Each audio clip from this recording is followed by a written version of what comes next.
All right. How's it going tonight, everyone? Welcome, welcome, welcome. Happy Monday or whatever day it is when you happen to be watching this.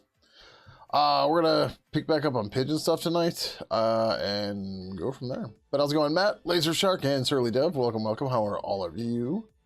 This came up on Mastodon today. Some library to do like speech synthesis stuff. But it turns out it's not in Debian or anything.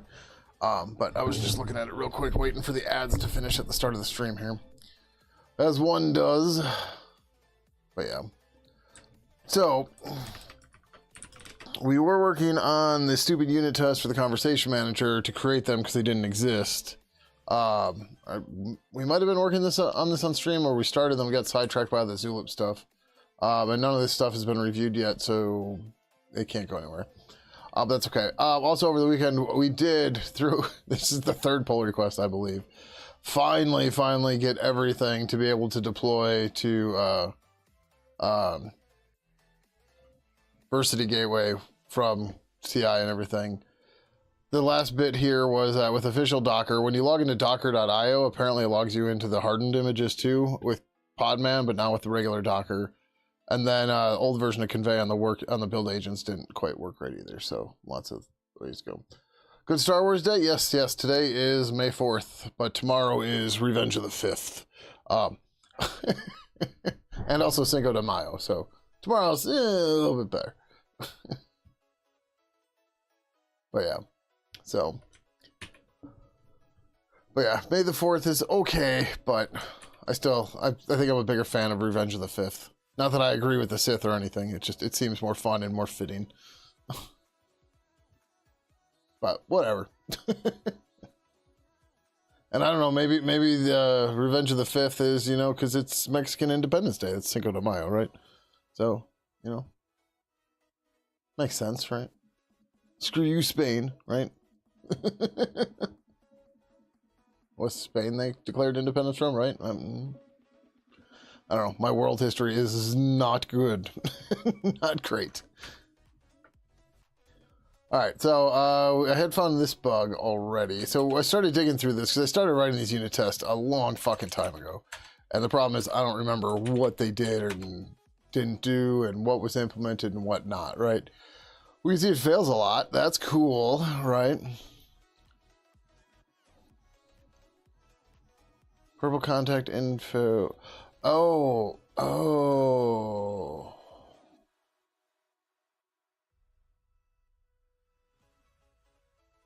It just dawned on me what the problem is. Fuck. But no, this should work regardless. Because we're just doing the conversation manager here. We don't need both we need both managers, but we don't need to control them. This should be using the test UI, right? Yeah.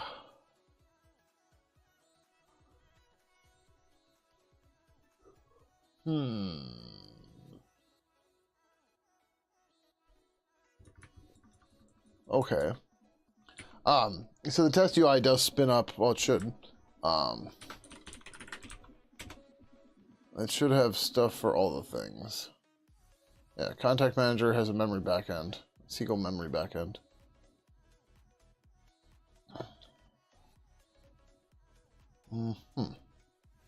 Okay, so load conversation single. Okay, so we didn't actually get our conversation. We know this should work because it does work. Contact manager didn't load any contacts. That's okay.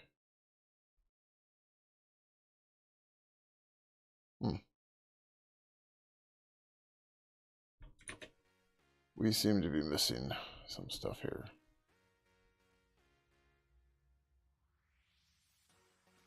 So we got a conversation. We got that.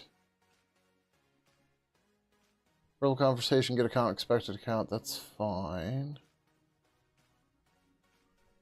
Unless this is the problem. G assert non-null expected or actual account.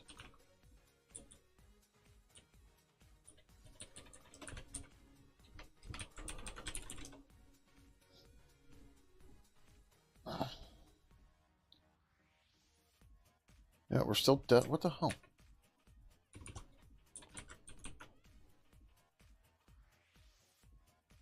So we get through all this crap, but then...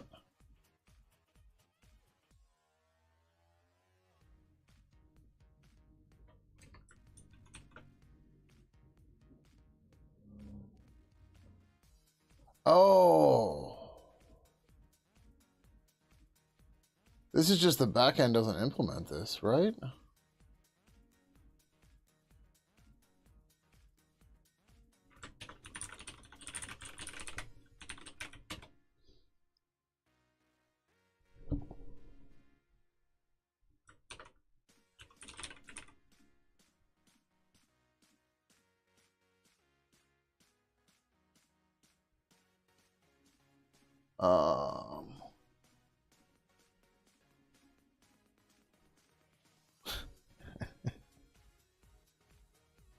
In theory, this should work, but I'm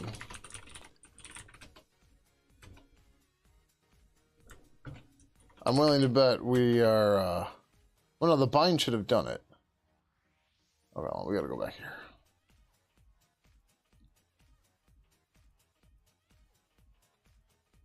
Okay, so we do pass in an info as the creator.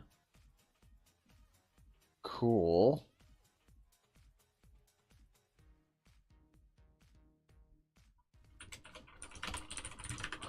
Binding creator.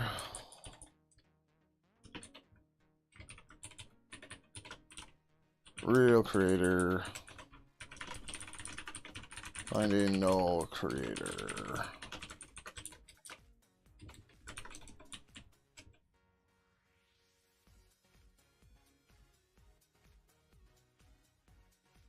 Okay, it's supposed to bind a real creator.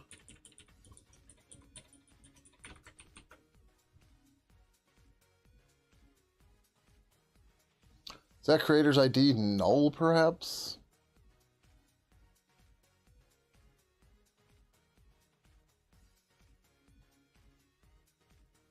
It is.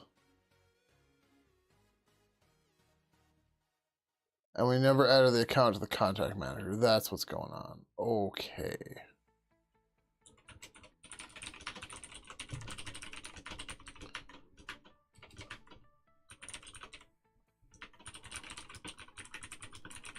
I think that's the setup. I don't remember. But we're going to need the contact manager too. Alright, hold on. I'll be right back.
Alright, sorry, I had to talk to my roommate quick.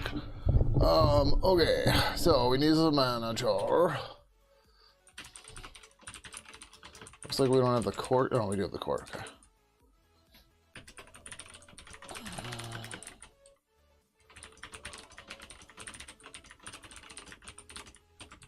Like, I feel like we should, like, you shouldn't have to add the accounts to the contact manager, but I don't know, it's a weird way to go. 286, contact manager add. Like I said, I'm not remember the API here.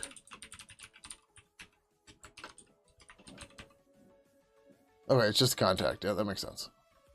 Oh, but I don't have a contact here. Oh, well, shit. Alright, we have to create a contact. Oh, which is a little weird, but that's okay. Like, the whole way this works is kind of silly, but it also makes sense at the same time, but it's also sucks.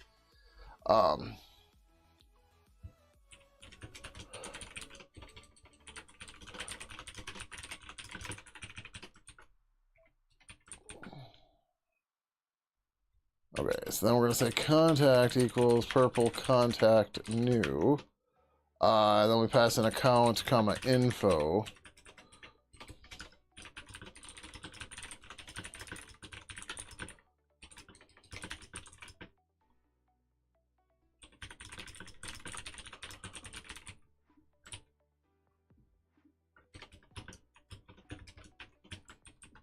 Spent a whole day figuring out how Microsoft's web server fast CGI module works with TCP, and it's so crazy. And then should actually just specify the IP port for it to connect to. Yeah, what does Microsoft do?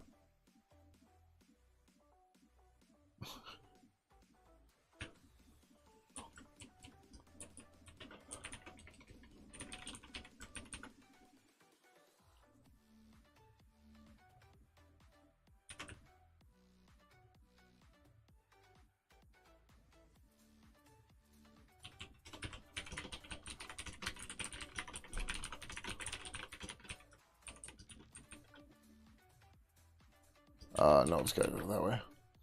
Able a random TCP socket, create a process, your fast CGI app. Sends a WinSock TCP socket through standard in. Like the random port, okay, sure, but yeah, that's real weird.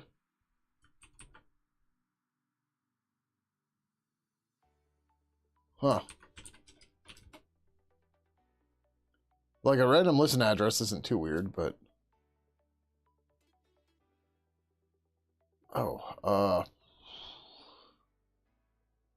right, it's typically the ID, not the info.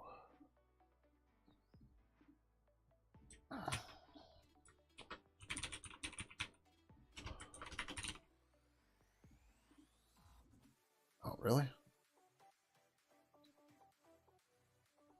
That's so undocumented. You're probably the only person who knows this. What do you mean it passes the WinSock TCP socket through standard in? You mean like the port and stuff for it? But like, oh, gross. Okay, yeah, that's what you mean. Gross. Yeah, that's real gross, man.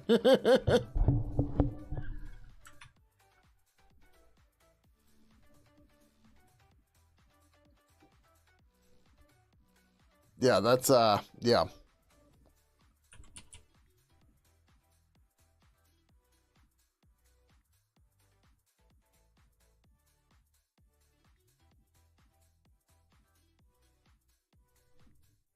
I say about this, and it's wild to see it conjure stuff since it has zero training. Yeah, well, welcome to the world of AI, where you know when things don't exist, it just makes shit up. So I was sharing some of this. Actually, I didn't share it real publicly, but so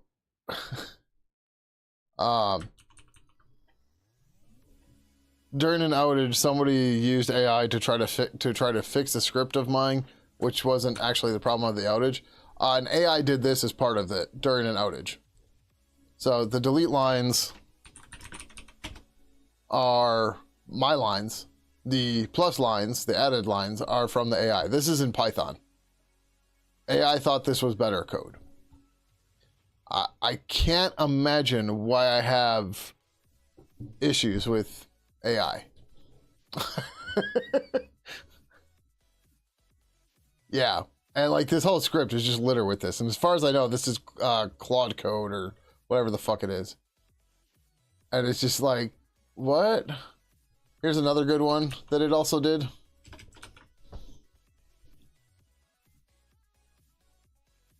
Yep.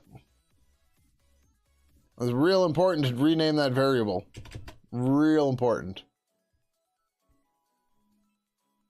As far as the person that did this has only told me they've used Claude Code. They didn't say they did this either.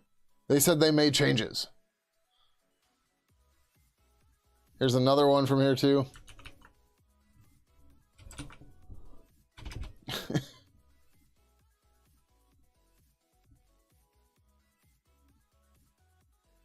Like,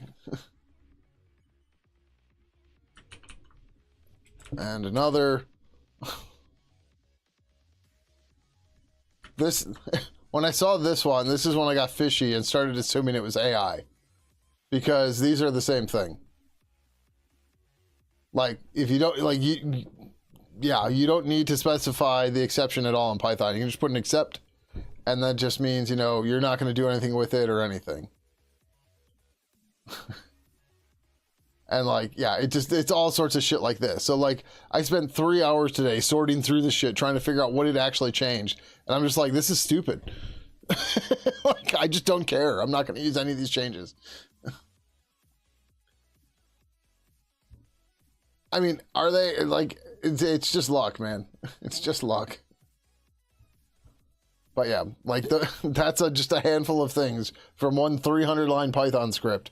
And there was, actually, no, it's got to be more than 300. But there was 300 lines changed in the diff for, I don't know, we'll say less than 1,000 lines of Python. And a lot of it was shit like that.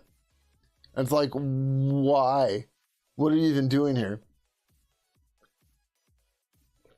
And it broke a bunch of stuff. It deleted comments that I added to add context to what was happening, but it left those lines alone, but deleted the comments. I can't share them because they give out too much information. And you're just like, oh, great. Now nobody knows. So like one part of it was, how's it going, CGI Joe? Welcome, welcome. Like one of them was, I needed to figure out, no, I needed to separate out the host and the schema from the HTTP, or whatever, the schema and the host name out of a URI, and then I had to do something with them. And like, so I set the schema to null and then rebuilt the URI with the one part, and that's where it deleted the comment. And I put a reason for it and everything, but it left all the code, and it's this weird shit of like what do you call it? Unzipping like a star args in Python and stuff. And it's just like, yeah, everybody knows what that means. And you're just like, dude. Yeah, no, they don't. So yeah, it's just bad, man. Just, yep.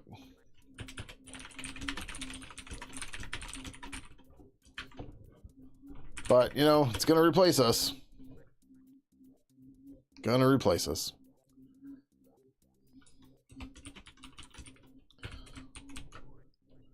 Got into a serious pickle recently with Git, and I asked AI to help me. Ran it blindly, game over, lost some more. Yeah, you should know better by now. Like, not to say I told you so, but yeah, you should know better by now. Yeah, why do you think I hate Git so much? Because it took something that's is intrinsically, or not, intrinsic isn't the right word, something that is internally very complicated and made it even more complicated, right? Like, most people that use a version control tool don't know what a Merkle tree is. They don't need to, and they don't want to. And like, I feel like Git is like, well, see, you got to use the Merkle tree here, and that builds this and this with the ref log and the blah, and you're like, just fuck off, just save my revision and make them linear. Right? And it's just, yeah. You accidentally generate a merge commit instead of a rebase. Default's wrong. I'm gonna go back and change it to a rebase. Okay. I don't actually know how to do that in Git because I try to limit my exposure. Honestly. I'm just like, yep, I'm good. I do not want this at all. Actually, I just realized creator is the info. Creator is supposed to be a contact info.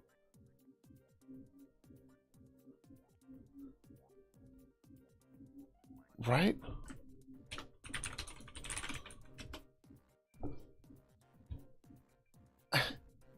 Trying to get a clean commit history is a losing battle.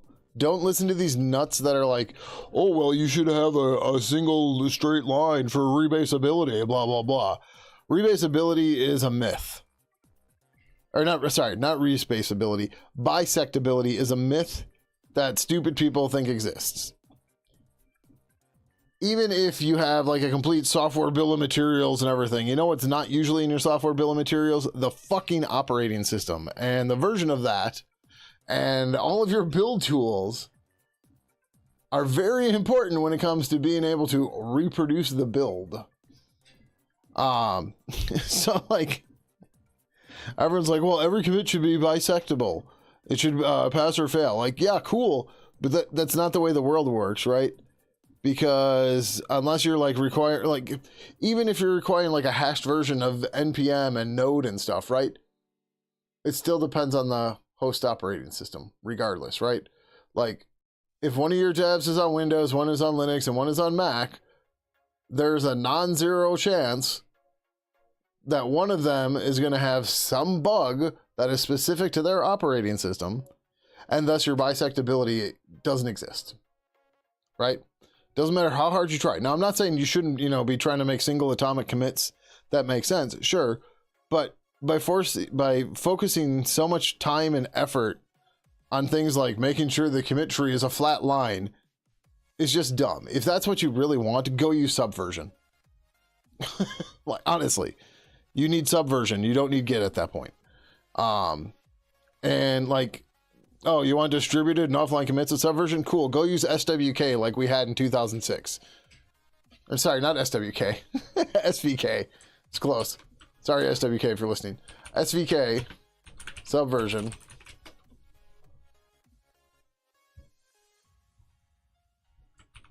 This should be the right repo. Or not. Well, Subversion aims to take over the CVSUs, but SVK attempts to take over the others, including people who are already using the other SCM system. Okay, whatever. I don't know if this is the right repo, but it's the same idea. Offline operations, check-in log, merge, distributed branches, lightweight checkout copy management, no Subversion directories, advanced merge algorithms like star merge and cherry picking. I don't know that cherry picking's an advanced merge algorithm, but whatever. But SVK is built on top of Subversion to make all that stuff work. Like, if you want a single linear commit history, go use that. It's just, it's so...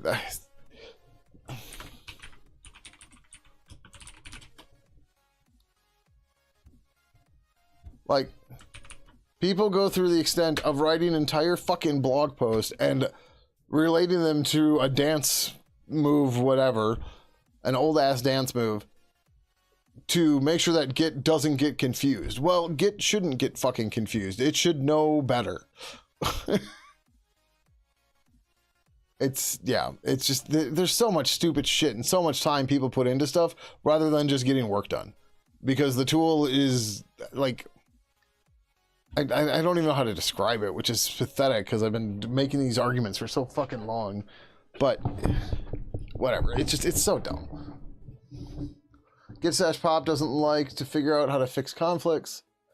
They have to do some crazy stuff just to pop. Yeah, see, like... At least you remember to use pop and not apply. Because git/apply is probably never what you really want. Because why would you use that when you would just cherry pick? Right? But... what do I know?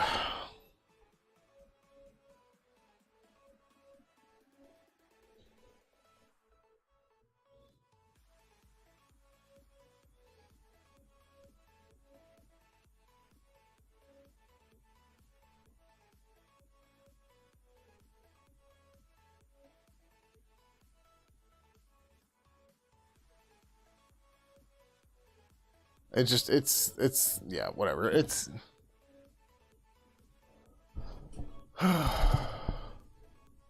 when you're so scared to lose your work. See, this is why Git is not a version control tool. It is a collaboration tool. And the difference is that a version control tool does not readily lose versions. Like, you have to go out of your way to tell it to get rid of a version. And that's just not the case with Git. It's just, it's, ugh.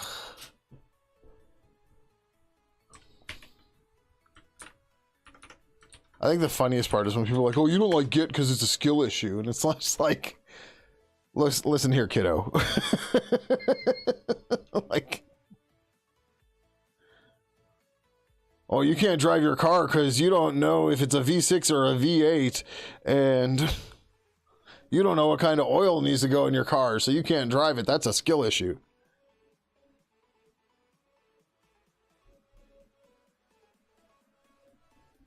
And like all these people all the time. It's like, well, you really need to understand how Git stores objects and how the ref log works to be able to use Git.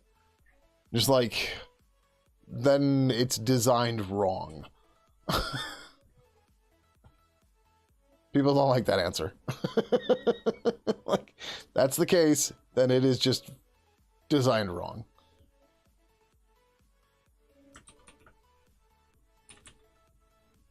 Just full stop.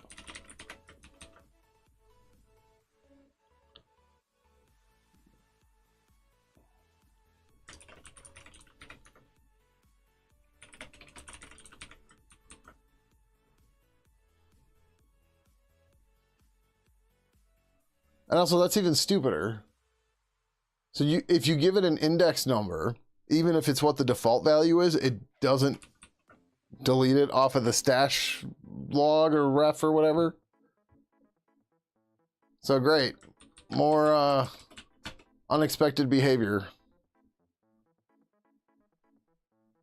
All right, cool. So we loaded a contact now. But we still failed on this.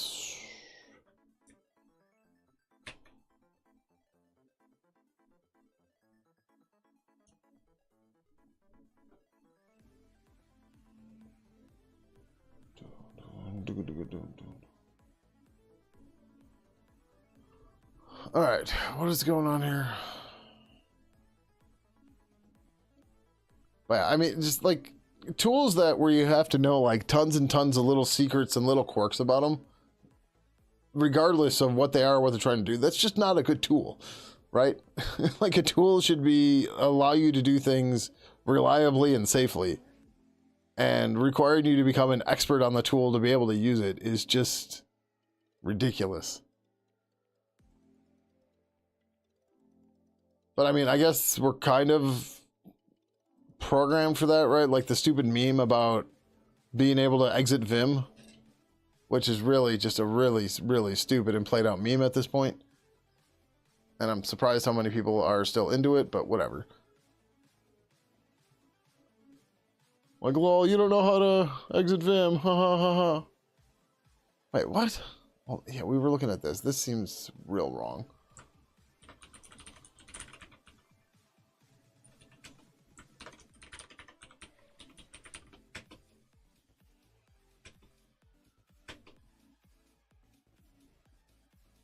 So this says it's a contact info.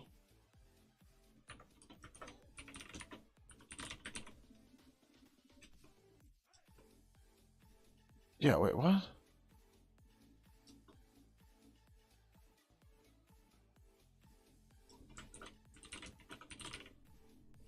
This is all contact info. Why the hell am I thinking this has to be a contact? The only thing that has to be a contact is this part.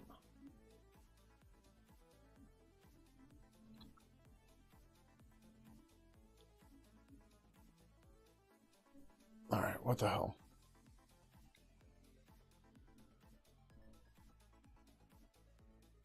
No, I did specify pointers for this,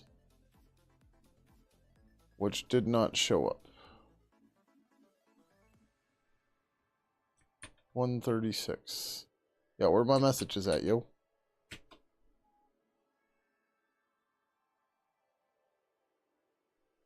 So actual is still nil for some reason. I don't know why the order's all fucked up, but it is.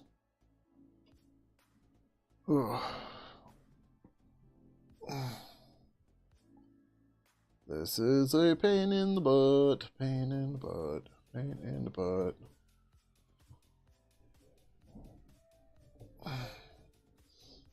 All right, for the moment, we're going to cheat.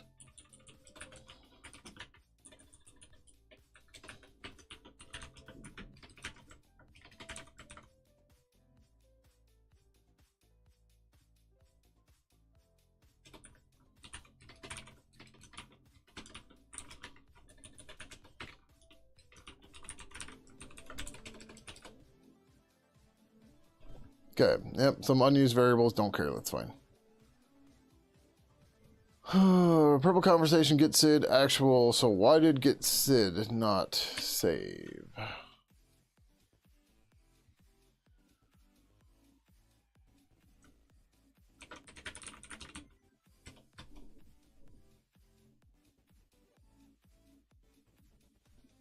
Quantity conf. Insert.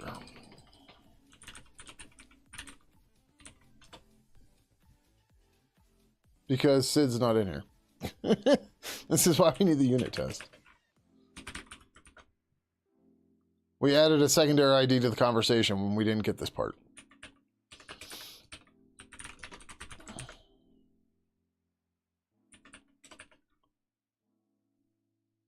And our creator ID is definitely here.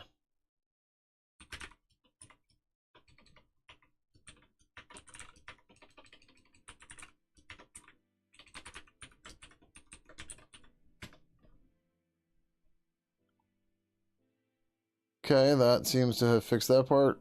No, it has no column Sid. Did we not even add it to the damn thing?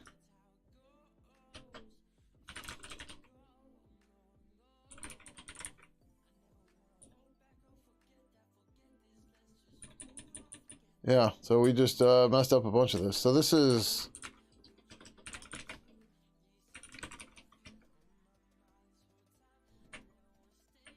Uh-oh. Yeah, okay, so we're going to rename this migration.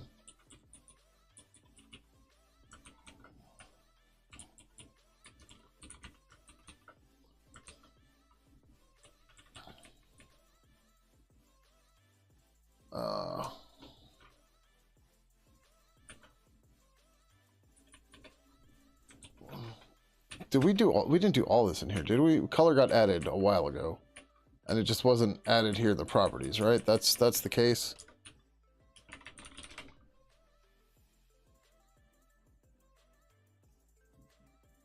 Yeah, so we didn't actually change conversation here. All right, so this is going to be missing properties.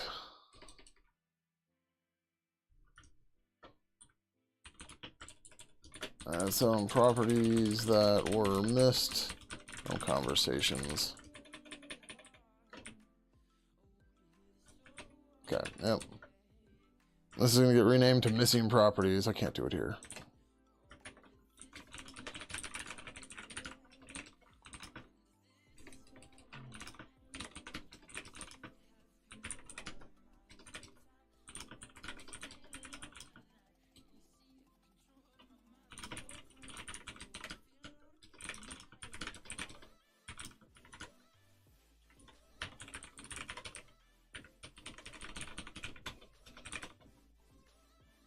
I'm gonna have to nuke my local database to make this work, but that's okay. It's not the end of the world. And like, there's possibly still more that we're missing too.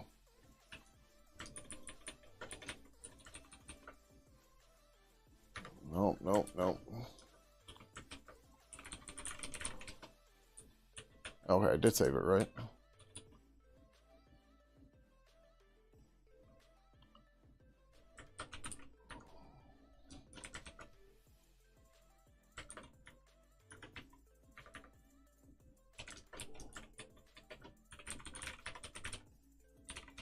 Oh, the unit test should be fine, actually. They're using an in-memory database. Oh, I gotta get the G resource.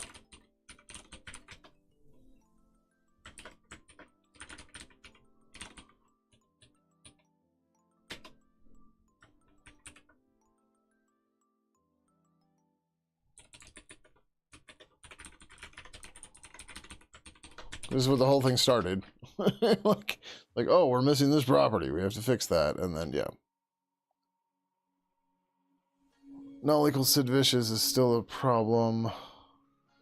User nickname is that missing too?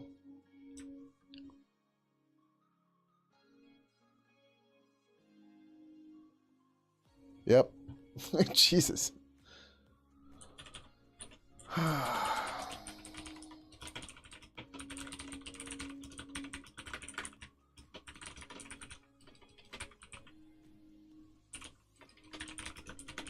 I think that's right. I'm not positive.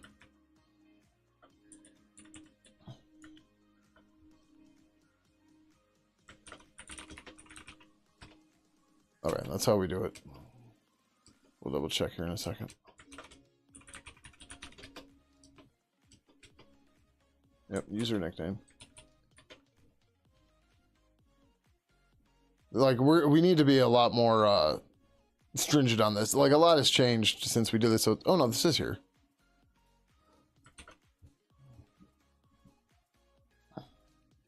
Okay, so that one's not missing. It's just not being saved for some reason. Maybe I didn't save it. We'll have to see. All right, what else? Anything else? No, it should be nicked. Oh, it might be missing from the insert statement. Confman, insert, properties. No, it's there. User nickname. Conf user nickname. Oh, wait, that's what we're looking at. Derp. Query properties. User nickname is conf nick.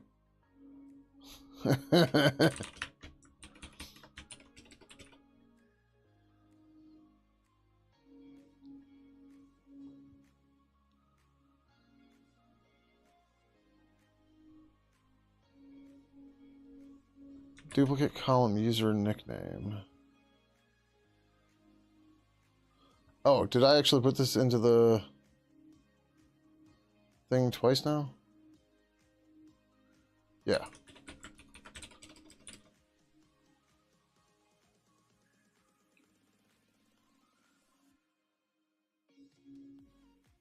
Okay, so the SID is still messed up, but we fixed the nickname property. But that's because this isn't actually being queried.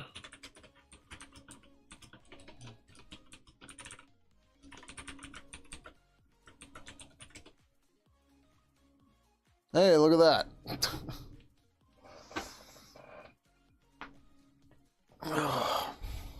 So much brokenness.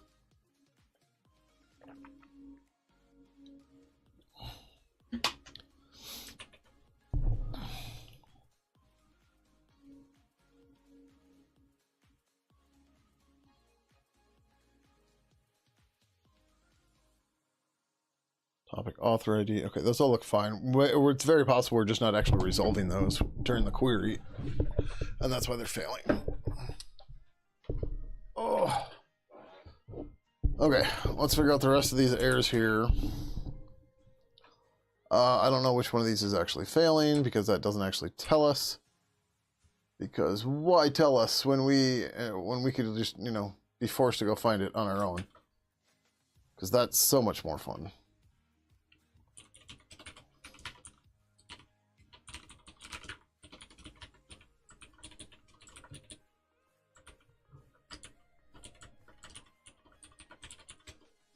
How many ones do we get? It's the last one, which is the contact? Okay, so first of all,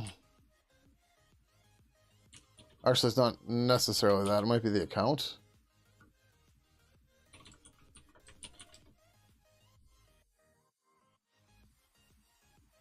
No, it's the contact. Alright, well first of all, this isn't supposed to be a contact. It doesn't need to be a contact. This was my bad. We do, oh, well no, we do need the contact to put into the contact manager. But actually, I don't even think that we need to do this. Hold on, let's get rid of this. We will set an ID because, sure, why not? Actually, we should probably make that like the we make the ID Guy Fawkes's date. I don't remember what it is. It's like 14 something or 17 something. Oh, that's not what I meant. I meant Wikipedia.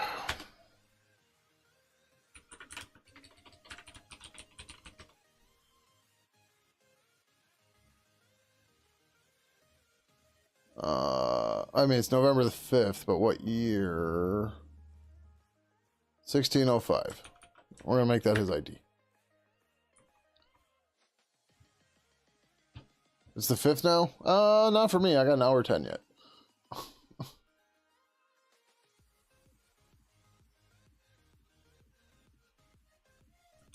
Alright, so we're just going to say 1605, 1105. That's his ID. There we go. Oh, yep, that needs to go back to info.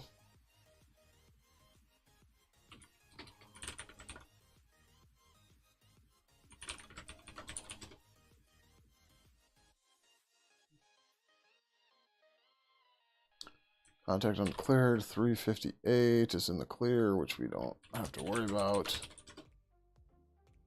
Okay, so we pass, quote unquote.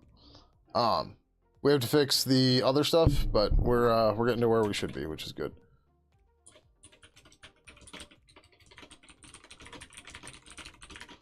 And we're finding all sorts of bugs along the way. That's one of the reasons why this has taken so long, is I didn't dig through the bugs like I just did now. I was just like, oh yeah, I don't know.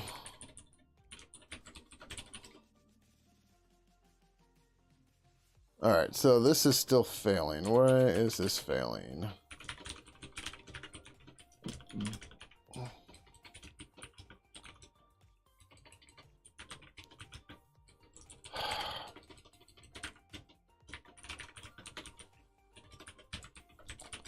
Let's check their pointers, because one of them's probably null.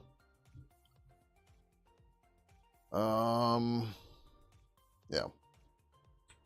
So the actual is nil. That one's there. Okay, so conf manager seagull backend.c, which actually we should be testing these over there.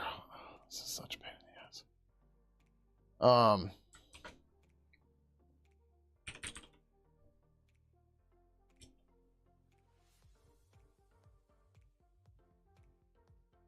God, this is written in the shit way, but that's okay.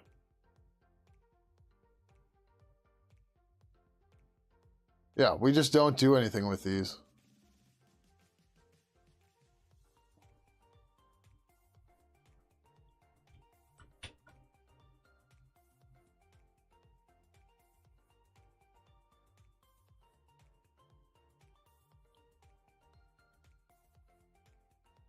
Oh, I'm looking for the...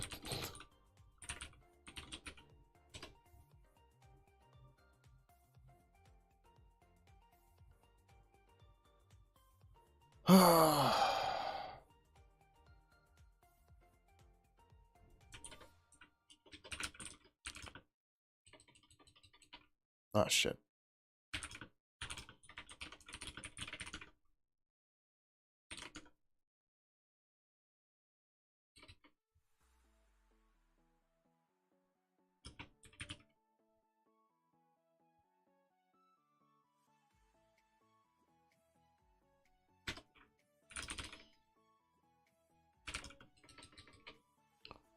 Okay,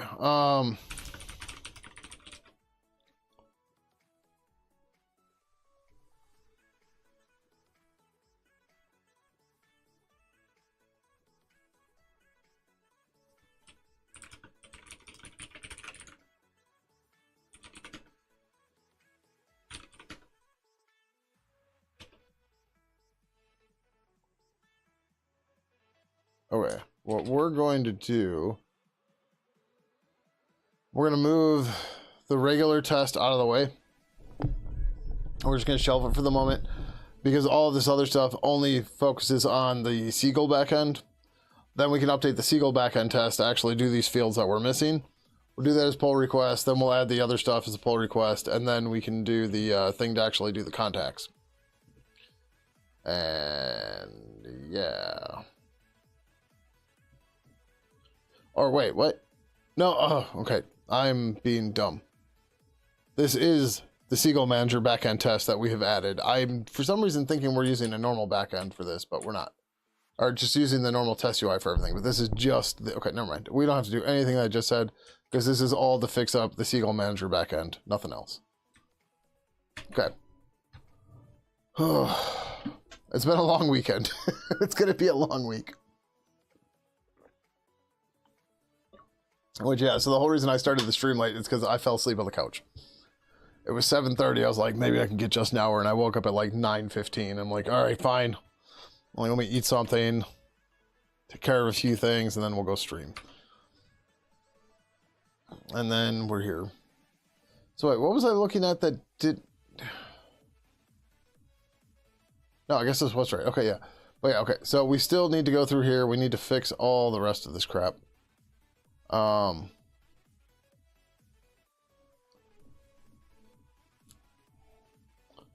Do we want to move this? So the way we've been doing these now is we break these up into separate chunks. Just because it makes shit easier.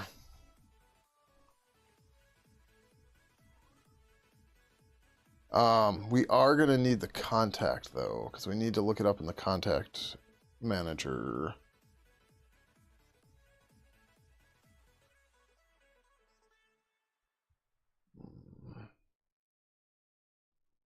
Right, I don't know that I necessarily want to move this stuff around too much.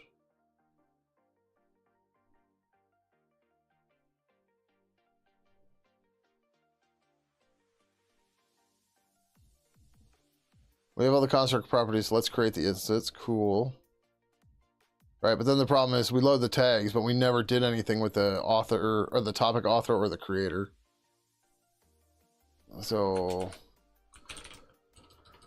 car star. We're just gonna say contact ID, I guess.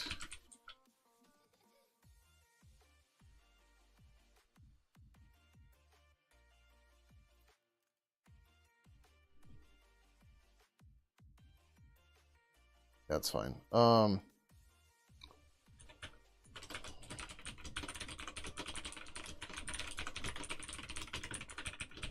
it going, Robotic Head? Welcome, welcome. How are you? Those who don't know Robotic Head, he's another streamer here on Twitch and YouTube even.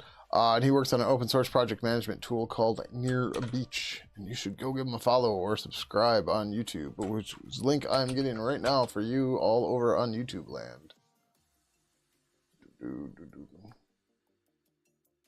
I gotta find a better way to do this. I gotta get a bot that works on everything. Oh, this is plain VOD. Thank you. Or is Toggle actually streaming right now? Yeah, he is. Okay. Now everybody leaves to go see Toggle, but no, it's fine. Don't you have a link to YouTube here? Or it's just youtube.com/robotichead, isn't it? Yeah. There you go. So it's funny. Just your YouTube banner said open source, and it reminded me. So, Pidgin developer messaged me yesterday and goes, "Hey, are you going to the open source conference in Minneapolis this month?" And I'm like, "There's an open source conference in Minneapolis this month?" Open source North, apparently. I'm like, "Oh no, this is news to me." And wait, it's the 28th? Okay, I'm mixing up weeks. I thought this was a different time. All right, either way, I'm still not going. Because, like, the prices of this, like, it's just weird that nobody mentions this to me. And this isn't that far from me. If I take the train, it's like a 6-hour drive. I don't know how long the train is, but the train's expensive. But Thursday, May 28th, 8 a.m. to... No. This can't be right. Is this... No. This is not the right thing. Is it?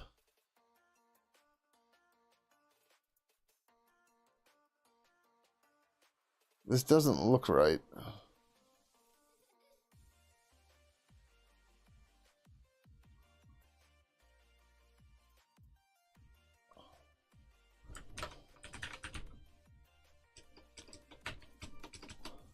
No, this is not the right thing.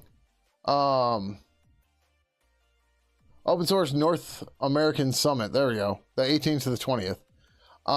So like I'm looking at this and I look at the price. I'm like, fuck off. But oh, if I claim to be a hobbyist, like at what point do you lose the title hobbyist? Like this name hobbyist for open source developers just feels, I don't know, derogatory, right? Like I've got more than 20 years in open source. Am I still a hobbyist? Right? Are Debian developers who have been there since 93 considered hobbyists? Right? If like, you know, if they're paying their own way and they're a contributor to the, like, it's whatever. It's names matter and this name sucks. Anyways, the, even if I was only paying $275 to get in, the train one way is $125. Hotel rooms, if you're very optimistic, is $50.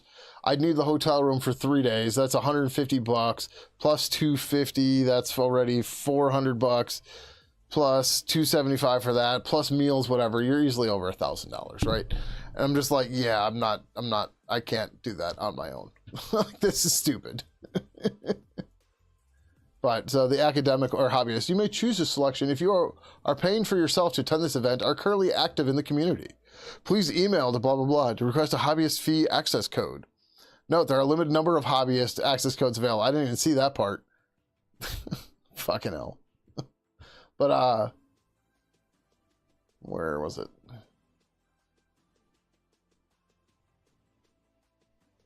Featured speakers. Oh, he didn't even make the top line. Huh. They're not sorted by any way that makes sense. But Linus Torvalds is going to be there, apparently. And I don't think I recognize... Yeah, I didn't recognize anybody else by name. I was like, oh, okay. Yep. And yet another conference about open source, but it cost way too much money for anybody that's... like, you know, doing community open source work to pay. It's just way too much. Just absolutely ridiculous. But that's the world we're in when it comes to open source, as sad as it is.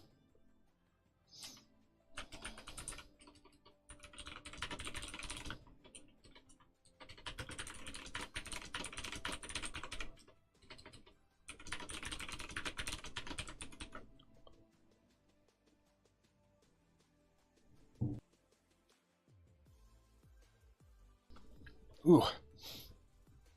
All right.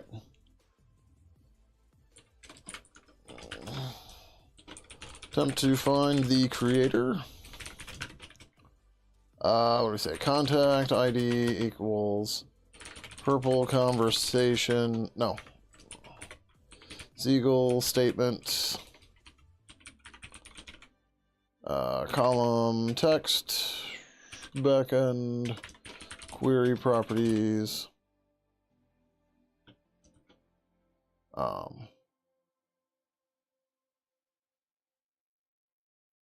Do I give the whole name here? I'm gonna have an example right here. Yeah, the whole name. What do we actually name the damn thing?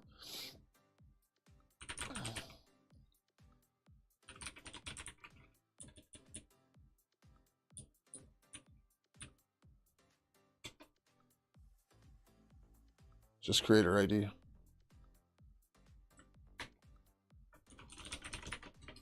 Creator ID. And the error. Just give me the rest of this.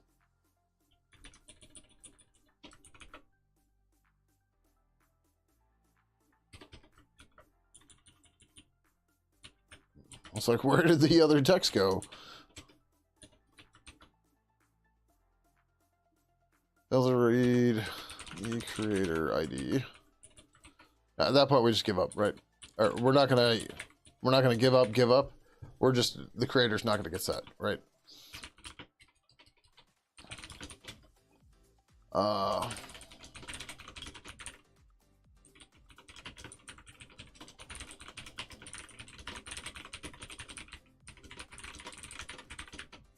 We should have the account for, yeah.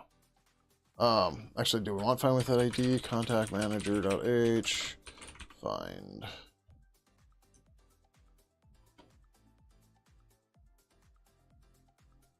Um,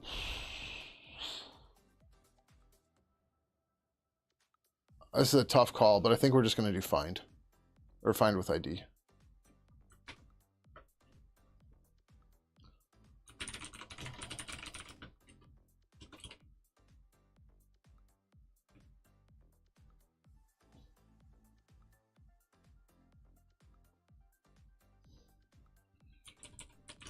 We'll do find or create. I don't really care. One of the things I'm trying to do with some of this stuff is disk corruption's a thing. People are going to move files around.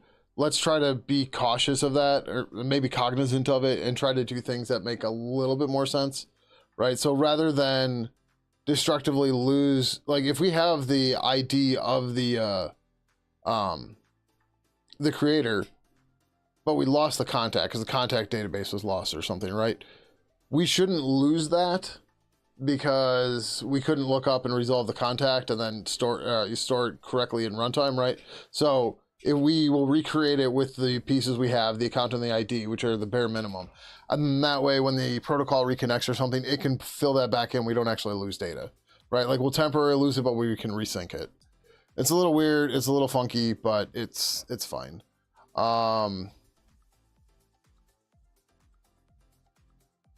Yeah, I don't care if we found it or not. So find, create, contact manager, account, contact ID, null. And then we're gonna say purple conversation, set creator, conversation, comma, purple contact, info, contact. Right, and then this way, this is resilient data-wise, right? Use find or create here the event that the contacts were lost, or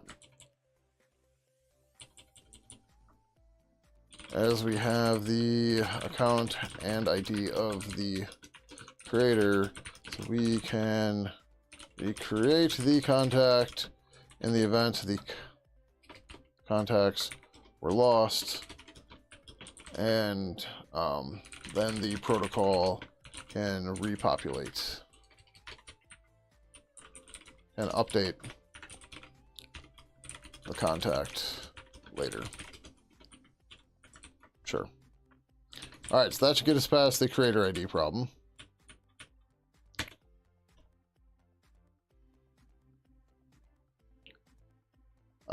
Great, that one doesn't help. That's got to be the next one, but yeah, 187.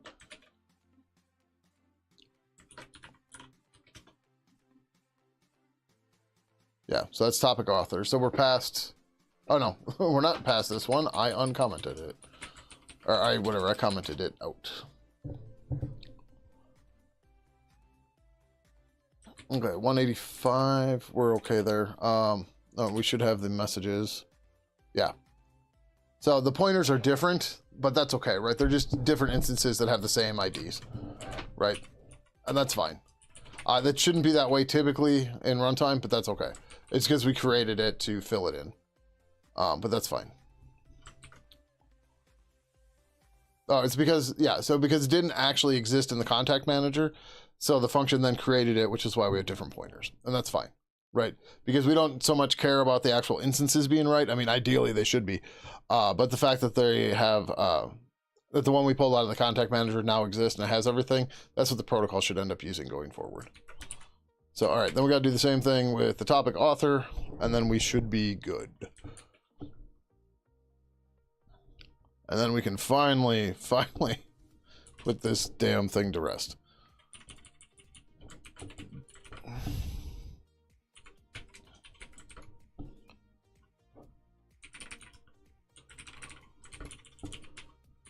And define the topic author. Oh, this should be a little different, but yeah. We're happy pathing this. We're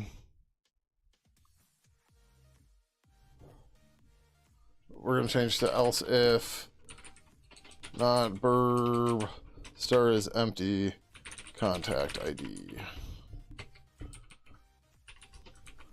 right? If it's null, we don't care. We're not even going to try to do any of this work, right?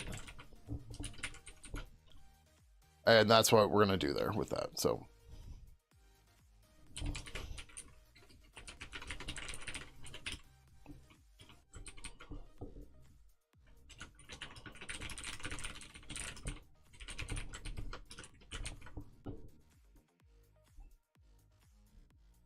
what is the actual field name? Topic author ID. Okay.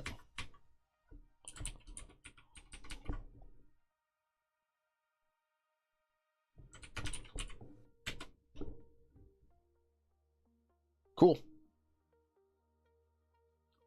It now works. It does what it's supposed to do for all the fields that we're checking. Of which we were missing many. Which is sad, but that's okay.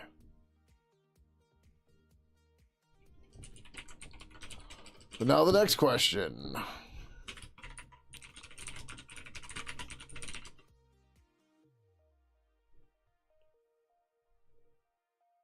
Damn it. We're leaking memory. SQLite and malloc.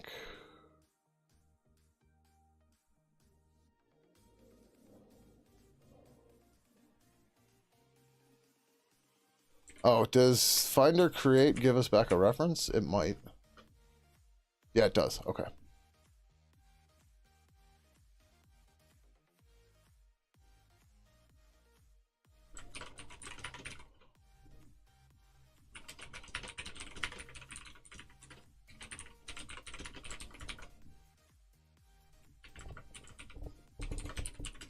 This is why we have unit tests too, right? They help us find these damn memory leaks.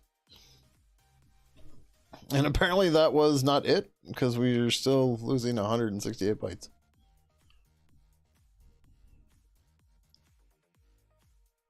Load people async.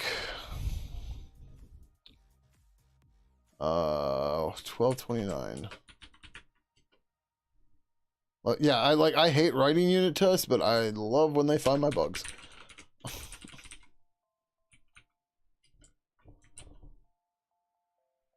Contact matter.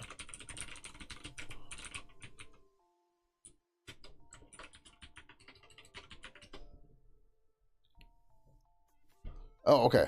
This is leaking because we're not freeing it in the test. Oh, no. We're not freeing it in the contact manager, in the conversation manager. No. What? Contact manager, load people async.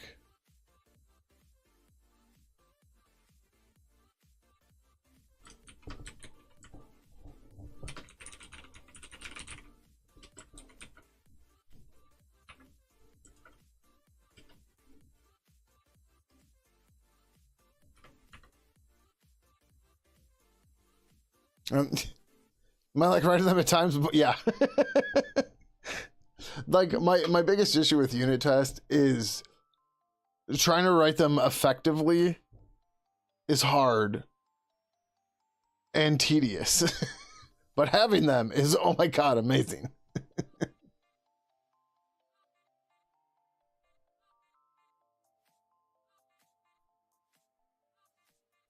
All right, so this is a different issue.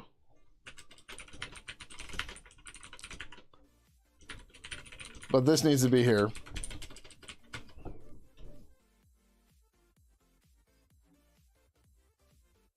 Okay, that was a big chunk of our memory.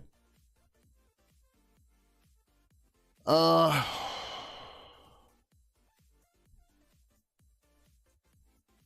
don't know that this is us or what, but yeah. Most of the time, unit test code becomes real code, or what do you mean by error? Or it's greater than regular code? There's way more of it, yeah. So something I've been meaning to check, and I keep forgetting, right, is like, I'll show people all the time the differences in code size between libpurple and, or between purple 3 and purple 2, right? So purple 3 is 50,000 lines of C code right now, 51, right? The thing I always forget to check is how much of that is fucking unit tests. I was thinking of this today. Right? So out of that 50,000 lines of code, and our code coverage isn't great, 19 or 51,000 lines, 19 20,000, almost 20,000 lines of it is fucking unit tests. That's, yep. And like I said, our code coverage isn't great. It's way better than it's ever been by leaps and bounds. But it's still only 2/5 of our code base. And it should probably be, or it should be a lot more than that. But 2/5 of our entire code base is our for libpurple is unit test. And that's, yeah. That's something, all right.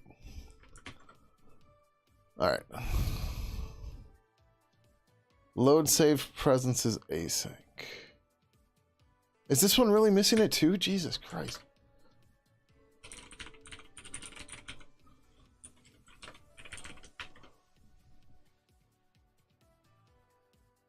Yeah, look at this shit. Oh, did I not? Oh, no, we clear settings right there. I thought we finished this. I guess we didn't. Also, Jesus Christ, this is annoying. This isn't supposed to be using G settings anymore. I thought we fixed this, but apparently we did not.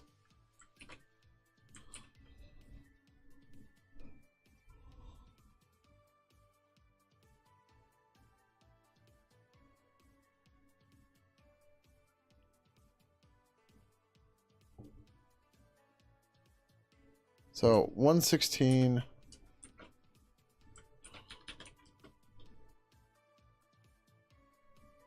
Again, fuck off, Sublime. Jesus Christ.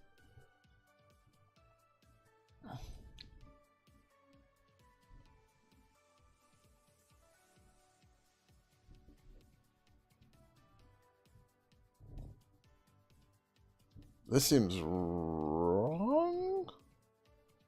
Oh, right. We just add the defaults for the in-memory stuff. Okay. But this is saying from 116?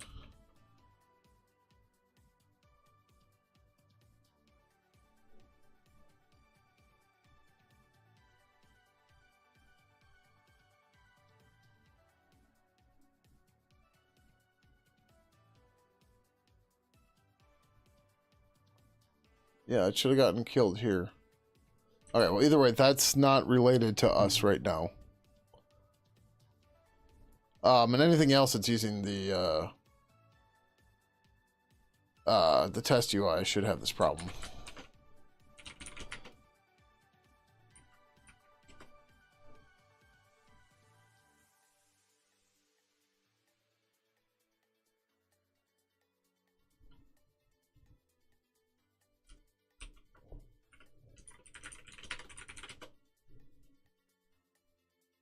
So like account manager Seagull backend should have the same error.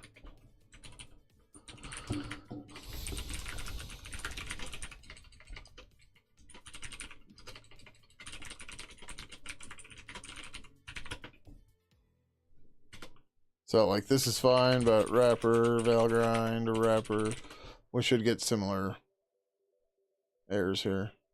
Yeah, so 64. Yeah, so Save Presence Manager has a leak. But it doesn't have the other ones that we saw. Okay.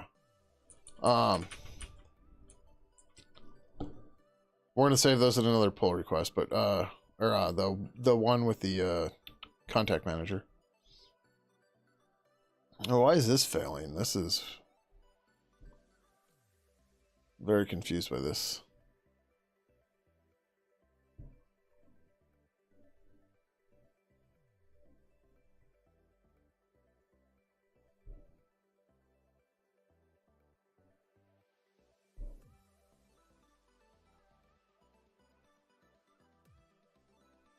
Like the account manager, the account manager test for whatever, it has to do all the same shit here. So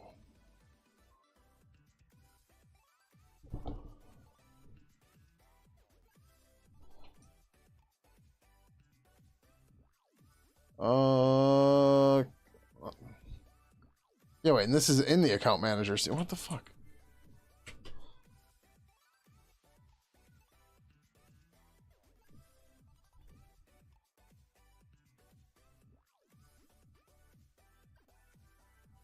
Huh?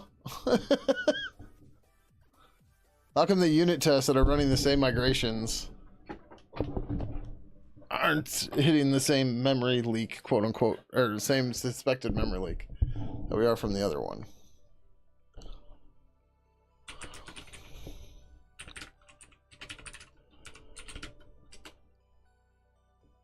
I have leak check full.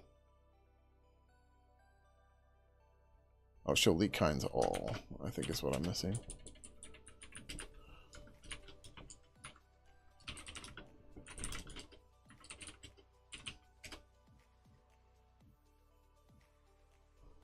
Yeah, I'm like, I don't know that I want to see all that. Yeah. This is giving me a whole bunch more shit that is suppressed. I think that's actually showing the suppressed ones. And we don't want that. That's why we're trying to suppress them. But this don't make no sense.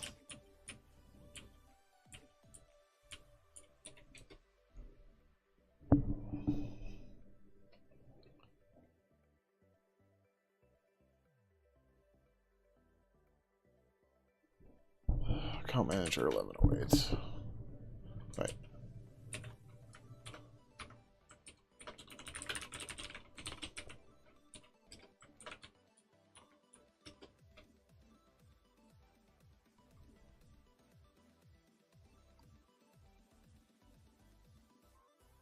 Local air? No, we're returning local air.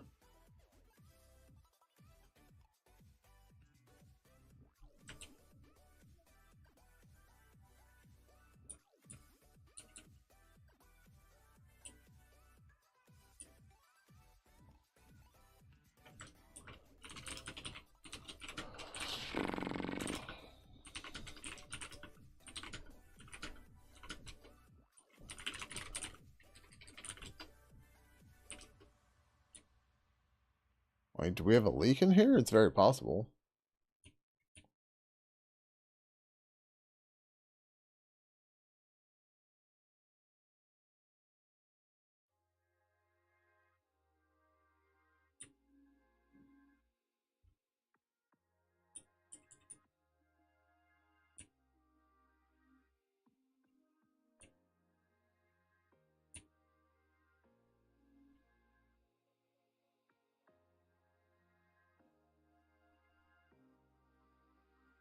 We're usually pretty careful about, you know, making sure we kill this stuff all the time.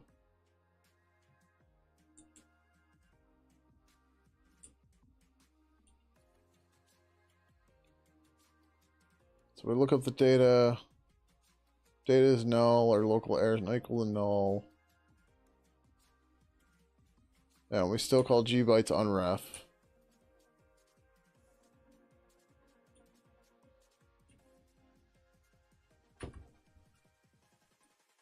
I don't see where we have a error there. Damn it, I thought we were almost done with this, but just what the fuck.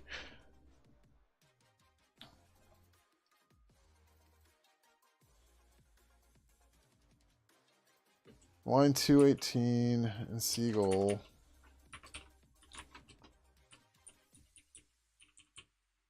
Calls run with the migration.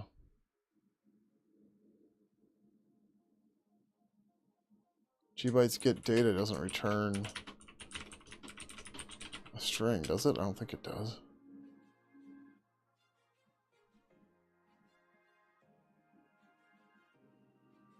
It's a gconst pointer, so no.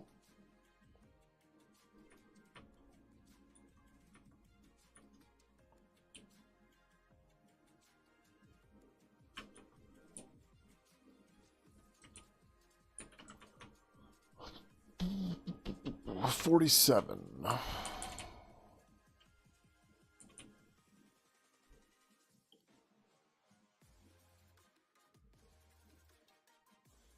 We free the error message.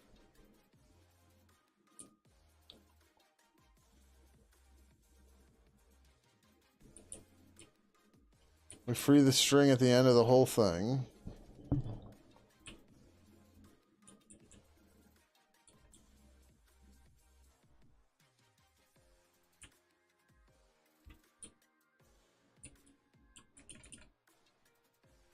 this shouldn't have, how could this have leaked memory unless it's in SQLite? But even then,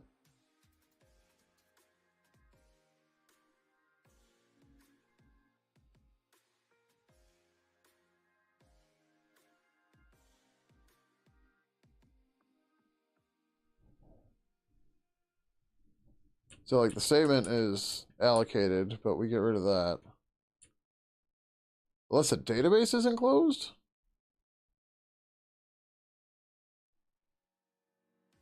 Well, that wouldn't make sense. That didn't get leaked here. So the way Valgrind works is when it detects leaked memory, it then walks back up the stack to get to how it got to that path. Right? So when it realizes that, you know, it's keeping track of where everything's allocated, stuff like that. And so like nothing's allocated here, which is weird.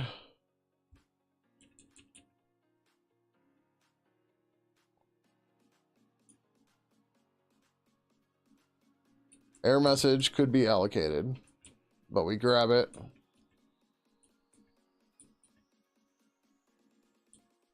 We create an error message out of it, or a G error out of it. We free that error message, then we try to do the rollback. If the rollback fails, we just output the error, but then we get rid of the message anyways. We set success to false, otherwise we then return the string we allocated up there for the whole query. And then we return success. There's nothing else there to do.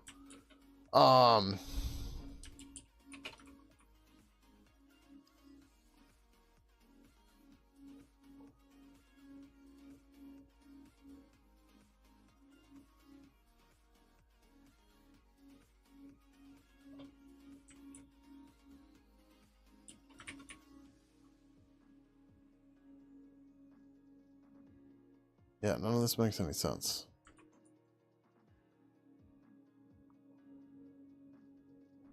All right, well, let's do this first. Let's...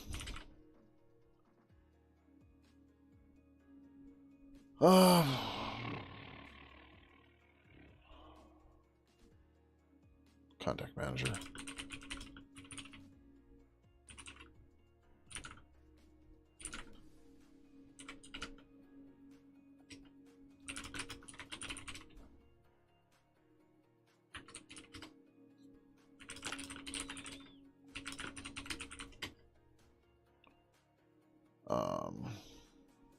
Actually. Okay.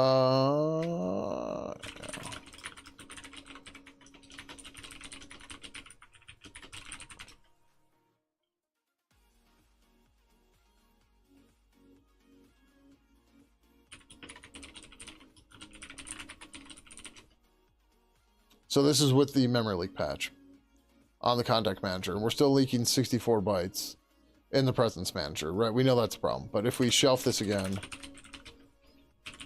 or else again, we should see the contact manager one. Yep. All right.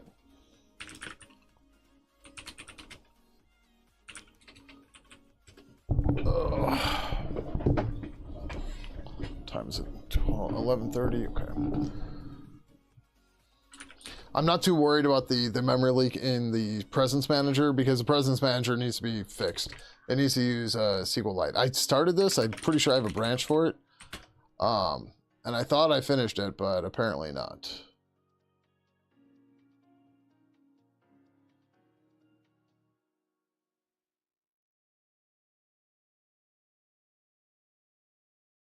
Or not. Yep, all right, whatever.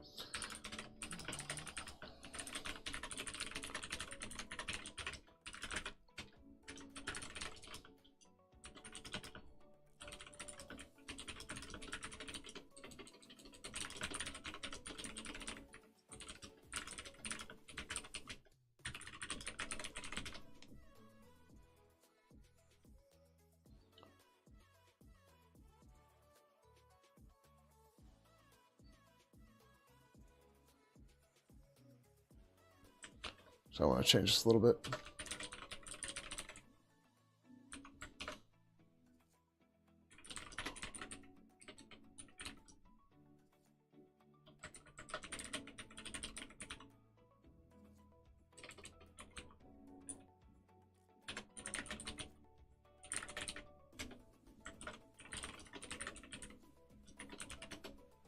There's no like, this seems like it's going to cause us potential issues. So let's put it here. Like masking error, stuff like that, right? Like at this point, once it's loaded, we shouldn't be doing anything else with this item. So it should just be gone. All right, just make it go away, and then you can't make mistakes on it. Okay. Right, this is another thing I've been trying to get into the habit of too, is as soon as we're done with a variable, clear it, make it go away, right? Especially if it's going to be problematic, like potentially that, right? You're like, well, I looked at the right people thing. Like, nope. The people, you grab the people, you put them in the contact manager. At that point, everything should be in the contact manager. You shouldn't be doing anything else. Like that list was used. Like that's the last point that list should be used at all, right? Once it goes into the contact manager, that's it.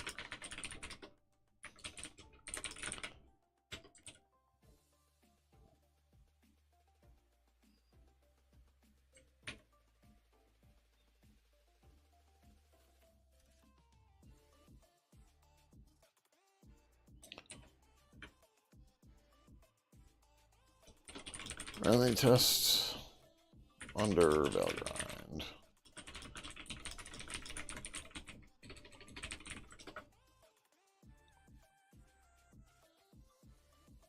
Actually, we should do this too.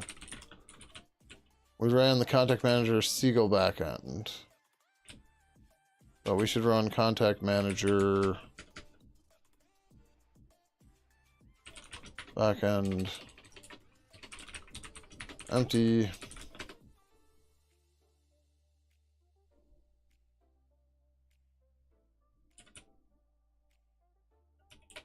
Normal.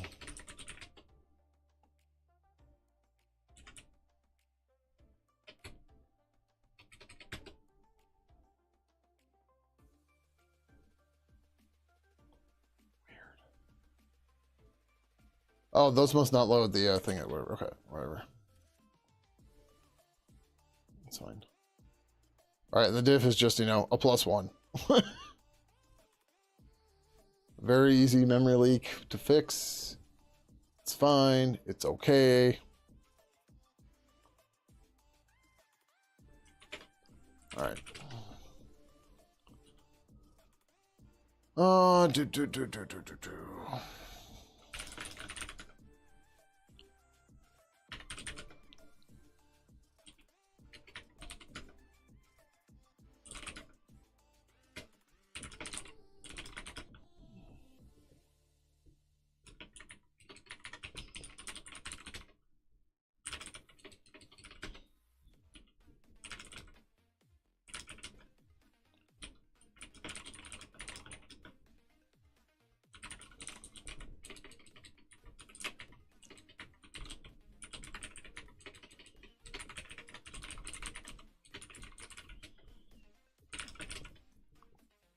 Okay.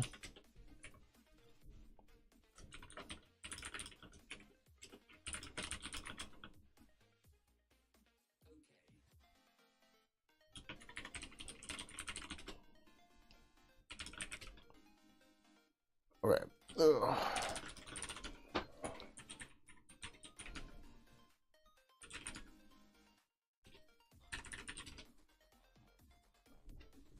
I don't want that commit to get too far lost. So I was like, yep, just rebase it now. Ugh. We're gonna add coming up in 2 minutes, which is good because I'm out of water and I gotta pee.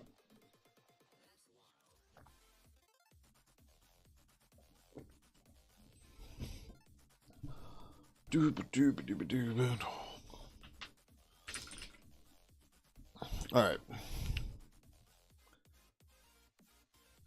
None of this makes. Why are we seeing errors just in this guy in the account manager? None of that makes sense.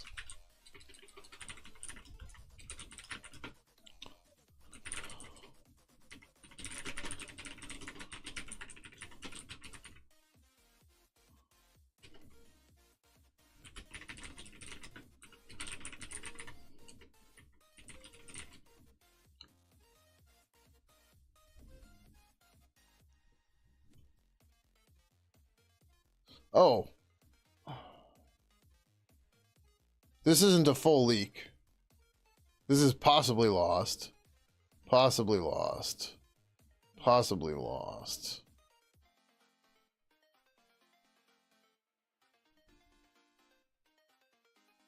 But this is 64 direct, 72 indirect are definitely lost. And this is in the presence manager, which is, we're seeing in the other ones. I don't know why it's thinking we're seeing this is lost though.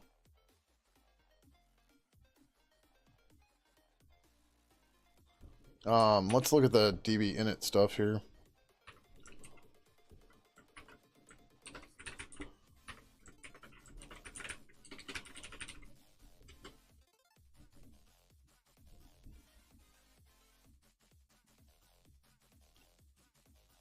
Or maybe we just don't clear the database right?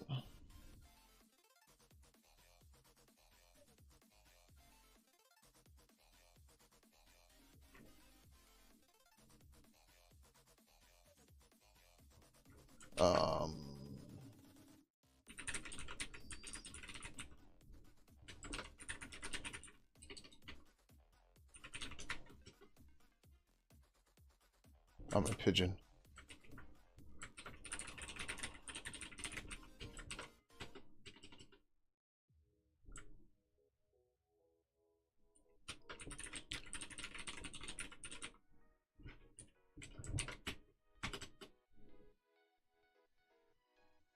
Do we not use initable here? No, I've got an extra I in it as part of the problem. All right, so oh shit, we got to ask her. All right, I'll be right back.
All right, much better. Still 15 seconds in the ad. Nice.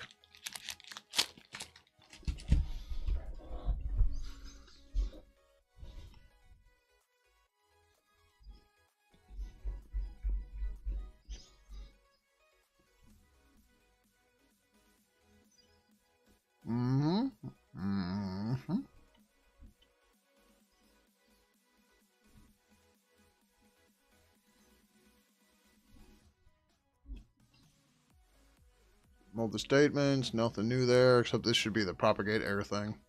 Propagate error with prefix.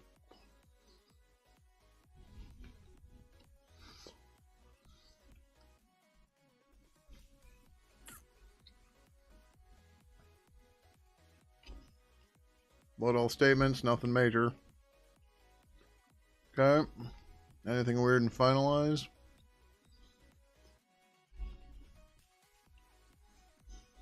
Not too far.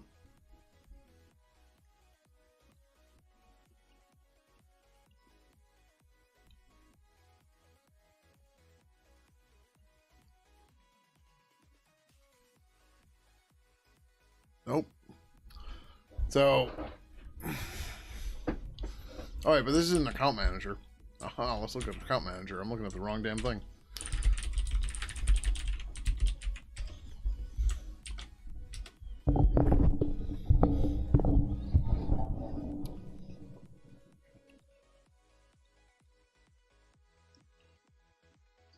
Statement.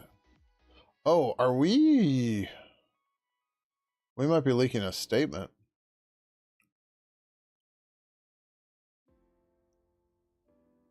The, oh. Yeah, are we leaking a statement?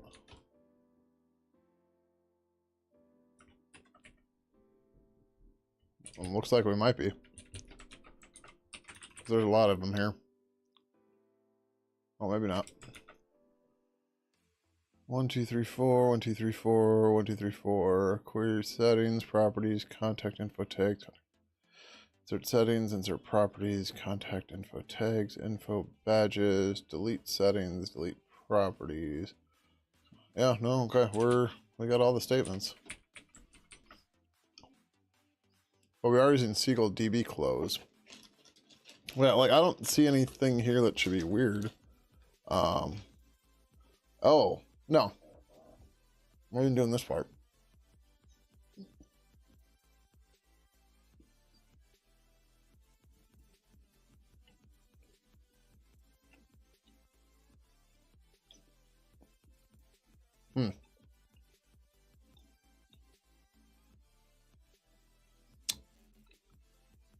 Yeah, I don't know. But I think we're okay.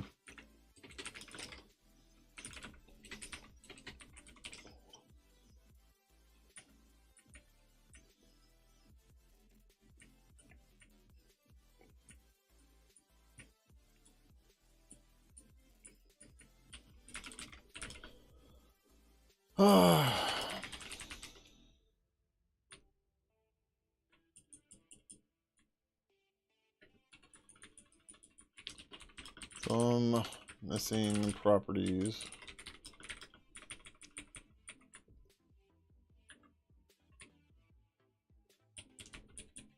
Also, add some unit tests to the backend.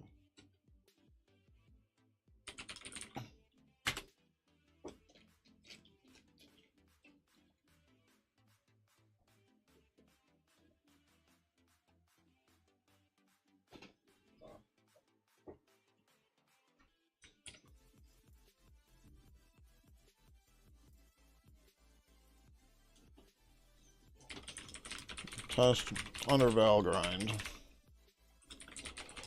Some oddities there about possibly lost memory or leaked memory.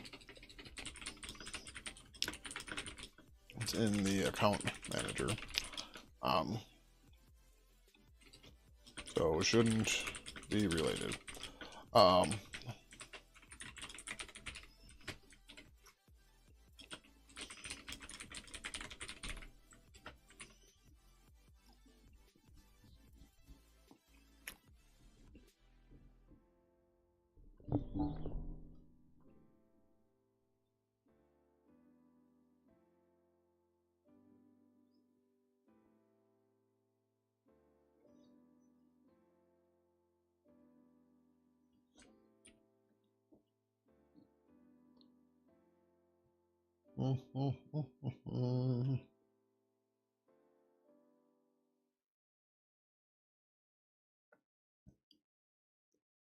It's funny because like there's not a whole lot of changes until you get to, oh, here's the test, right? But the test found a bunch of issues, which is important. So it's good. How big was this diff anyways? 450, not bad.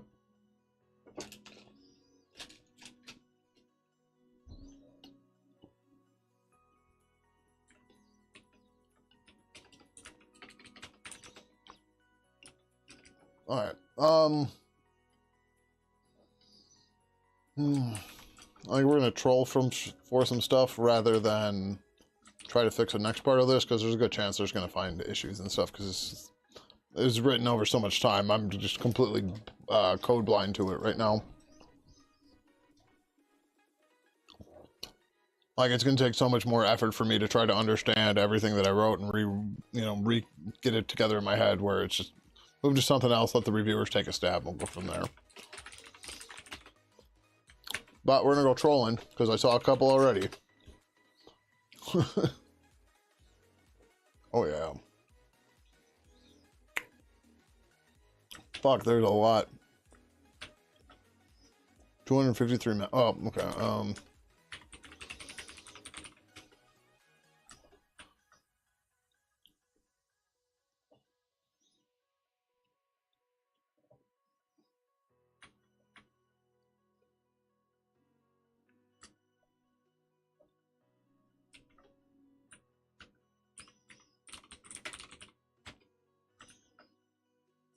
220 matches.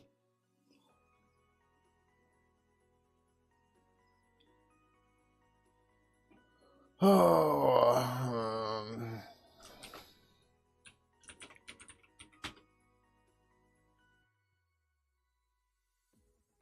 let's just do this.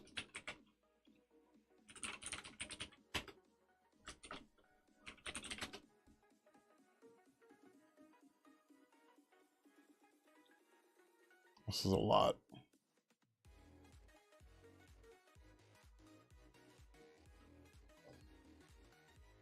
But might as well. So G-Card doesn't actually do anything.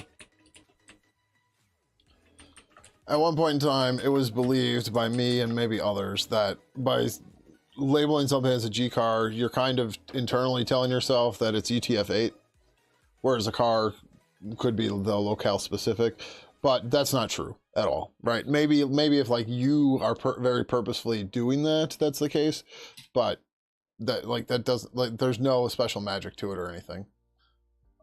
So it shouldn't be there.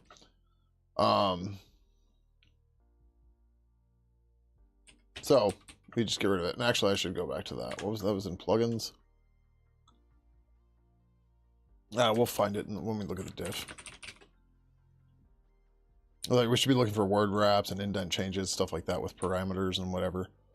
But so far so good. Okay. Right, so anyways, the whole point is just to get rid of it, because you don't need it, it's unnecessary, it doesn't do you anything.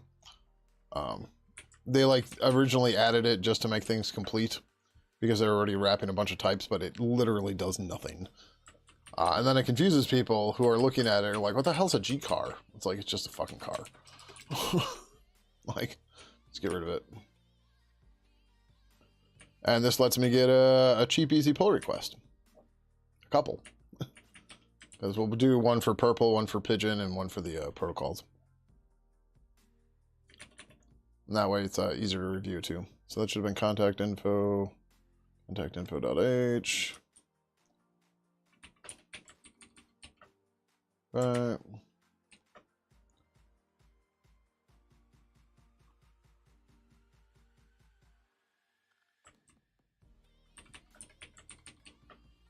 All right, like, we've gotten much better about not adding them, but they're still here. They're still old ones laying around.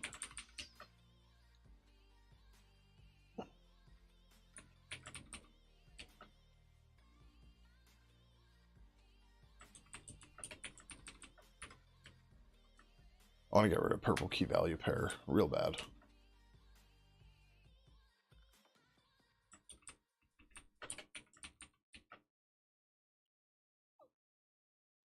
Purple markup needs to go too.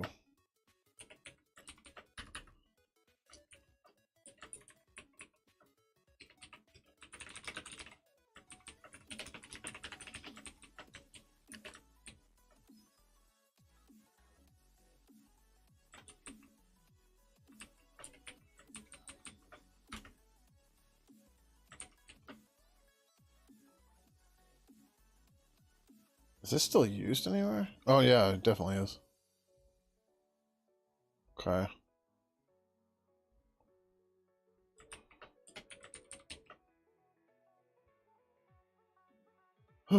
But yeah, you'll see like some of this snuck past review, some of it snuck past refactors. It's yeah, like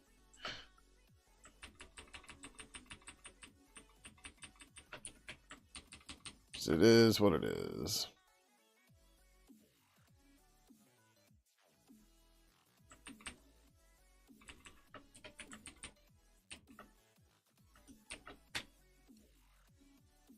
We're down to 81 more to go. And this is just lip purple.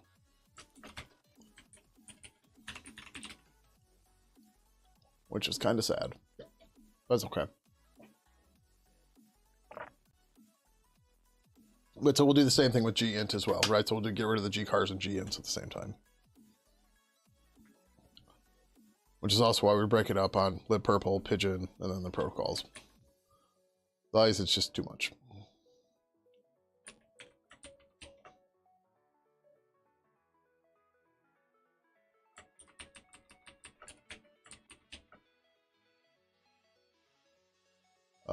That's fine.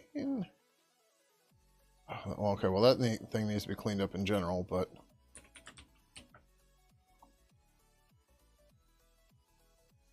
yeah, we should come back and clean up that statement in a second here. I think I messed up. I felt like I fat fingered something in here.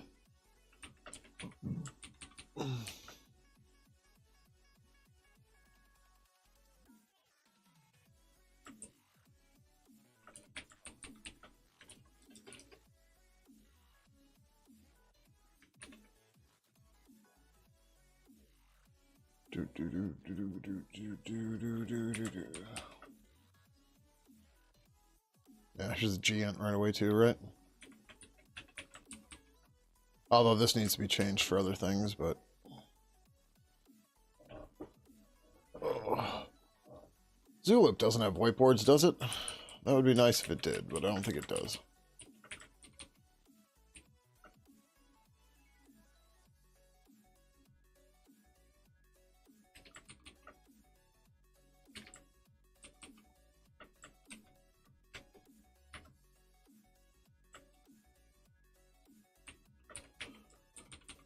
Oh, we should really do that.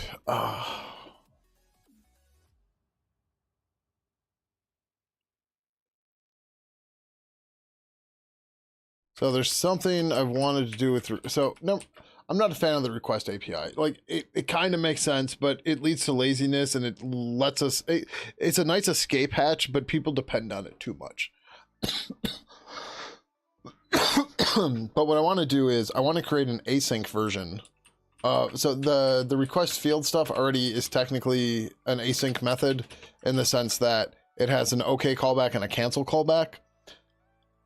I want to rework that so that we can actually do a request fields async and a request fields finish, so that we can get people actually migrating to the newer stuff and have it make more sense to them. But like they still have the old stuff from the old code or whatever, and it, you know, gives us a transition and stuff like that. And it shouldn't be that hard to do. It's going to be a little wonky right now. Like we're still going to use the existing API and everything, but like we can deprecate the other ones and push people to the new ones. And then that way we can actually make it to the new stuff later. There's not a whole lot of uses of the request API, but it's still, you know, one of those things where it's weird like that. Did we just do this one? Yeah. That doesn't actually work right now. Hello world plugin.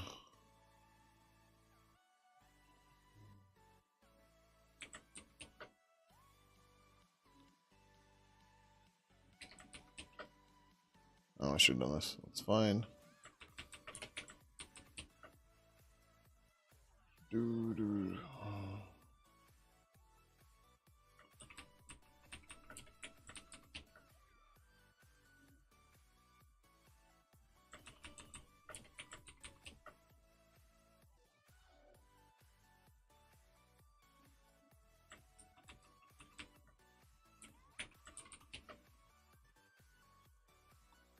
Again, more request stuff.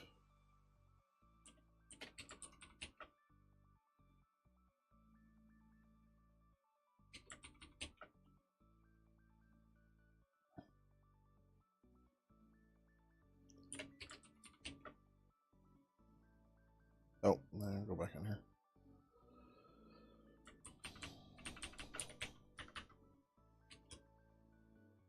Do a little bit more cleanup while we're here.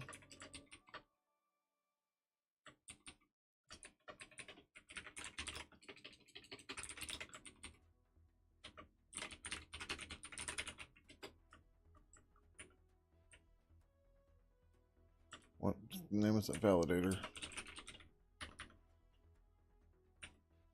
It's already. Oh, it's email validator. This is alphanumeric validator. Okay, that was already right. Whatever.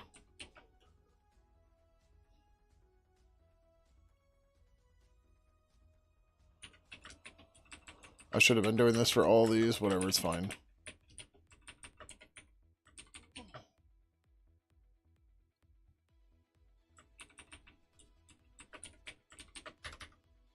Alright, like while I'm in these files making these changes, I should have done the GNs as well, but it's okay. Alright. Oh, I want a G car this time. Oh, I missed one. And a whiteboard.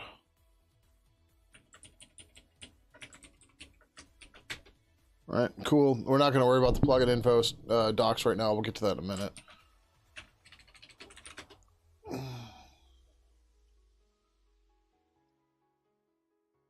Again, same deal. There's no difference between an int and a gint. So we should not be using them. Just leads to confusion.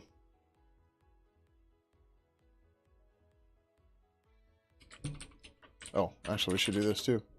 While that's compiling, QLogic approved the memory leak.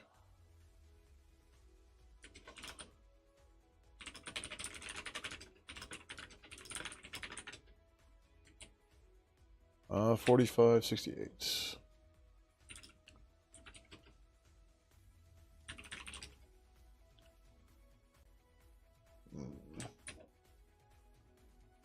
Running 2 Pidgin builds at once. On not a Threadripper. Gonna take a minute.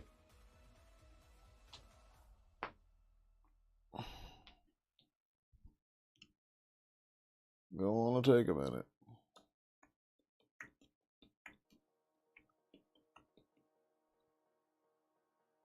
Oh.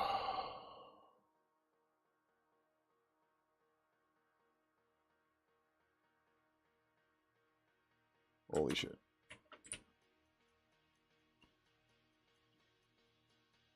Oh, that string processing in the docs always takes so long. Okay.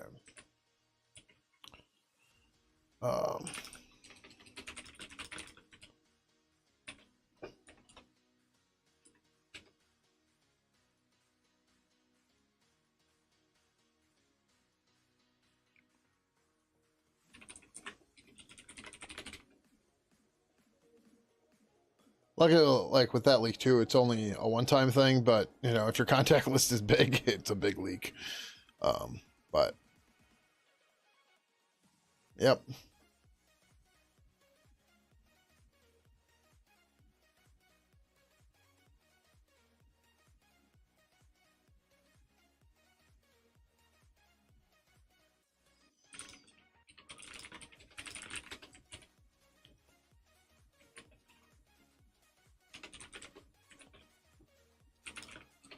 All right, so we got through our build here.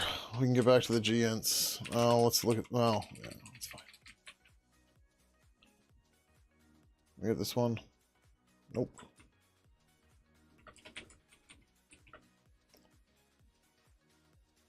Purple menu, GNs.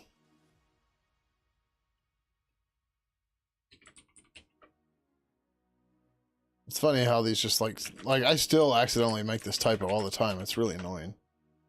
Like I know it's not supposed to be here and I still do it because muscle memory is a bitch.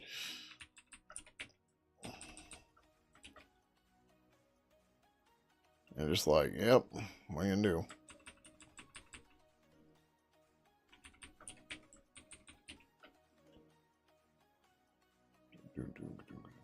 GN32 is fine. Those we don't change. It's only the normal GINT type. GN32 is a guaranteed 32-bit integer. And not so much that we see this problem anymore, where like the sizes are different or anything, but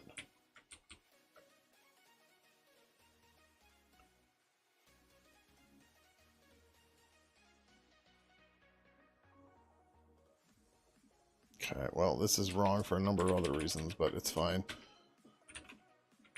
We typically do these as uints now.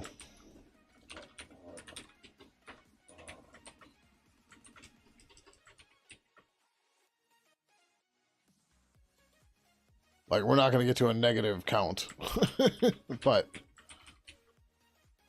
as we shouldn't. All right.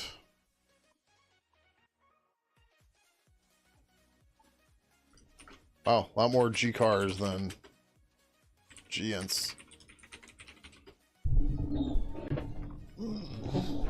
The other problem with commits like this are they're just prone for merge conflicts, which is really annoying and why you try to avoid them if possible.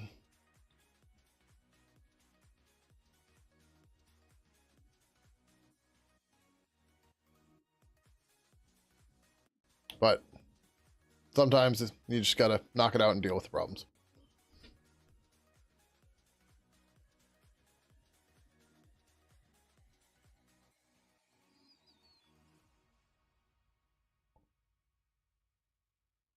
Come on.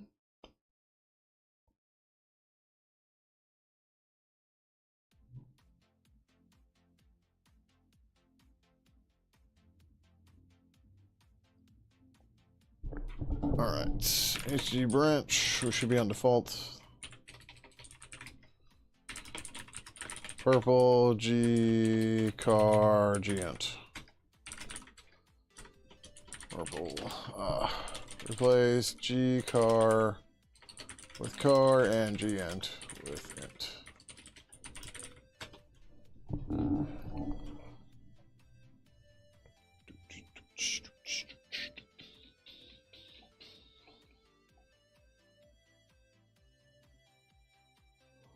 Oh, it's midnight. Okay.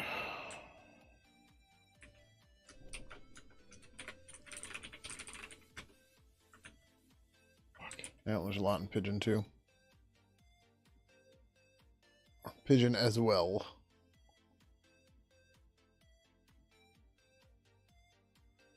Come on, review board. Oh, I have to update review board too. I've been told that review board 8 is coming sooner rather than later. And we're still behind a little bit because I just keep forgetting to update it. The 7.06 is out, I believe.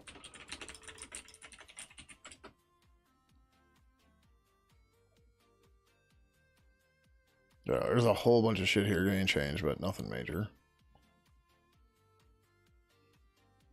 We gotta make sure we didn't get anything else circumstantial.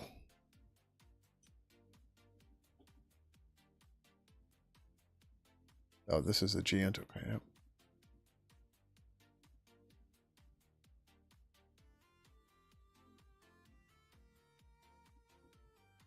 Like I said, I just kind of haphazardly multi-cursored everything, right? So this is the check to make sure that we didn't get anything else. Anything we weren't supposed to.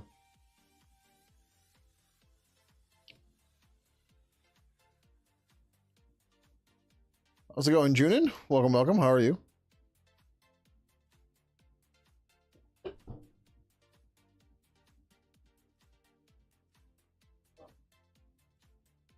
was trying to figure out your emoji there. I was like, that almost looks like the Wisconsin Badgers badger. Like, I gotta see it bigger. No, it's not. Okay. Doing all right.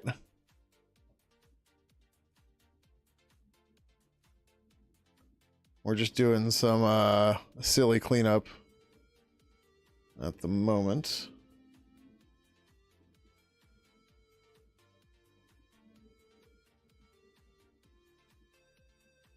Mostly to give my brain a rest, but yeah. And this is stuff we should have fixed a long time ago, too.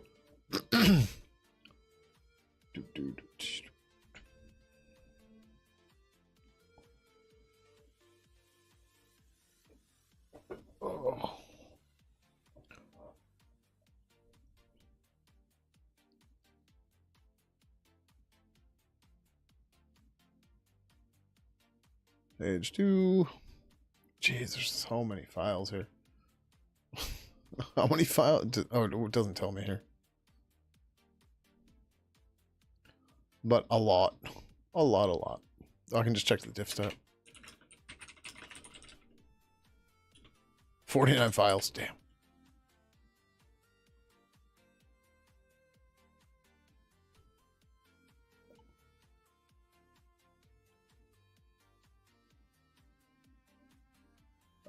The white space changed?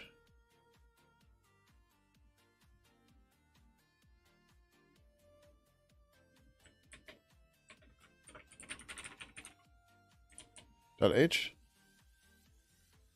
Oh, protocol.c 44.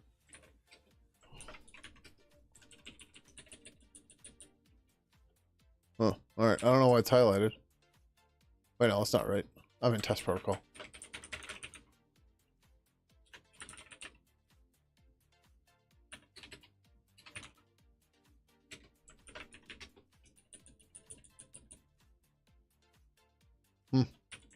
I don't know why Thailand's weird.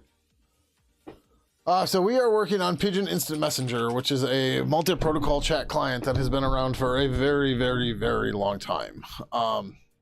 This is not exactly beginner-friendly code. This is specifically, this code base is going to turn 28 years old later this year. And yeah. Well, we're trying to clean up the code base and make things easier for newcomers. If you're just jumping in randomly, it's good luck.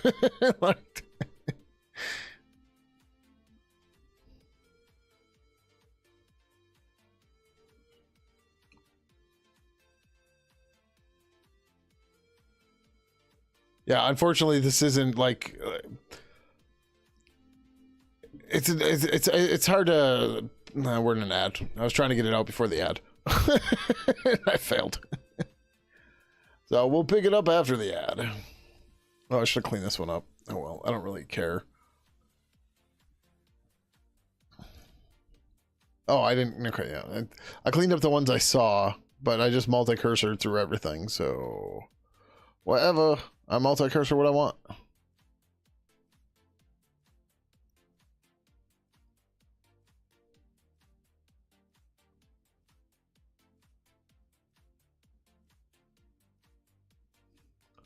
But again, having the unit test here helps a lot. So, yeah. I don't know why it did this. Like, it's still aligned right, but I don't know. So, I just provided a link. So, Pidgin is a multi-protocol chat client, which means it can work. Okay, so you aren't in the ad either. Which means it can connect to multiple chat networks at once. For example, the Twitch chat above us, this is in Pidgin 3. That's this window right here. Right? So, Pidgin can also talk... Ooh, shit. To other... No, come on, give me it. There it is. I gotta fix that. It can talk on multiple different networks. So right now we have...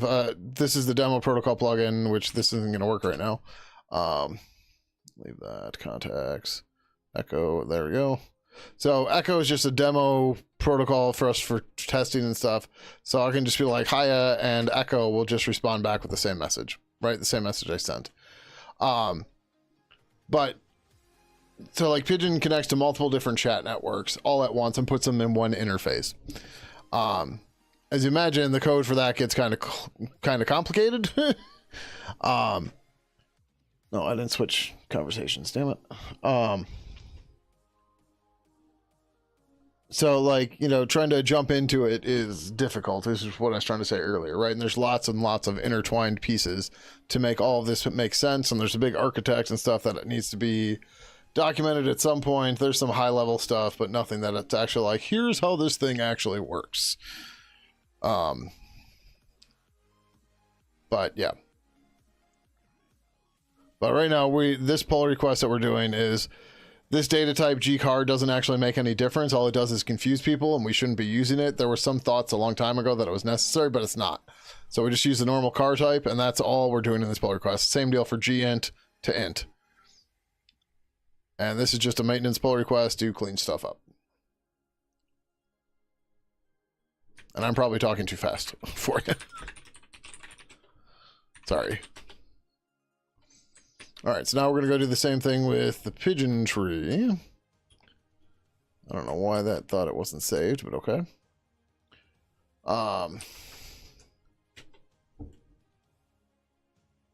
So I'm not the original creator, but I have been working on this project since 2003, and I took it over in 2016. But it's been a group effort for a very, very long time. But that's how open source projects go.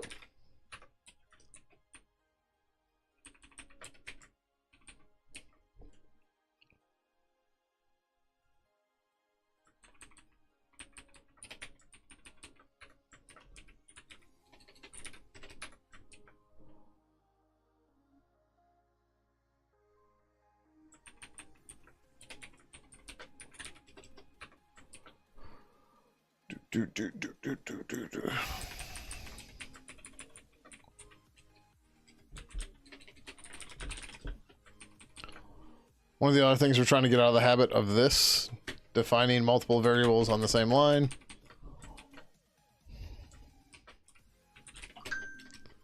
Among many, many, many, many other things.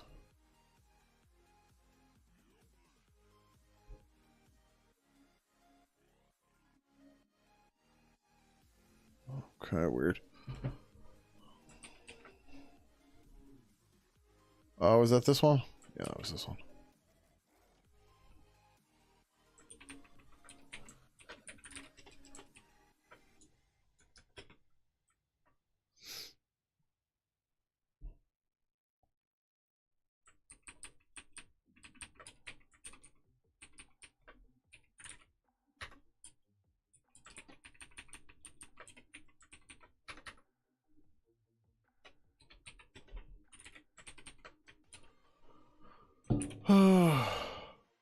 Since when you do this? When did I start working on Pidgin? I just said 2003. So 23 years ago. Which is a long, long time ago.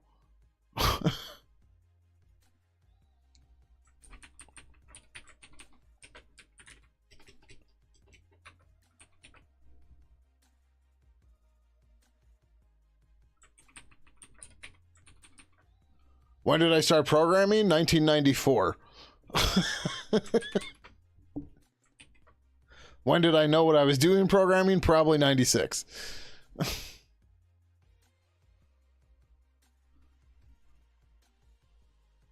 And either way, a very long time ago.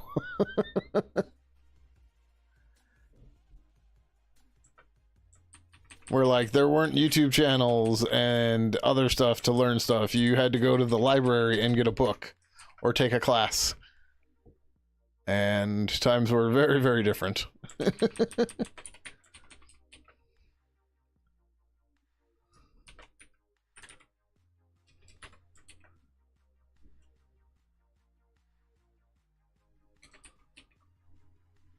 Yeah, it's just a tad different, just a tad.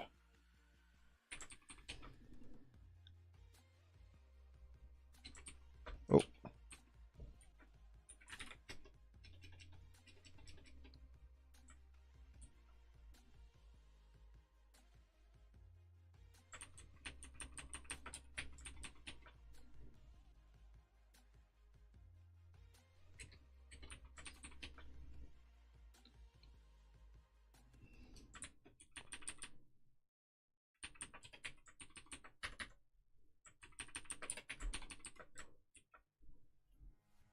YouTube hasn't been a good place to learn coding for some time. I wouldn't know. I didn't need to learn programming from YouTube. Coding's kind of shit. Yeah, I can see. Yeah. This is one of the problems I get all the time too, is people will ask me what's a good way to learn C. I'm like, I don't know. Because it's really hard for me to be objective about it. I like what's important to learn because I learned it so long ago, right? And it's just like, I don't know, try some things. And then people get annoyed and they think I'm trying to blow them off. And it's just like, well, anything I tell you is going to probably be wrong. So, yeah.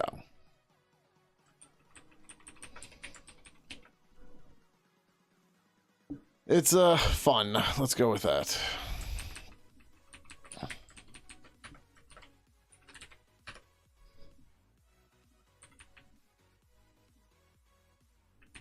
What is this? Oh, this is... Okay, yeah.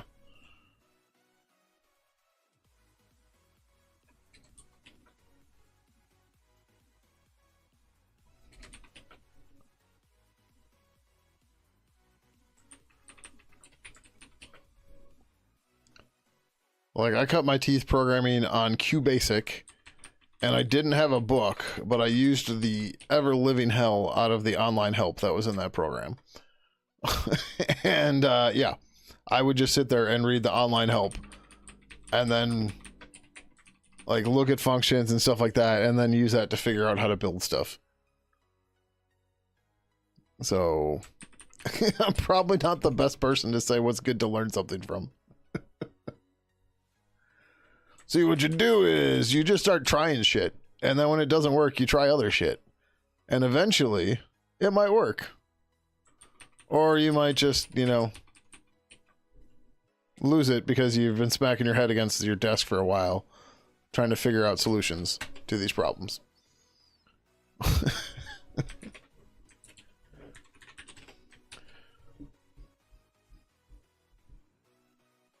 What's the worst part to do these things? I don't know. Support maybe? Like, this sounds silly, but like a lot of times we get support requests from users and stuff, and they are not receptive to our responses, let's go with that, or our questions. And they think that like we owe them something because they decided to use our project that we gave away for free in the hope that it was useful. And they can become very adamant, and it's very unpleasant. You go to Borders, the bookstore, and get C Programming Language by Kerrigan and Ritchie. Yeah. Yeah, and yeah, even the bookstore does not exist anymore. Yes, very much so. All right, so we're going to merge this thing, and this should start working now, finally. This is game. Was it 5 I was on with this? No. Okay, well, whatever. P, I am freedom and knowledge base, clean. HE up default, HE pull minus U. RBT land minus R. 45, 67. So with any luck, the whole deployment here will work. Yeah, and as I've said before too, I never even read K and R. So like, I'm not the right person to be telling people how to learn how to program. Because the main way that most people learned to write C is not the way I learned to write C. And that's because a lot of the way I learned to write C, oh damn, that's bad, actually came from dummies for, or C++ for dummies, and then I just learned other stuff. But like, I wouldn't even say I was a competent C developer until I started working on Pidgin. And I spent a lot of time working on Pidgin to get to that point too. Are we getting hit by bots? Okay, no, this is better. I'll have to turn that fan on in a minute. It's getting warm. So we're just going to run the normal build plan. This is just whatever. It doesn't make a difference. We're just running it to run it. We're not, the whole thing is to test the deployment, but we need to make sure that the deployment works on this build agents. This last pull request I tested on my machine and on a build agent, so everything should be good. So we're going to push. We're going to mark this as completed. We're going to jump over here. We should see one of the agents pick it up. One of these three. Should already have gotten it. Might already be done. I guess it's done. It shouldn't be done already, but Who knows? Oh, it's got one pending. Okay, so it's running. You'll see all the failures. That was as we changed the deployment method.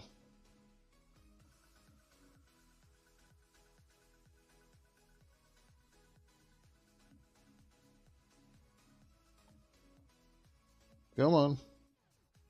Yeah, so Pidgin is a combination of many, many, many, many projects that build it together. So this is a website. So Pidgin itself is underneath the umbrella of a nonprofit we created called Instant Messaging Freedom. This website is a knowledge base for it, which it needs update. I basically took our media wiki and turned it into a static site. And that's what this is. So this is just building it, and it looks like it deployed it fine. Sweet.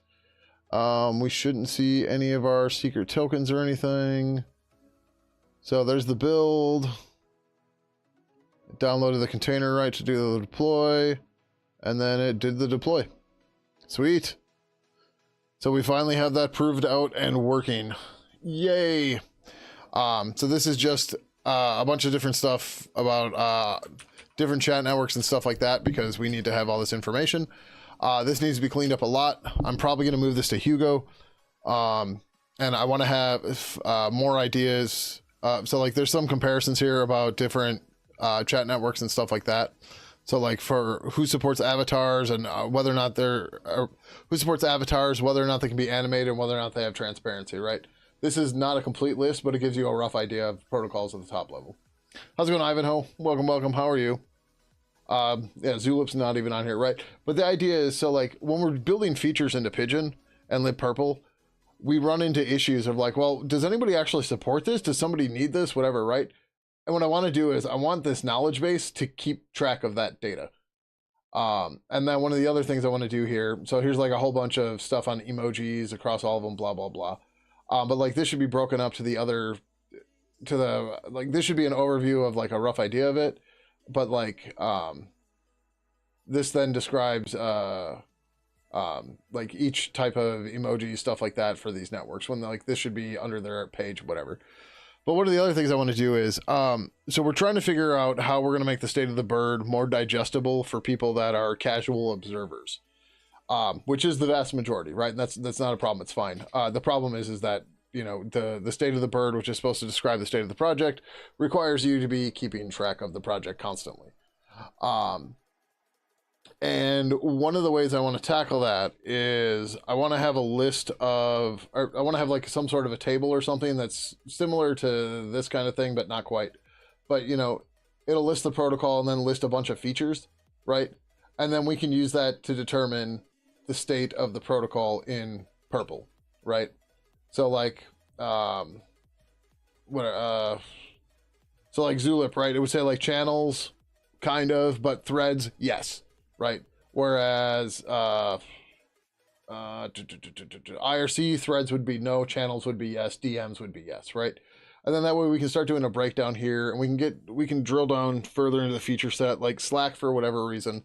And maybe it's changed recently, but I don't know. But like you can't do the action command on Slack in a thread for some reason. But you can use the action command in DMs and channels just fine, right? But there's weird little quirks like that.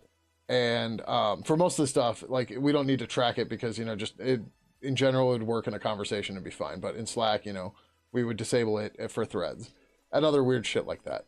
But the idea is once we have those tables built out or something, we can then actually determine our protocol support and how well we support the protocol.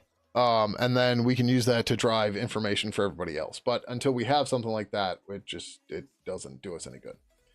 And also I'd like to see if we can somehow, especially using Hugo, pull in those tables or those feature sets. Maybe it's via JSON. That might be a good way to go. And then we can have a short code or something that shows the table on the protocol page. Maybe like a description of each one of the features and stuff. And then, you know, we can build the big table that shows the protocol, all the protocols and their support and stuff like that.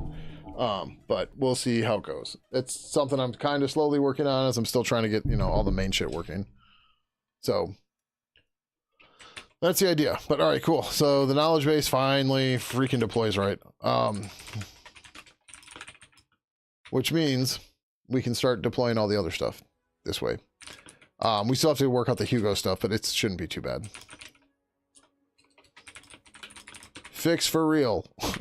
Because I actually, like I said, I went through and tested those changes on a build agent and on my machine. So now we knew that absolutely everything. Oh, and I logged out. I removed the image. I did a complete from scratch thing for all of it to make sure that the damn thing finally worked. Because that was the third pull request to try to fix it. I was just like, oh, dude. Oh. Yeah, nothing yet.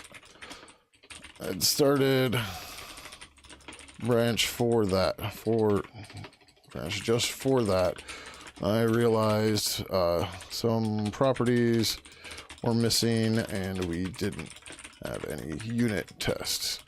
So instead of lumping it all together, I built this review request to add those properties and the unit test as the conversations member review request will be quite large. Large on its own. Duplicate semicolon. Oh. I'm literally looking for a semicolon. But no, yeah, that's a copy paste error. No.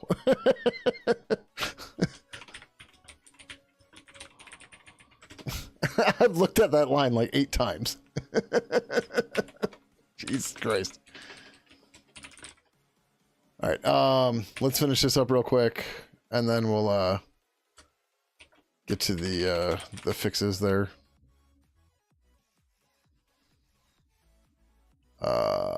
Where? There it is.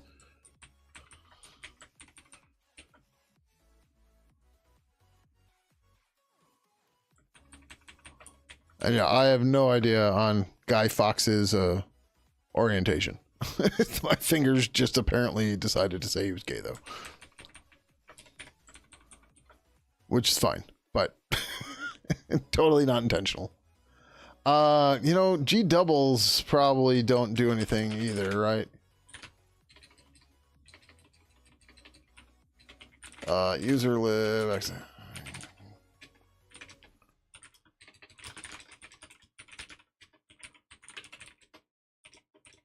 not even here.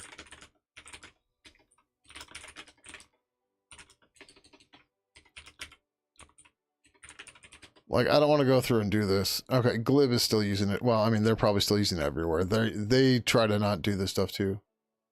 But since it's just in gtypes.h, it's just going to be a type def. Yeah.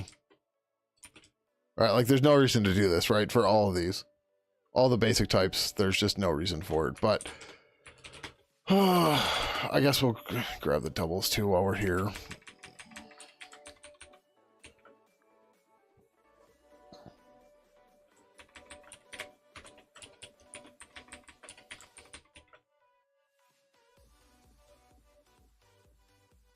G-booling does matter, though. Those ones we do want. Those are important.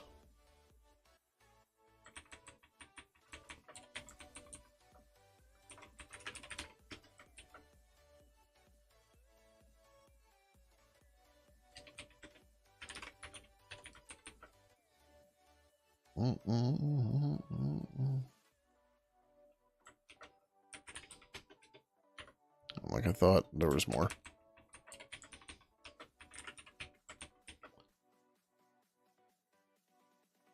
Pidgin's multi-platform. It runs on Windows, Mac, Linux, BSD. Hell, it even well, it was game back then, but it ran on a Nokia N8000 or what? I don't remember the exact name of those things.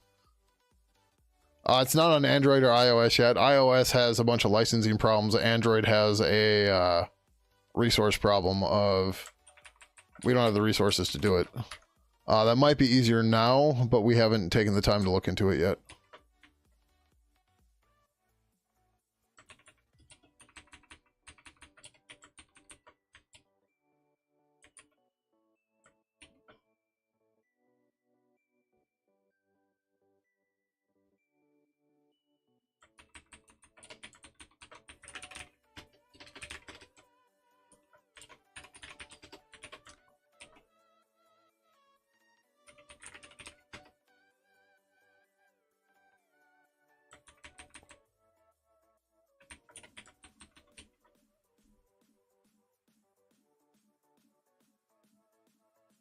And the licensing problems on Mac OS, or on iOS is that the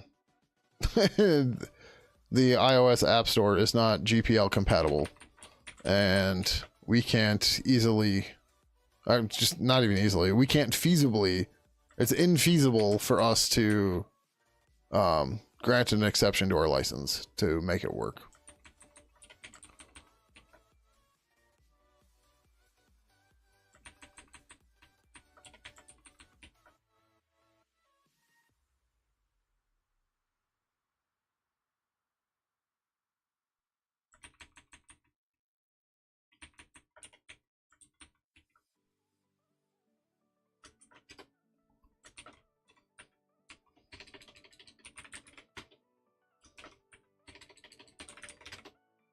Okay.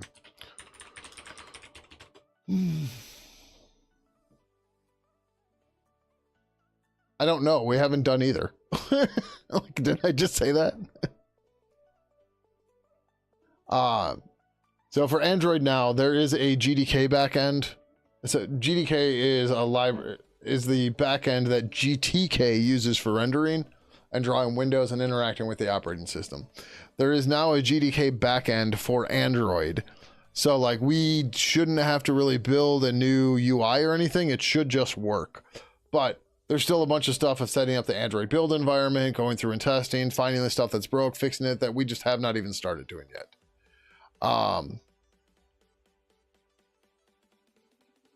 So as I explained before, the G prefix ones don't make a difference.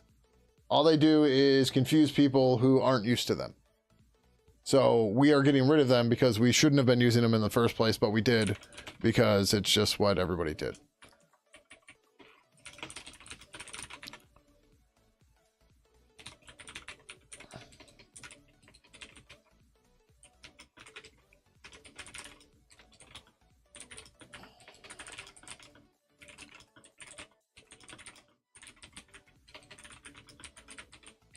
Intrinsic typos. Yeah.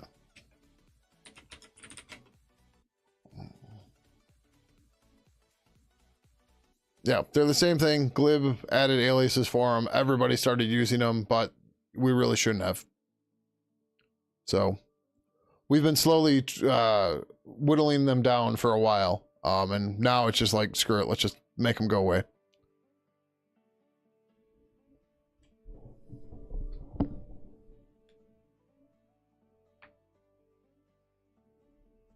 What is going on? Are AI bots back? This is just stupidly slow.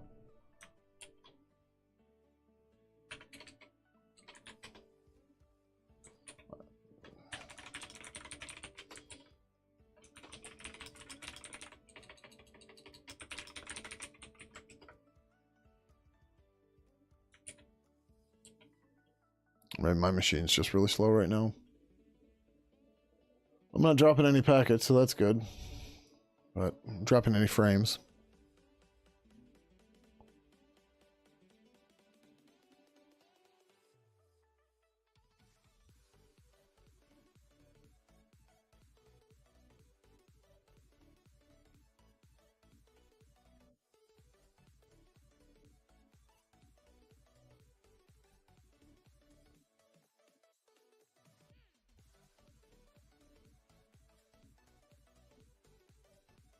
Yeah, I've got to go back and look in purple for G double.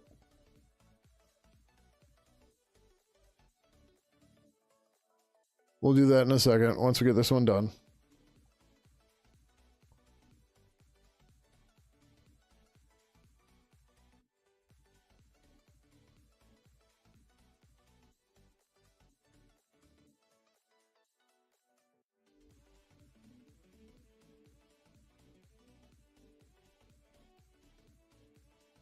Yeah, we're mostly just looking for, like, if I accidentally got a GN32 or something, stuff like that. But either way, you know, we need to review what we're asking the reviewers to look at, because if we don't, then we're just dicks.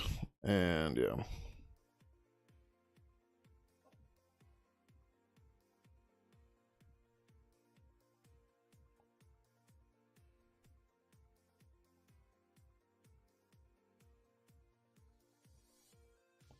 If you're wondering why sometimes it has it highlighted, sometimes it doesn't, there's a threshold. I forget how many characters it is, but there's a threshold where the line is over a certain length where it won't look at or it won't highlight the characters anymore. And I think I can change that value, but the only default's fine. It's not that big of a deal. It's nifty, but it's not required. Huh? No, are you talking about the G double thing? Like, I didn't think to check G double in the lib purple pull request. I thought of it after I already created that one and I started the one in Pidgin, so I have to go back and fix that one. Or I don't understand what you're asking.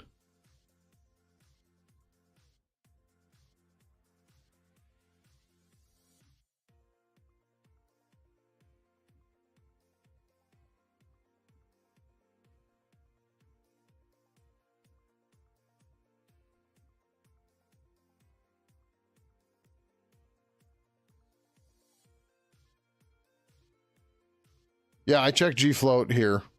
I didn't check short or long because I don't think we're using those anywhere. But I suppose I can just do this real quick.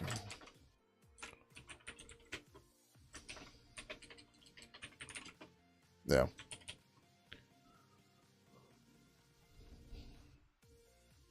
No, I should have fixed that one. Oh well. Yeah, this one too. This is... I don't know. A whole bunch of crap we don't really care about at the moment. That's a plugin that probably doesn't even compile right now.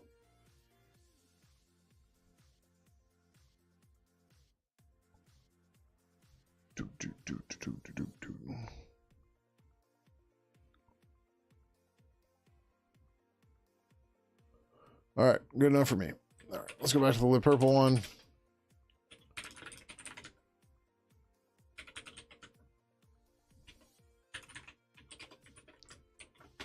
Oh. Oh, look at that. There's a G long.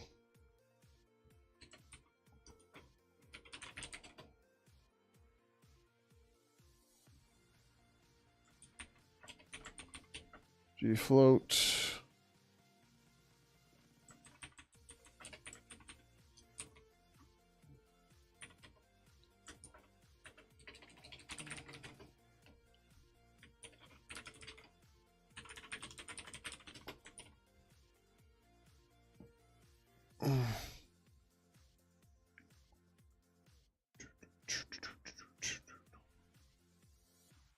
Did I skip double? Yeah, I did. All right, no G doubles in purple. Cool. I might have forgot it, but it doesn't matter because it's not here. Which is surprising. I thought whiteboard would have had it.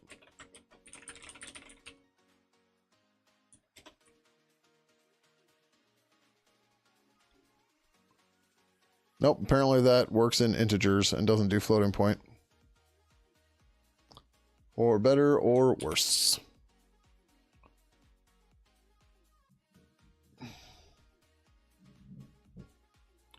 Cool.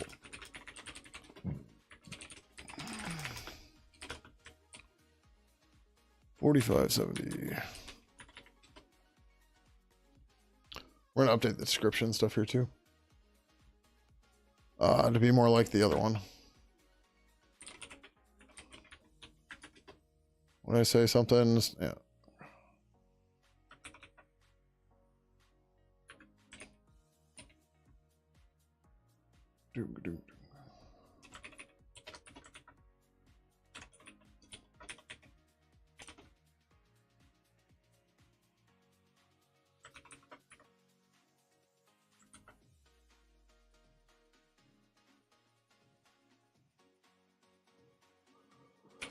A few more types.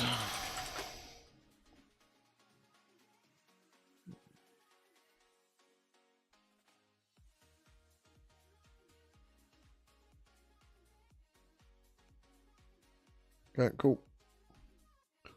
Want to fix the description on 4571 as well, because that should be capitalized. I'm trying to get a little bit more stringent about these.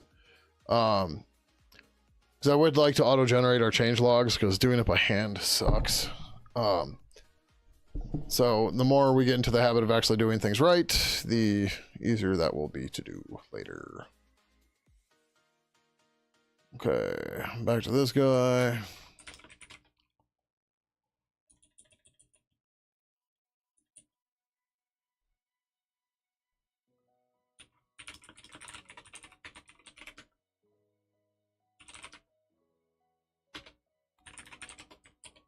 All right. What were? Oh, I don't want the diff. I want the reviews.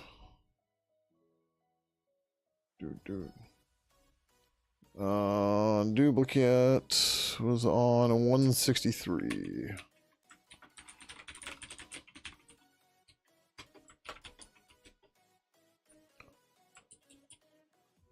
What did he say it's supposed to be?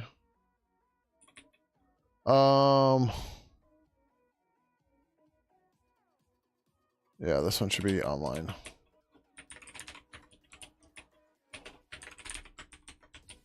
No, we shouldn't be checking online though. Online is runtime dependent. Like, we don't store whether or not a conversation's online in the database because that doesn't make sense, right?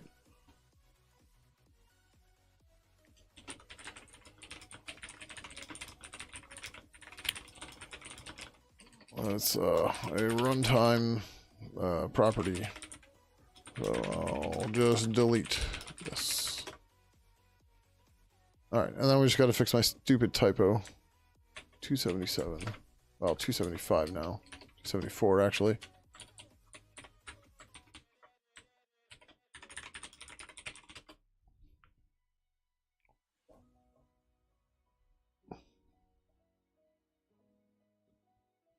But yeah, there's a handful of things like online and I forget what else, where like it doesn't make sense to store them in the database because they change the second it, you know, you're online or your account comes up or something.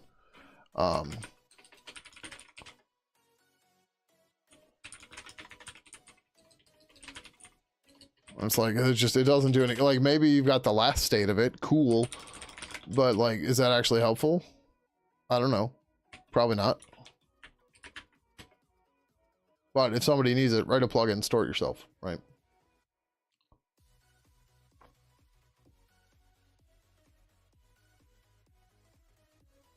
Like, we store whether or not a conversation is federated because that should be something that exists all the time.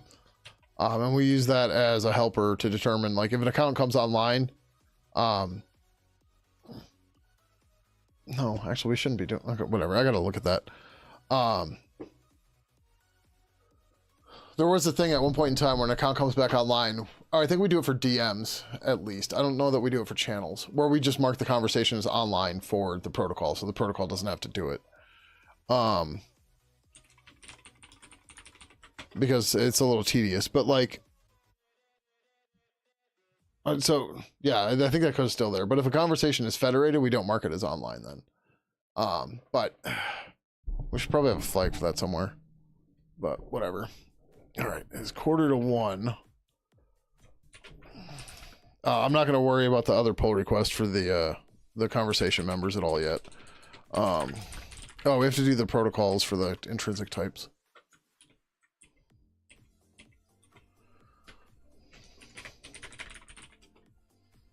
No GWN protocols. G float. Nope. G long.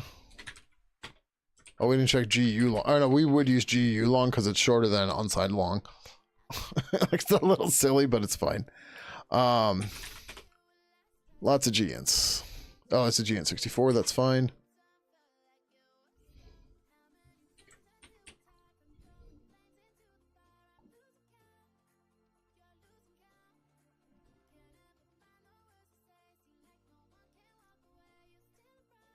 I guess we could search for GINT space.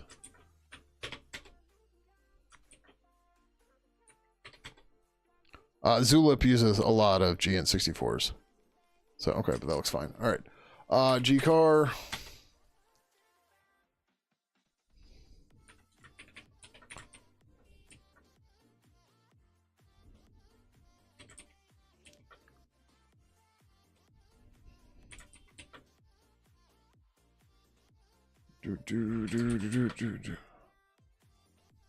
Okay, Okay. There's not much here, which is good, right? That's what we want to see. Yes, this is actually Pidgin. You love Pidgin? That's awesome. Yeah. So the chat you see above me, this is Pidgin 3 running Twitch chat. Pidgin 3 is not quite ready for users yet. As you can tell, like, you don't see emotes or anything in Twitch. But you will notice that the colors of usernames are the same and stuff like that. And there's a lot of other stuff that needs to be done. We haven't tried to polish the UI at all yet. But, you know, here's the member list. Woo! And I really got to put a handle or something here. But, yep, boom. So the contact list doesn't show any of the Twitch contacts here or anything. But we got notifications. Oh, that renders for shit. That's fun. Right, lots of stuff to do here. But, yeah. Oh, did you not check short? Yeah, I didn't like the protocols generally don't have a whole lot of math stuff in it, right? So it's usually just numbers and strings.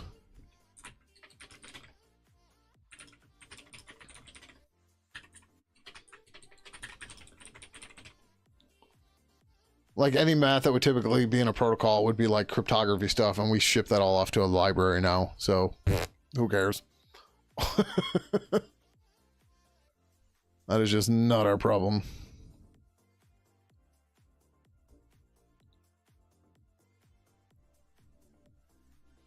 I mean, we're an open source project. If you want to contribute, contribute, right? Like, we have an entire contributor's guide. Actually, there should be a bot command. Contributing. Yeah, there you go. Some of that stuff needs to be cleaned up. Some of this stuff's out of date. It's all over the place.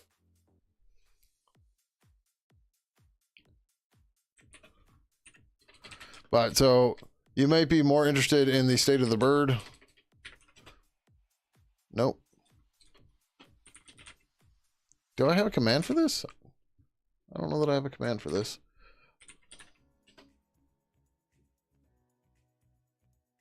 Of course.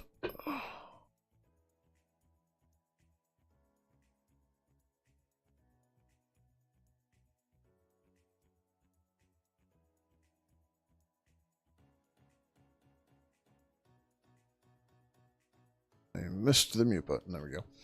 So the state of the bird, which I'm trying to see if I have a command for, but the state of the bird is a monthly post I do about the state of the project. And we're going to be changing the format up here a little bit. There's some discussion of it in here.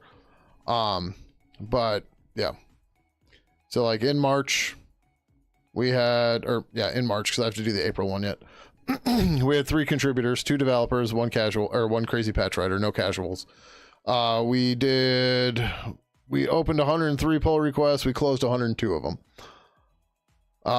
Back in January, I went on a issue closing spree, and then we didn't do a whole lot in March, right? Here's the commits breakdown per project for each month. And then, you know, we get into descriptions and highlights, and there were no screenshots or anything this month, but yeah. So, oh, did I spell it wrong? Thank you. Yeah, I did stop, not so to be. There you go. Thank you. Oh, that is an old command. Okay, hold on. Let's update that. That command's real old.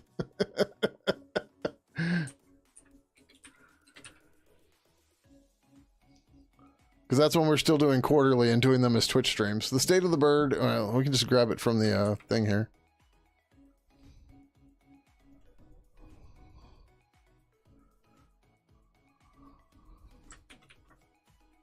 State of the bird.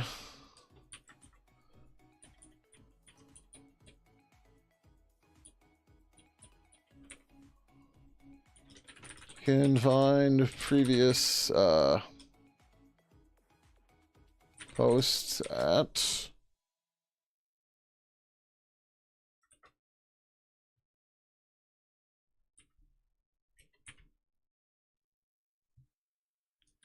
state of the bird. There we go.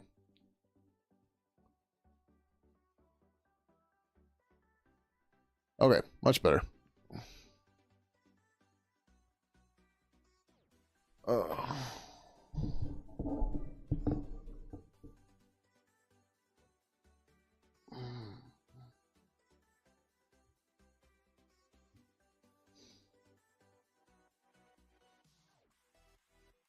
Fuck.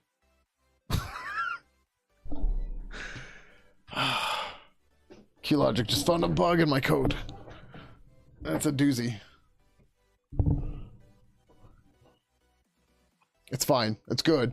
But I'm just like, crap, now I have to fix this. So there, I build a checksum based off of the user IDs to build an ID for the DMs. But he pointed out that the checksum is not Indian invariant, meaning depending on the Indianness of the processor, it will give you a different number. Which is, yeah. Transfer none. Yep, okay, cool. Yeah, damn reviewers finding my issues. Ugh.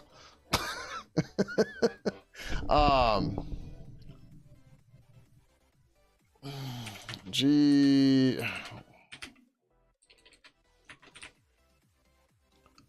There's something to do this. I don't remember the name or anything of it, though.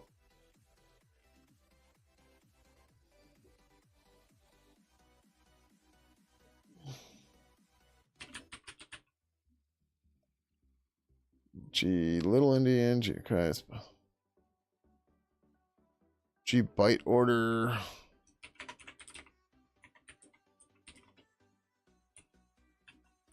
course, it's not defined here. Why need to keep track of Indianness and user code? Because, so the way this checksum works is it's based on ints. Right? And 16-bit integers or bigger, the Indianness matters, how they're stored in memory. And we're converting this into a byte array and then plopping it in. And that's a problem. So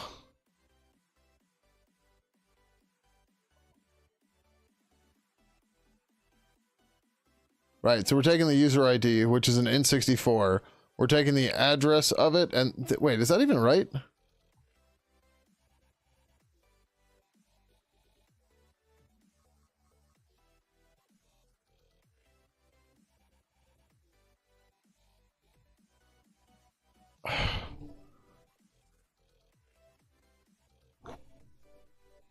Yeah, that shouldn't be right.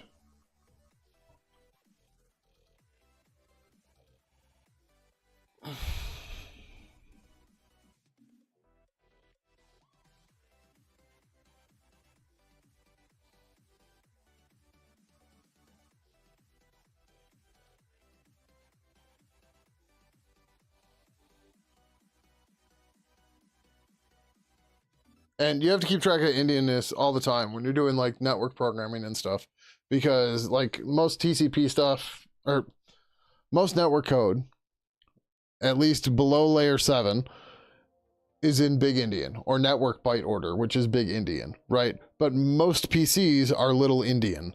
So you have to worry about the stuff all the time, unless something abstracts it out for you, which most of the time it's done and you don't have to care about it. But this can't be right.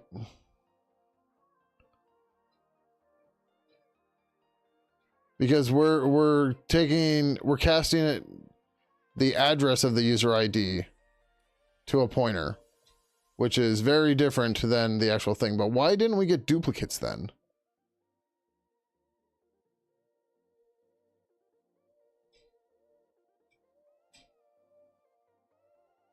Because we want to create a G pointer to the number, not the address of it. All right, which one? This is Zulip DMs. Oh, Turtles passed, I think.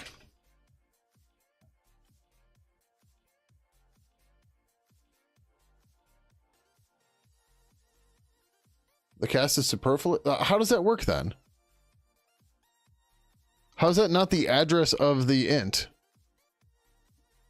What am I missing here? Oh, yeah, the cast is superfluous because the function takes a G pointer.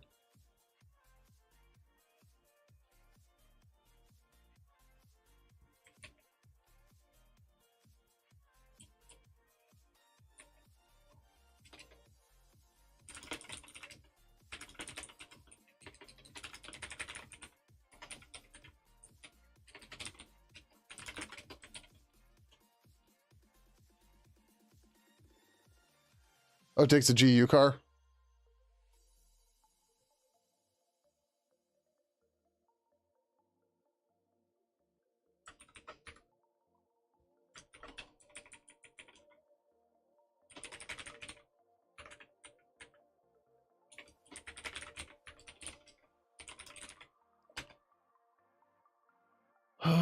That's right, the checksum does take a GU car.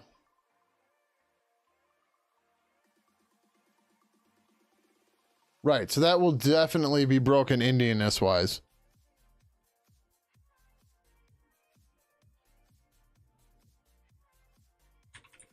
So what'll happen, to explain this more clear, because it wants a GU car, a character array, it's going to read the bytes exactly as they are in memory. And those bytes are going to be in different orders on a little Indian machine versus a big Indian machine. And that's why there's a problem. Cast converts Giant 64 star to Void star, which implicitly casted GU card. Right. But the Giant 64 star is the problem.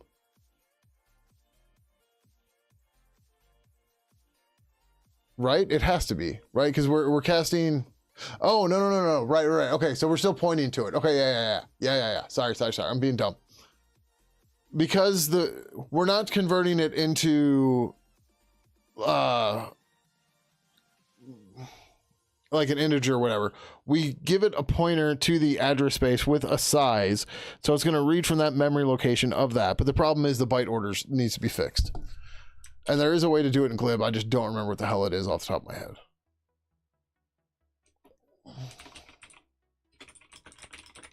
So let's go look for it, because we have to do G byte order.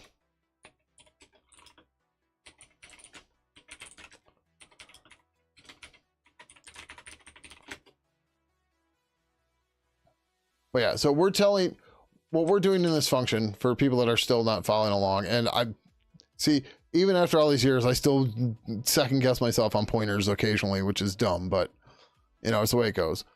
But so what happens is, so the user ID is a GINT64. There's a value there. We're taking the address of that value and casting it into a G pointer, which is a little weird, but we'll fix that in a second. And then we're telling gchecksum update to read 4 or 8 bytes, right? The size of a GINT64 or size of user ID, which is 8. We're telling it to read 8 bytes from this address, and that's fine. That's perfectly clear. But the problem is, it's on big Indian machines. It's in a different order than it is on little Indian machines. And that's where the problem comes from. And that's what we need to address. That's okay. We just need to do it.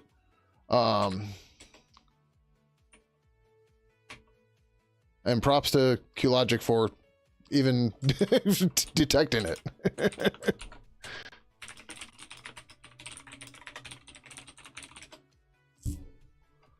All right. So this is in Zulip connection.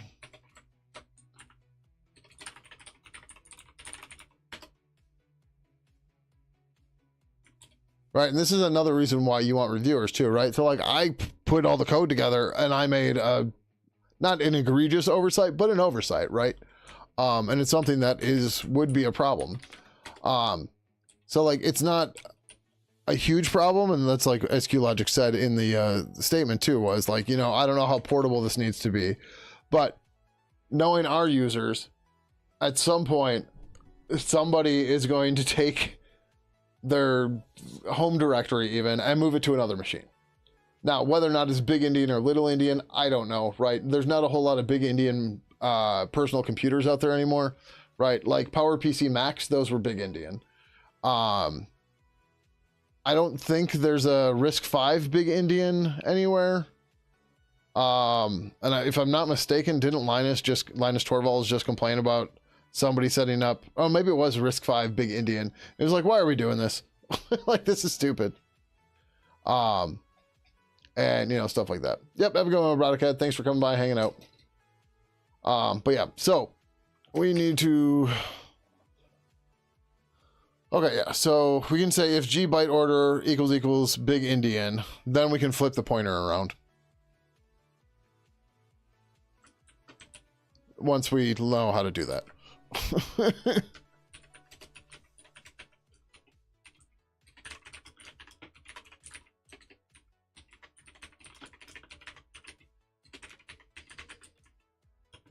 But we're going to do it this way because on Little Indian, which is going to be the common case, that's going to be what we care about, right? The rest of it, not so much. So, yeah, I think there is a macro. I just don't know what it is. Like, and the problem is manuals doesn't find the byte order stuff.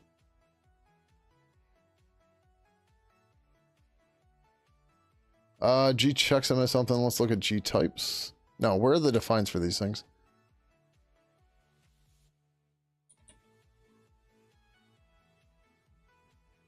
Something to, I tried looking for LEB. Oh,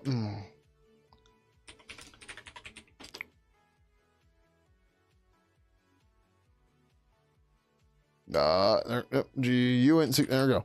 Cool. Converts the GUN 60 from host byte order to Little Indian. Cool. Right, so if we're on a big Indian machine, we're going to say... How does this actually...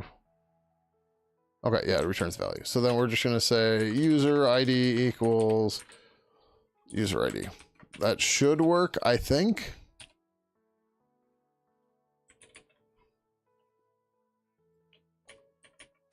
I don't know where the macro is, but...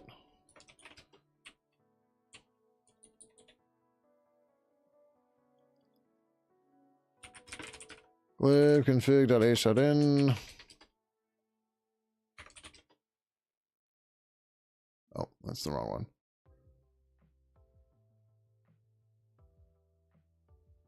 Oh, I'd probably use his size. Yeah.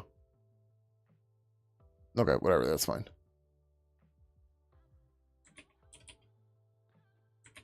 Does it short circuit out?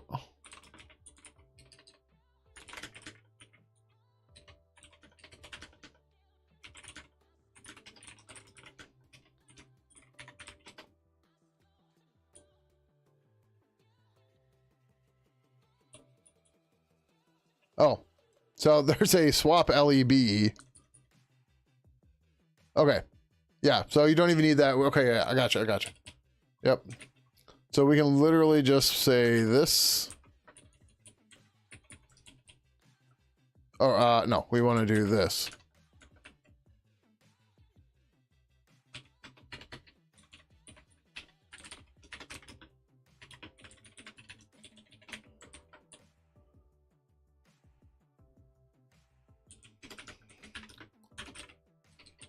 Make sure the int is, make sure the user ID is always in Little Indian to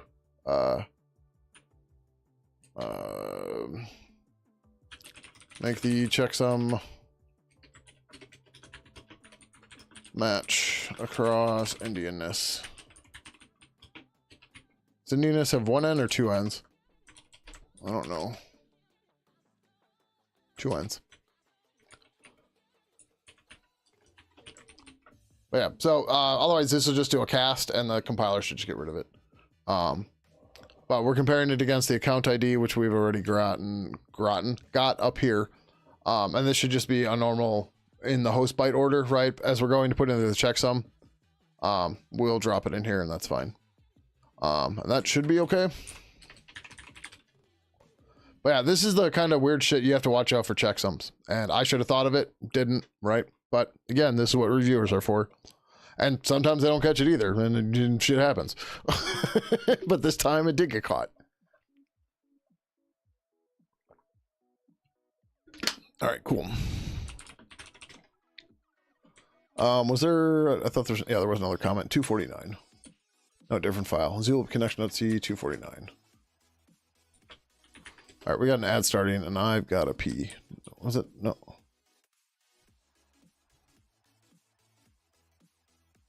Purple Zulip connection. What? Oh, no, I changed lines. There's more. Transfer node, and the manager holds a reference. Okay, cool.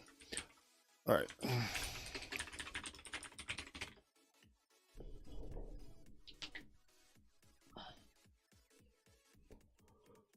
All right, during this ad, I'm going to take a break and grab water and go pee. I was going to say grab a pee and go water. Sure, whatever. 45, 62.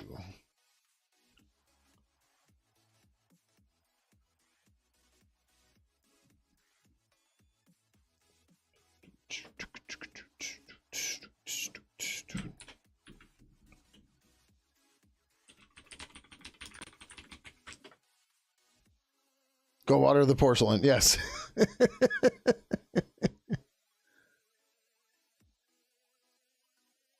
All right, cool. All right, I'll be right back.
Good timing. And the porcelain has been watered. All right, we're going to try to look at this request thing quick.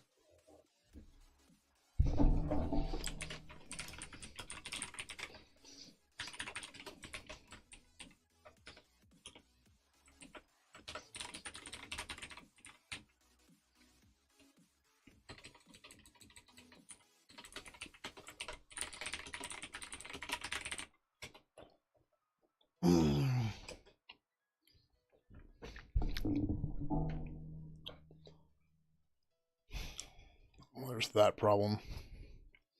There's a lot of problems with this. Oh, cool. Gotta ship it.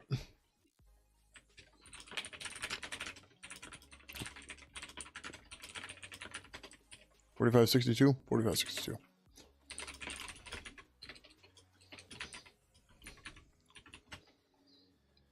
Yes, we still use Mercurial.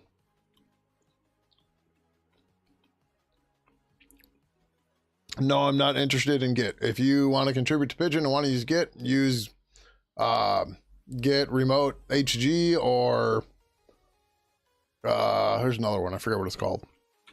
We're not converting. Not as long as I'm in the lead. Like, I fucking despise Git. We were just talking about that earlier in here too. Like, I do not enjoy Git. It is a pain in the ass. It should not be the default go-to version control tools. For some stupid reason it is, because this is the worst timeline. Actually, maybe that's it, right? Everyone complains about how bad the timeline is now. Git becoming the de facto standard was the first problem in this timeline.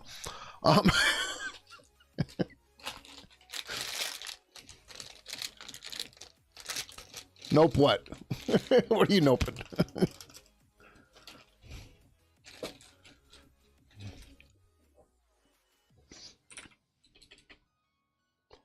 Was when they killed Harambe? Okay, fair. As long as we can agree that Git was a mistake, well, no problem.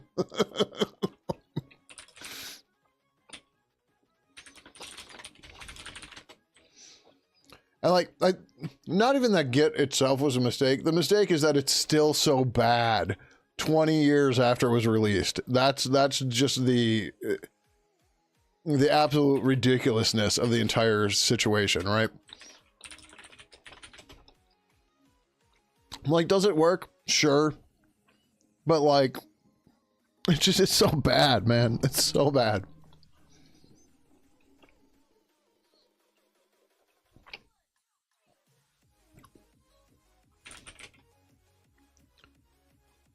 Back in your KDE contributor days, Subversion all the way. Well, yeah, so Pidgin went from CVS to Subversion to Monotone to Mercurial.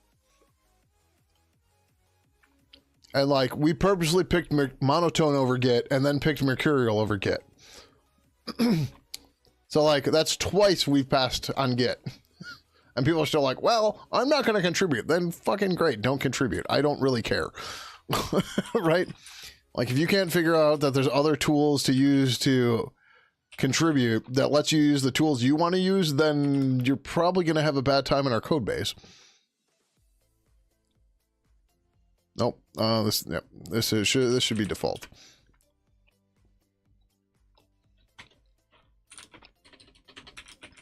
All right, like all the time, people are like, "Oh, well, you need to do this thing for me to contribute." I'm not going to contribute. Like, contribute or not, right? Like,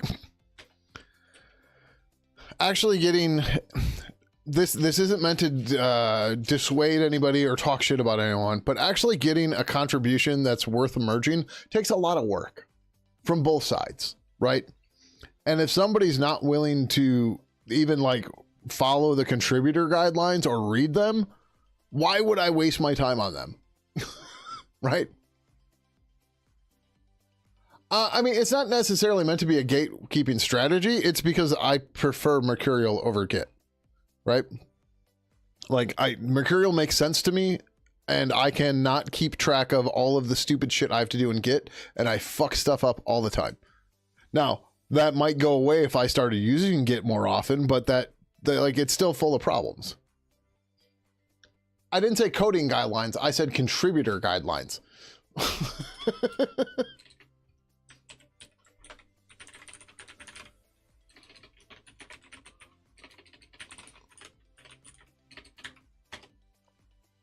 Right? So here's a quick breakdown of how to use Mercurial with us. So if you got used to Subversion, then you can probably use Mercurial without much work. All of the commands are the same. Now you have a push and a pull, and then there's additional ones, but like check in, check out. Well, not so much check out, but you know, check in. Yeah, like there's no stage. The stage is by far one of the worst things ever that Git has done, and everyone thinks it's a thing now, and it's just like, you all just created all this extra work for yourself with this fucking stage because you can't, like, you're trying to change too many things at once. And yeah, like everybody I know that uses Git and is like, yeah, Git's fine, and I go, yeah, what do you think about the stage? Oh, it's fine, but I always Git check in -I, and it's like, why?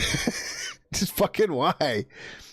Oh, because that way I could just pick which pieces, blah, blah, blah. Yeah, but then you can't actually test your commits, right? So we were talking earlier about how people will care about bisectability and how like every commit has to be bisectable, and meaning that, you know, it'll always pass on its own, whatever. But these assholes are also sitting there doing interactive adds and commits and stuff, and they can't actually test their commit because the commit they're making is, you know, plucked...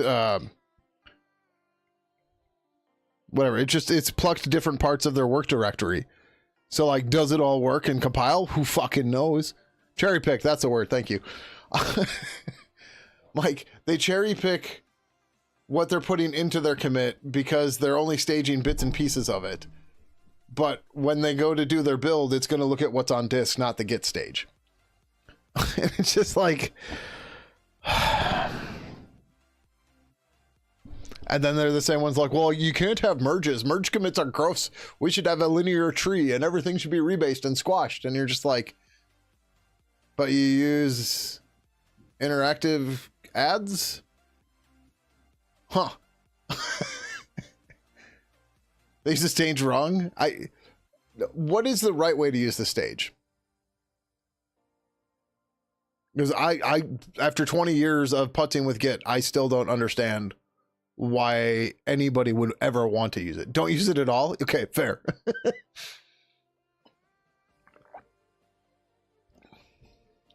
Like,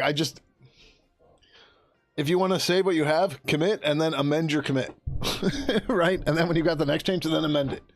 And then when you start getting down the sidetrack path, like I did earlier, I was like, oh, I found this memory link. All right, let me shelf this, commit what I have, go back to the main branch, unshelf, and get that stash and stash pop, right? Commit this, make a pull request out of that one line for the memory leak, then come back to my other branch, rebase that branch on top of the branch with the memory leak in it, and now we're happy. But no, they'll sit there and do all the other crap of, yeah. But branches are the answer. Branches. That was Git's big thing back when it came out. Quick, easy, throwawayable branches. Git cannot be down 90% of the time because Git is local. Oh, yeah, you mean GitHub, but yeah.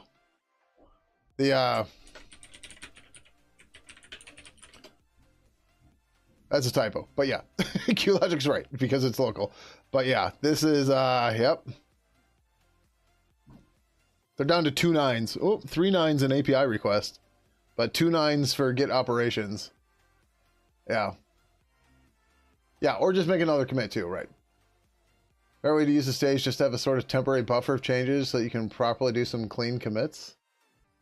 Just make the commits, right? Git's whole thing is about editing stuff and being able to amend and stuff. Just make commits, right? So like Git is quote unquote version control, because I don't consider Git version control, but it's version control and version control and version control, because you have the stage which is built on top of the ref log, which is built on top of the change log. So you have 3 version controls in one tool. I can't imagine why this is super fucking complicated. But Git's not version control because version control tools don't readily throw away versions. Git is a collaboration tool, though, and I will give it that. But it is not a version control tool, because a version control tool keeps track of versions that were deleted. Like, it doesn't need to keep the content, but it at least knows that they were deleted. And Git doesn't do that. Use the stage to partially commit your work. But yes, you can use amend for that too. But there are often more than one way to do. Yeah, for sure. But like, having to add files to every commit is another problem, right? So like in every other version control tool, as far as I know, I haven't used SourceSafe, Team Foundation Server, Perforce, a couple others, but you know, the normal open source ones, CVS Subversion, Monotone, Bazaar, Darks, Mercurial, etc. Like, it knows what files are tracked, and when you make a commit, whatever files that are tracked and were changed, it will add to the commit, right? That's the default action. That's generally the action you want, in my experience, right? Now, if you only want to commit a single file or a couple files, you specify them on the commit command line, right? Whereas on Git, every single commit, you have to specify the files by adding them to the stage, which is the same thing as adding a file to be tracked by version control. And then, like, you have the opposite, right? So you have to add everything all the time individually, or you can do git commit -a to do what every other version control tool does, right? So the behavior is flopped. So yeah, that's exactly what I was getting to, Young Frog. Also, welcome. How are you? Right. My point is that Git's default behavior is the opposite of every single other version control tool out there because of the stage. You realize you've been Stockholm Syndrome by Git? At least somebody else said it for once. I'm like, to be clear, right? I'm not telling you to go and convert everybody. That'd be stupid, right? That's a waste of time, right? So many people know Git now. It works well enough for them. That's fine, right? I have to use it too. I just don't enjoy using it, right? But like, you know, the thing about collaboration tool is you need collaborators, right? So like I was at a meetup on Friday and I was wearing a GitHub hoodie because I got the GitHub hoodie back from the Won't Fix Cabal conference at GitHub in 2016 or something. I don't remember. And it's a 10-year-old hoodie, right? There's no rips, there's no holes, there's no nothing. It stood up to 10 years of me wearing it. And someone's like, well, why do you still wear it if you don't like it? And I'm like, because it's a good hoodie, right? Like, I don't care what the logo is. I don't give a shit, right? But then they're like, well, what do you, or like, what should you be using? I'm like, the answer is not, like, the tool you should be using is the one that you and all of your collaborators know how to use, right? Unless you have a reason to move to something, don't bother, right? People get into this thing all the time about, well, the new hottest JavaScript framework is, but no, fuck that. If you have a team of 10 people and they all know React, stay on React, right? Why would you just, you know, flip the table over and force everybody to learn something new? That's dumb. That's a waste of time. It's just, use Git as a cloud? Sure, whatever. There's no cloud, it's just someone else's computer. Very true. Back to folder final. No, yeah. That's, if you think that there's no other version control tools out here, go read Wikipedia page on version control systems. React is a bad timeline thing too. Yeah, for sure.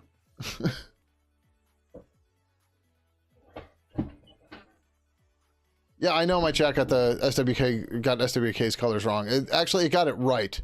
The SWK's color is purposely meant to look bad on not be visible on dark themes, right? So you probably have better Twitch TV or Frankerface installed, and that's fixing his color for you. I have the same deal in my Twitch, but I don't have it on Pidgin. Pidgin doesn't handle that yet. There's a triggering XKC927. Would be nice if a dev could pick whatever tool used its central server was agnostic. I mean, we already have these things. Like, I might have this set up. I don't remember. No, how does this actually work?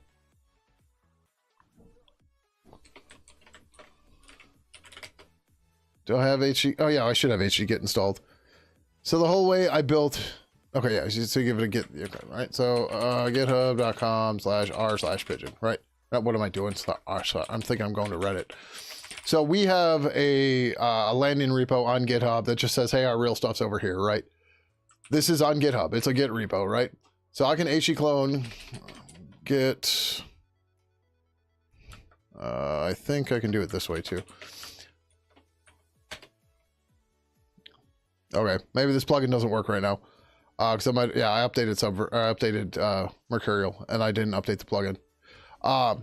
But there's tools for both Git and Mercurial and a whole bunch of other stuff that lets them talk to other version control systems. And for some reason, people just don't know these exist. But either way, welcome Chrono Zero. How are you? Hope your stream was well. What were you up to tonight?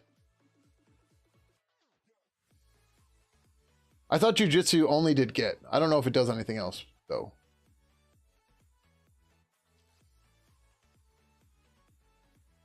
The Git wizard, but doing so many merges and solving so many conflicts, I think on one hand, this is where it shines, but it's also source.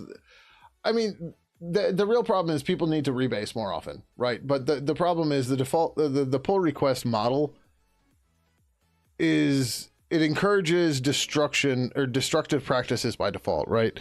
So like, as you go and fix changes and stuff to your commits, you have to then push -F to your remote, whatever, right?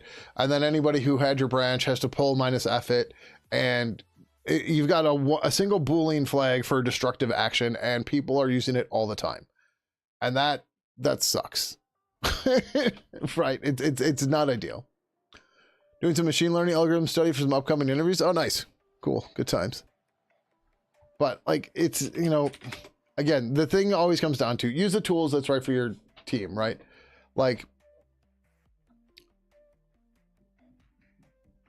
trying to force a Windows developer to do Linux-y shit and a Linux developer to do Windows shit is dumb, right? Thank you, Steve-O, for the 27 months. Greatly, greatly appreciate it.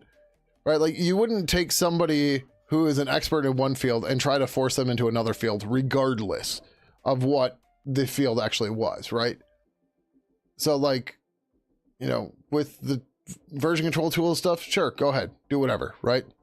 But the bigger thing with Pidgin in particular, because I know you're like, well, you're contradicting yourself, blah, blah, blah.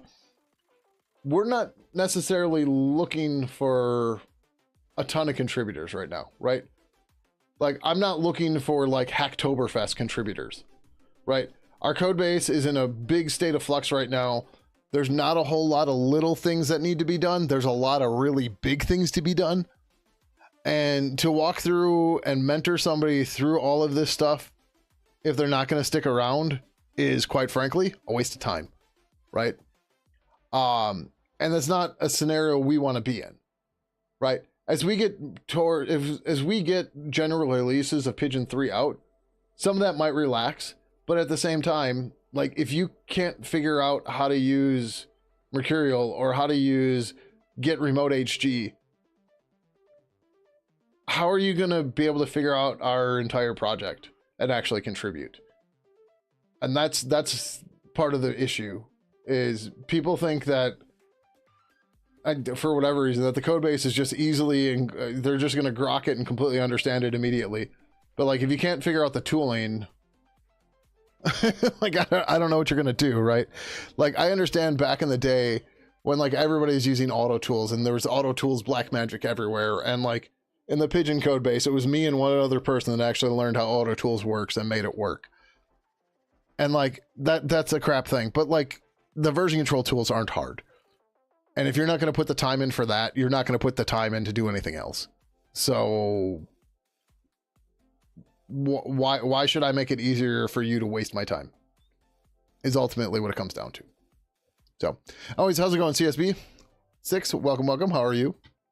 Auto Ono tools? Sure. Yeah, our auto tool setup was fucking nuts. I mean, we still have it in Pidgin 2. And yep. It's still gross as hell, but it works. And I'm not going to sit here and rewrite all of it because that's a waste of time, right? Pidgin 2 is on double special life support. We are going to do another minor version, which I've been saying for over a year, and we just haven't actually finished it yet. But we're still not going to change all this because there's no point to it, right? This is here, it works. We're not going to go and break all the Linux packages and everything else that's out there and built on top of this stuff. And it's just, you know, it's gross, but it's here, it works. Why mess with it? Whereas with Pidgin 3, everything's in Mason, everything's modernized. It's way easier to deal with. Yeah. So, but yeah, anyways, you know, so again, getting back to the stuff, there's HG Git, so you can use HG on Git repositories. There is Git Remote HG or something. I don't remember. Git Remote, I don't remember the name because I don't want to use Git. But there's that to go that way. There's Sapling, which is a more Mercurial-like interface on top of Git that Facebook released about a year ago or so. There's a million different front ends for Git. There's all sorts of stuff out here, and people just don't even bother attempting to look. And it's just, yeah. You think the Twitch algos? I've been on Twitch a long time, but either way, glad you found it here. Found your way here. But yeah, we hit 9 years of streaming on March 1st. 9 years. Yeah, no worries, no worries. You got to run, that's fine. Yeah. I'm not going to be on too much longer myself. I got to be up at a reasonable time tomorrow. And the only reason I'm on this late is because I fell asleep on the couch. So, yep. Is it possible to use find or create? Well, it shouldn't be. Yeah, so that's kind of... There's a verb missing here. Zulip doesn't a paused state. And since we initialized to stop typing, we just need to, yeah, sometimes my comments miss words. Yep, sounds good, SM Flores. Thanks for coming by, hanging out, saying hi. You know, it's a meme, but it happened. Yeah, it's fine. Oh, no, sorry, I missed another line. The other sound in the background, you heard source safe mentioned. Only VCS you've ever used that corrupted itself with one user. We broke Subversion. I don't remember the exact commit. I can find it if need be. I'm not gonna do it right now. But when we were doing the rename of the project, I had built a script to. Okay, so Subversion. If you moved files in a Subversion commit and then did an SVN update to pull in changes from the server, it would forget those moves. They wouldn't honor them. So it would just redo them. So I was trying to make a single atomic commit to split our source code directory from that had the UI and the core in the same file into different directories. And so those moves would get rewritten every time, whatever. So I wrote a script to start doing this and, move all these, take these files, move them to here, take these files, move them to here, move this, run this set command here, blah, blah, blah, split these make files, whatever, all that crap. Very funny that a VCS was safe in the name corrupted itself. Yeah, that is pretty good. But anyway, so I gave it to one of the other developers to look at and to start testing with, and they just committed it. And I'm pretty sure it was one of those commits that Subversion just shit itself on. And then when we converted from Subversion to monotone, we had to take the SVN admin dump. So those of you that don't know, if you're running Subversion, there's a command called SVN admin, and with SVN admin, you can dump the entire repository into a single file that you can then SVN admin load into a new Subversion repository. So the conversion from maybe it wasn't. I don't know how the conversion tool did it, but either way, we had to dump and then manually modify the dump file to work around those commits and like fix those commits in the raw data that Subversion would use to reload a new Subversion instance. And it's just like, yep, that happened. It was a bad time. But yeah. And then again, there's people out there that are like, oh, you don't use Git because it's a skill issue. It's just like, you're an idiot. That's just my response now. Just you're dumb.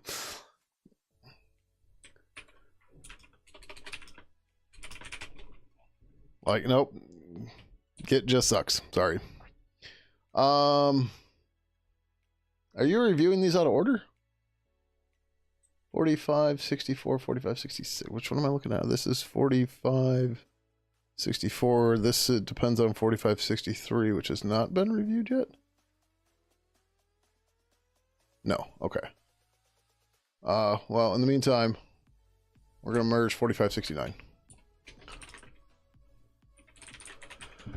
But yeah, it's just whatever. It's people like to make mountains out of molehills for nothing.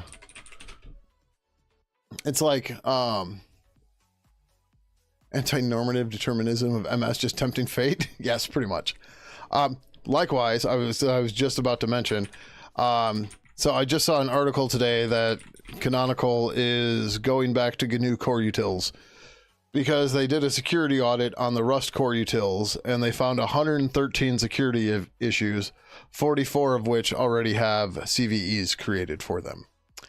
So Rust, the safe programming language, isn't so safe because it turns out, as any C developer that's been doing it for, I don't know, a bit, will tell you, there are many other types of security issues aside from memory ones. And yeah.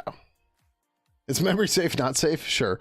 But like the memory safe stuff didn't come into play. This is a lot of, what is it called? It's like when you read something and then when you use it, there's a break in there where somebody can change it. And there's a lot of those problems with the Rust stuff. Rust doesn't save you from yourself? Yeah, that too.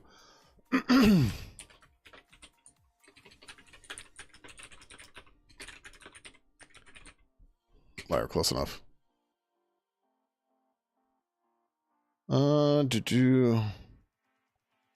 This is not the article, but nope, this is the old one. Rust core utils are breaking that. Why do you want to switch?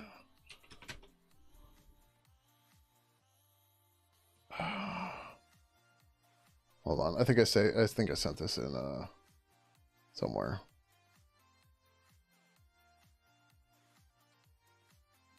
Okay, so this is where I originally saw it, was on this Mastodon post or Fediverse post. So core whatever. Yeah, core utils is a fertile grounds for race conditions around file creation, deletion, permission setting, and so on. The original code accounted for decades of hard-learned lessons in space. The Rust rewrite did not. Right. So anyways, on the seclist post, they go into more details. But so like here, for whatever reason, make FIFO created the FIFO with permission 666. Right. So user group and world write and readable.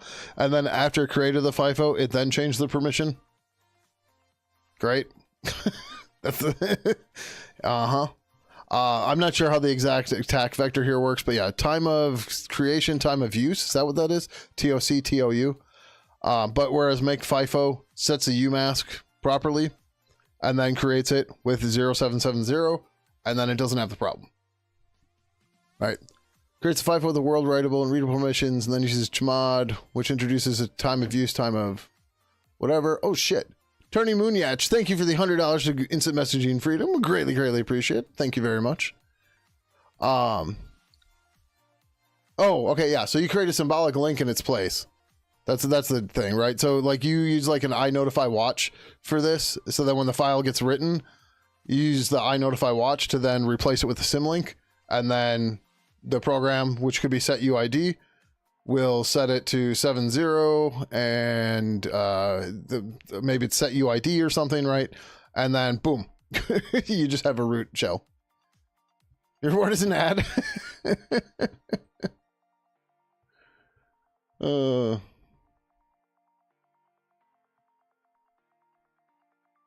Time of check, time of use. Okay, there we go. There we go. All right, ad's almost over here. I_am_Steve_O gifted a tier 1 sub to touring_moon_yet. They have given 7 gift subs in the channel. Thank you, Steve-O, for that gift sub. Greatly, greatly appreciate it. Oh, that's not what I meant to hit. And Turning Moon, if you didn't catch it, I said thank you very much for the $100 donation to Instant Messaging Freedom. We greatly, greatly appreciate it. For those of you that don't know, I think I finally created a command for this. Instant Messaging Freedom is a nonprofit that Pidgin falls under beneath, or that helps the Pidgin project. The board itself is comprised of primarily former and now retired Pidgin developers. I myself am still on the board. But we use your donations and stuff for things like buying test hardware, paying for domains, and other stuff like that. So, any donations that you give, they are used for the progress of the project, or for the needs of the project. That's a better way to put it. I gotta work on that elevator pitch. But yeah, anyways, there's the link to this, and yeah. I was gonna respond to something too. Yeah, time to check first time of use. Rust solves one problem, creates a new one at the same time. So yeah, and that's so I posted on Mastodon about this, and not to be a dick or anything, but go on. So I said, it's been an exhausting ride trying to explain this, among many other similar issues, to the Rust evangelism strike force. So I'm ecstatic to have something tangible to point to now, even if it's due to unfortunate circumstances, right? Because there's been people in the past that have come into the stream and tried to berate me and be like, you're being irresponsible writing C code in 2020, whatever, blah, blah, blah. Rust is the future. You need to stop writing legacy languages. And it's just like, dude, fuck off. And they eventually would get banned, right? But now it's just like, but they're like, Rust is the only safe programming language, right? They're just full of themselves, so they're just trying to troll, I don't know, whatever, right? But now it's just like, yeah, well, here, look, they did it. They even got a Linux distro to do it and use their shit. And, oh, look, there's more than just memory errors. Yeah.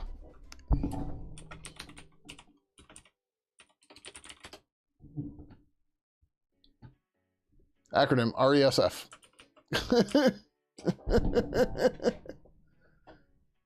You grew up with Pidgin. Freedom to communicate is deeply underappreciated. Yes, yes, it is. And we're trying to get Pidgin 3 to the point where modern. So there's a lot of support for modern protocols in Pidgin 2, but there's not a lot of their features aren't supported well because Pidgin 2 and Purple 2 just don't have the right constructs for it.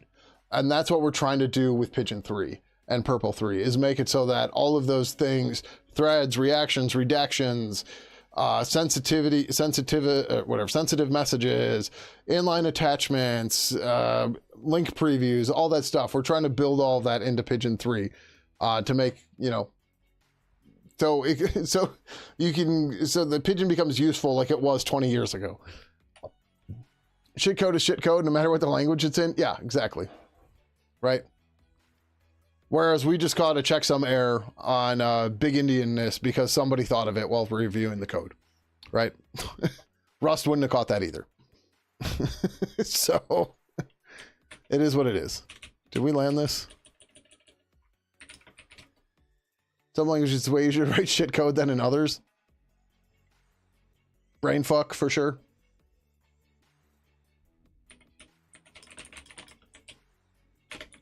Basics pretty good to do that too. It's also real easy to write some really bad Python code, but JavaScript, sure. I mean, to be fair, it's easy to write shit code in any language. You just have to not know the language well. And even then, not know your subject and what you're trying to do well and not care, right?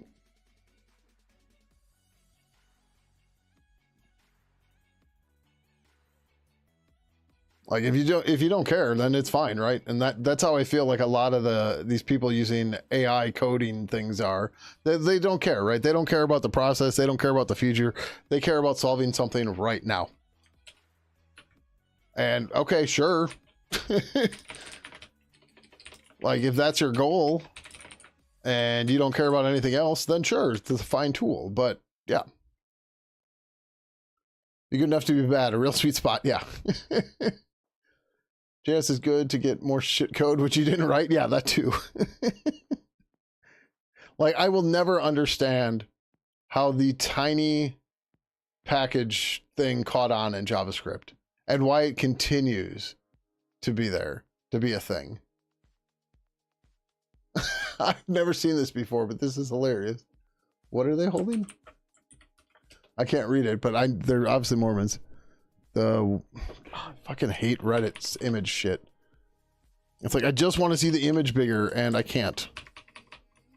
Oh, it's the Rust Pro. That's classic. That's good.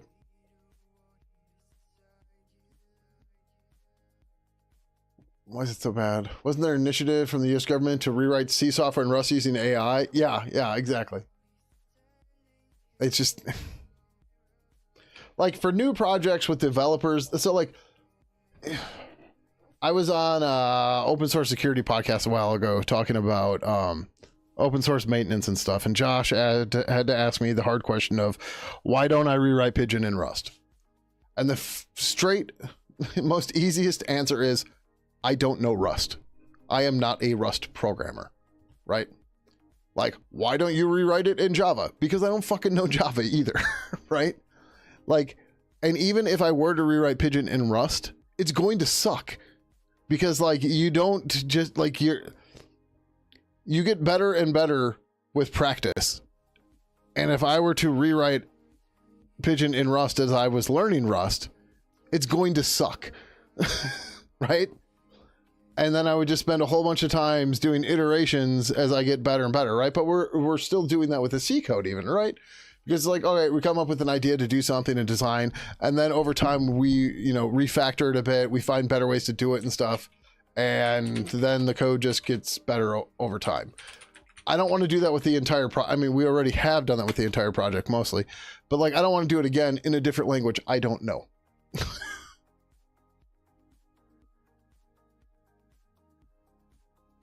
Don't hear about what the government rewrite thing or what? Remember the thing with left pad? When they exploited these packages to use them as Trojan horse. Yeah, it's so fucking dumb. It's like, just fix your fucking standard library. Right? Like, I don't mean to be a dick like that, but fuck.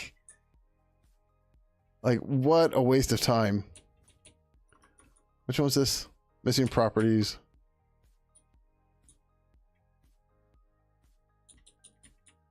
Okay, yep.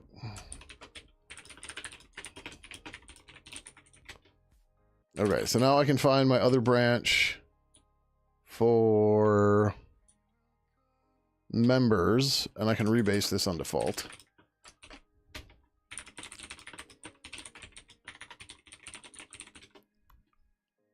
Okay.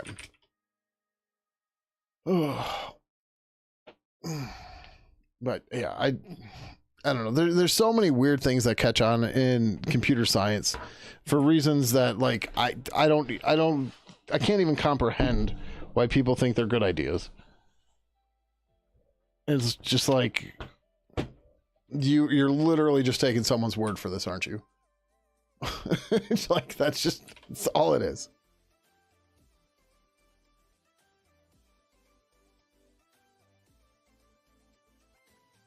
Or is it even is odd when the author got mad over politics and brought all sorts of stuff that depends on it? Yeah, yeah.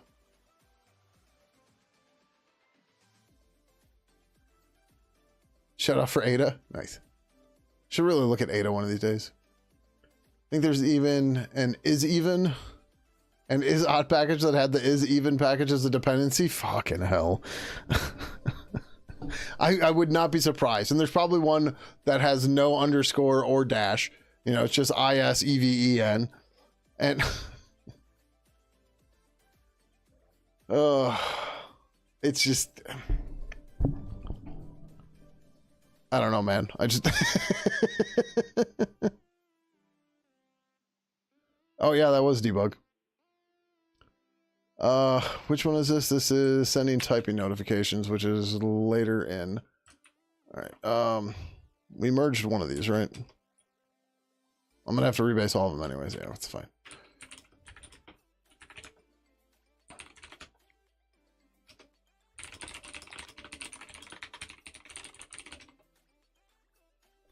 Well, this even depends on is odd, and it's literally just a function is even return. Yeah. Yeah, it's so fucking dumb. And they're like their argument is, well, in the bundler it'll get smaller, blah blah blah. And it's like, why didn't you just like in the bundler figure out the functions that were called and then get rid of the ones that weren't called? You're like, well, then we'd have to build an AST, and but we'll then build an AST because that's better than all this other bullshit everybody else is going through. Fuck.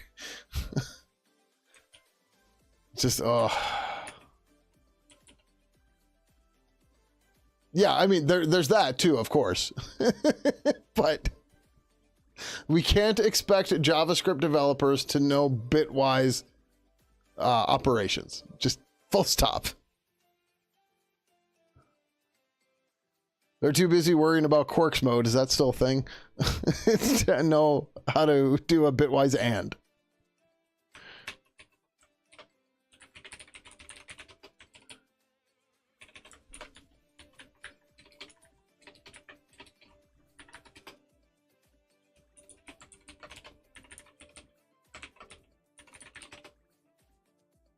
I don't expect them to, but bits exist. Yeah. I mean, if they wanted to care about that, they would just use WASM.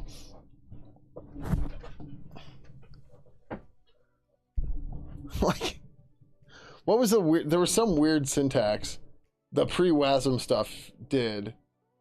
There's the asm.js stuff did to like force a different opcode so that the JavaScript interpreter could like treat things differently, or I don't remember what it was. It was something just absolutely bonkers. And you're like the whole time I'm just sitting here like, you guys are just like creating a new Flash or Shockwave. that's effectively what you're doing. They don't like to hear that. Good morning, Dan. How's it going? Welcome.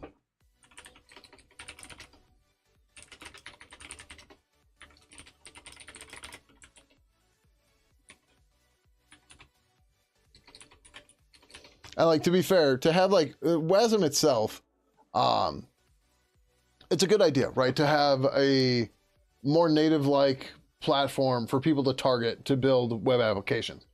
I don't have a problem with that. I have a problem with everyone like, oh my God, it's the only way. It's the future. You have to do this, blah, blah, blah. My issue is more the, oh, you have to do this thing, but it's just so silly shit.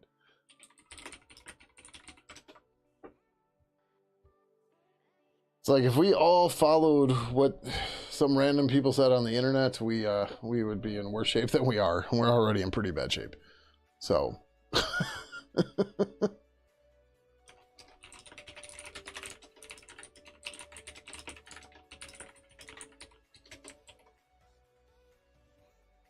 I mean, for fuck's sake, I don't think they even teach bit flags and comp sci in it. Really?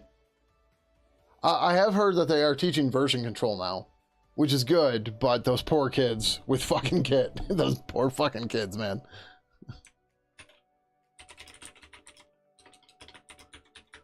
So when I was in school in the mid-2000s, which I didn't go to college right after high school because I was an arrogant little fuck and I thought I didn't need a piece of paper to get a job, and it turns out in Milwaukee I did. Because nobody would look at my resume. But they didn't teach version control, and I had to teach my classmates Subversion as I was running a Subversion server. This is why I didn't think I needed the piece of paper. I was already a Pidgin developer at that point. And I'm in school to get a fucking degree so I can get a goddamn job, because nobody would even look at my resume like, oh, no college. They didn't know what Pidgin was, so yeah. To be fair, the is-even-is-odd package were written by some person as they were learning programming. It's written on the GitHub page and it said package. Yeah, sure, but like the Sindhorse or whatever his name is, he promoted tiny packages like left pad and right pad and I forget what else. So like, if one person did is-even-is-odd, okay, sure, but like the community embraced it, and that's where the bigger issue is. Literally, I had to tell people why you want to use bit flags in large data today. And these people that supposedly have comp sci degrees, oh boy. That's, yep, that's a thing.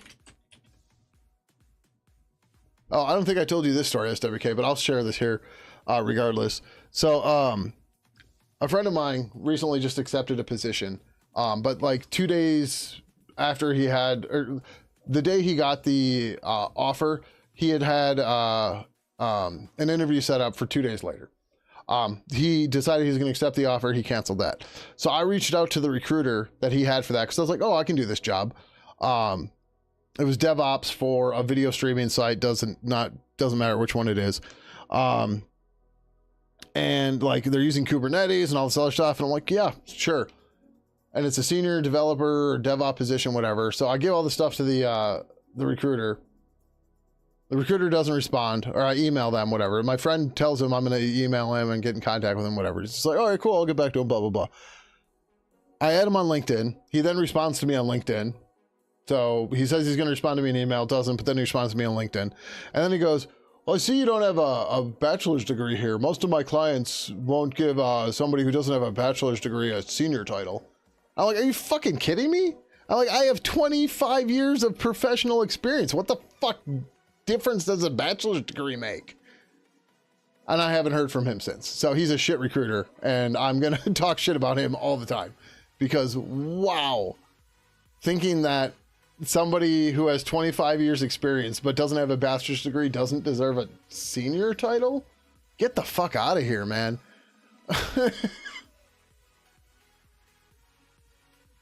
CSP says, I graduated in 2022, and we definitely learned about bit flags as part of our C system program course. Awesome, good. The more operations you do on big data, the happier everybody will be. Well, CS degree programs are all over the place. It's its own dumpster fire. Yeah, that's very true. It's the only thing I will never understand. We had a guy in one of our teams. He was the best security expert and really great at his job. He had a formal degree, but not in computer science, but in social work. The guy who hired him was a genius? Yeah. Makes sense to me.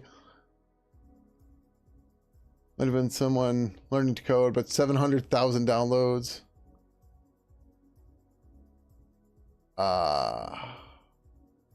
What? Oh, that's not the thing.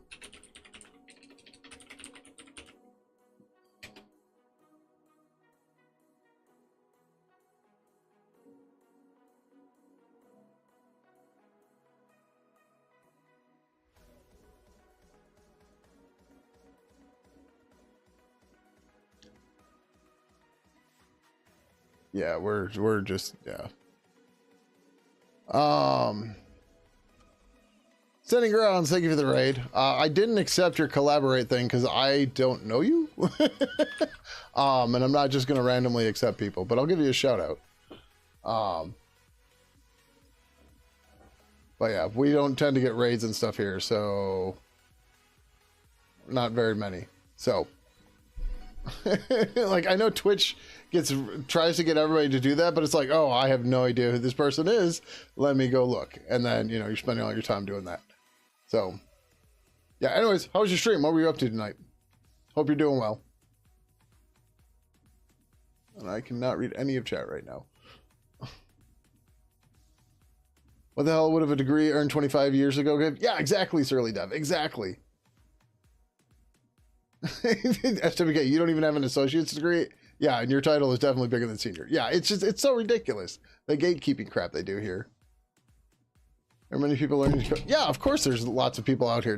Like I said, the problem with the is odd is even thing isn't that they exist. It's that they got popularized and became like the standard of these tiny packages. And that's where the issue is. Right? So... I accidentally clicked the pop-up? Okay, yeah, no worries, no worries. Like I said, I know Twitch is trying to get all over that stuff. As you go to, like, pull up someone's page to raid, it's like, you should knock and let them know you're coming, blah, blah, blah. And it's just like, or not. What's on the docket tonight? We are just doing a whole bunch of random cleanup in Pidgin Instant Messenger. Actually, I guess I should introduce myself. My name is Gary Kramlich. I'm the lead developer of Pidgin Instant Messenger. Maybe you've heard of it, maybe you use it, maybe you used to use it, or maybe you know it by its old name of Game, a name that we're actually bringing back. But we spend all of our time here working on just that. So tonight we're just doing a bunch of random cleanup. We finished up a pull request I started a long time ago that is still in review, I think. And we're just merging other pull requests, stuff like that. So Linux and CTF and Bash. Oh, nice. Yeah, so we do primarily C programming here, but also DevOps occasionally and stuff like that. They're pushing it hard. Yeah, it doesn't surprise me. But yeah, we're just talking about a whole bunch of stuff about the ideas of like the JavaScript world of tiny packages and stuff like that too. And how it's kind of ridiculous that they've created a package for stuff like is even and is odd when you can just do it with a bitwise comparison. But yeah, fun times. So, all right. So I just merged 4570, which was purple glib intrinsic types. I did push that. I did. Let's delete that branch from my side. Come on. But yeah, so you're doing CTF stuff. Are you doing that on, what is that site called? Something Hack the Box or something like that. I don't know. I'm security adjacent out of necessity, but when I was a teenager, I used to hack, but that was late 90s, early 2000s. So it's been a while. Now, not so much anymore. Oh, fuck, there's an extra space there. Oh, too late now. Builder Under the Wire, which hosts all the old ones like Band. Okay. Yeah, I don't get too much into the competition stuff because, like I said, I'm out of practice and I don't know the modern stuff. But like, like if you gave me Metasploit, I wouldn't know what to do. But if you just gave me a Linux distro, I'd be more effective. That's probably the easiest way to put it.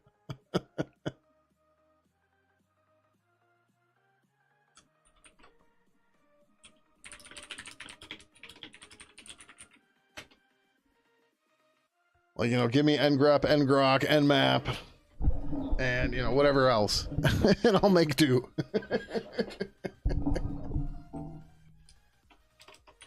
It's real fun, too, when you've got to teach people stuff about network protocols and stuff and how things work. And they're like, what?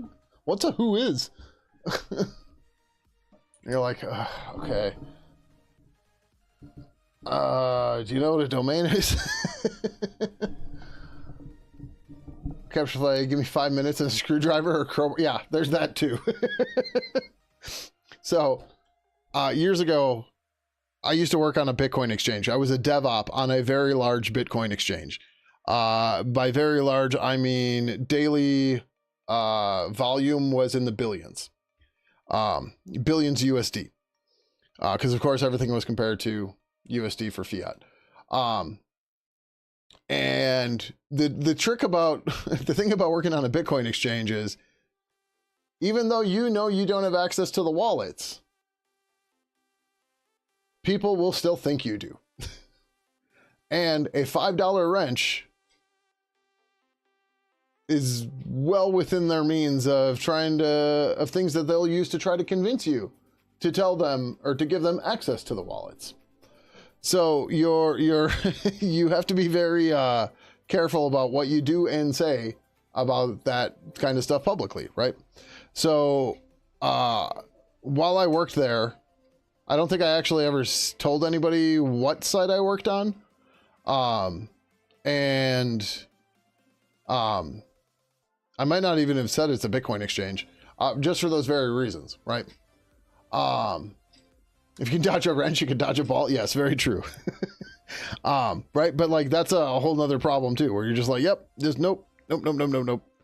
Like, there was somebody who came in here that used to hang out here, pretty frequently too, that worked on another exchange. I can't remember which exchange they were on though, but we were both joking around about like, yep, you don't ever tell anybody when you're leaving the house. Nobody knows what flight you're on because you just don't. Nope. It's all OPSEC. Your entire life has become OPSEC now because, like I said, so the site I worked for was BitMEX, which you may or may not know because they got in trouble for not implementing Know Your Customer well enough or in a timely manner. But I left before that happened.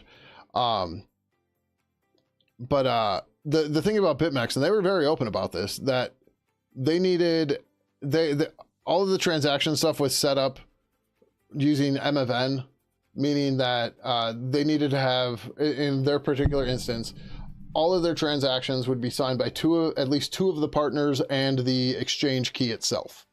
No, money wouldn't move any other way, right? And this was a security thing to make sure that it couldn't easily be moved, and so that if any single one person got compromised, they'd be fine, right?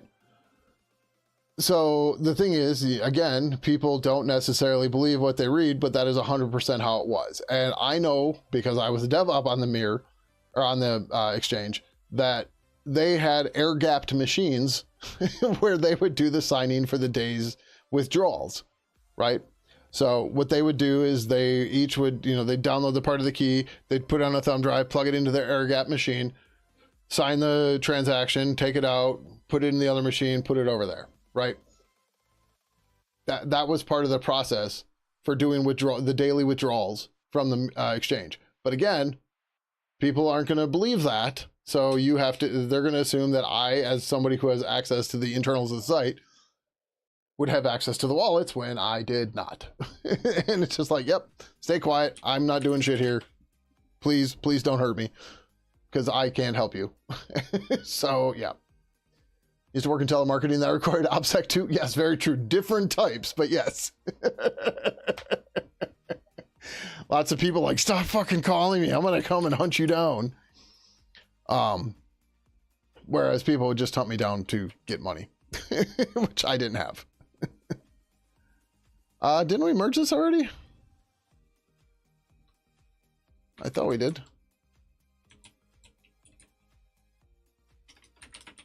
But yeah, the fun times. And remember, I don't have a bachelor's degree, so I shouldn't have been in any of these experiences. A guy tried to start a fart with you in a bar one night over it. Oh yeah. Even when I worked at Corvisa, when people find out we built IVRs and stuff, like, oh, you people should die. You shouldn't exist. Like, it's an IVR. Chill the fuck out. Right? Like, I'm not building the campaign dialer or what's the other one? There's campaign and another one I can't think of. And just like, Like an IVR, for those of you that don't know, is an interactive voice recording. And like when you call like your bank, right? And it's like press 2 for Spanish, or for English, stay on the line, right? And it's like, do you want to check your balance or whatever, blah, blah. That's an IVR. And you know, can you imagine having to talk to a person every time and then having to give them your account number and whatever to check your account balance? No, that's insane, right? You built dialers? Yeah, sure, whatever. I mean, like, if the price is right, sure, right? But I'm saying in my particular case, I didn't work on any of the actual stuff. I worked on our platform, not our product. And our platform was all the back end stuff. So the media, the CDR, whatever, you know all this. I'm just saying this for everybody else. But yeah, that kind of stuff. Now I may have built and debugged a lot of our platform for running IVRs, but yeah, or just our platform that ran and managed the calls and made them programmable. But yeah, everything you did then was legal. These days, not so sure. Very fair, very fair. Oh no, we did. Didn't I merge this damn thing? Where the hell's the commit?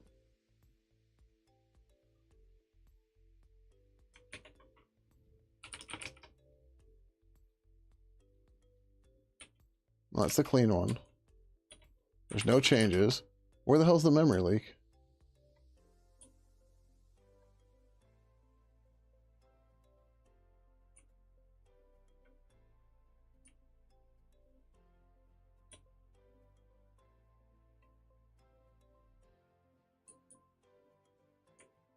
Oh, okay. I see what happened now. This, because I didn't prune this earlier, it got rebased when it should have been gone already. Okay. Remember that Dish Network fines about 2020 over telemarketing? No, I vaguely recall. I just got something in the mail today saying that, like, if I got a Discovery credit card between 2003 and 2020 or something like that, some obscene range like that, I may be eligible for a class action lawsuit. And I'm like, do you just send this to everybody? Because like I've never had a Discovery credit card or Discover credit card, and like they should have records of who has had one. Although I mean they should have gotten that in Discovery or something. But just yeah, just like what the fuck. Like, this seems wrong.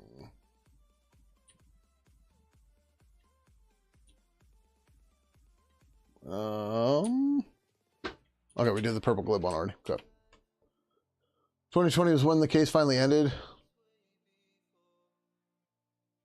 It dates back to the early 2000s. Just took them like 20. Yeah, I mean, that's not surprising either.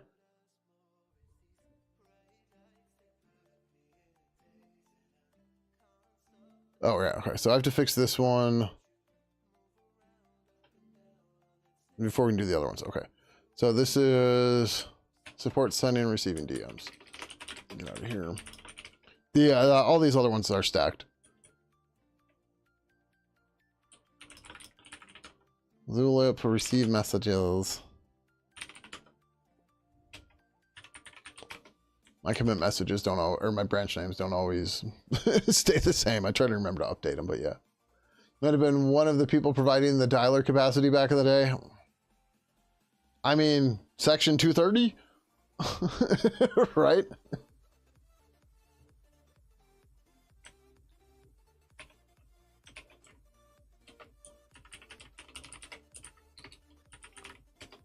Although I don't think 230 would apply to this, but I don't know.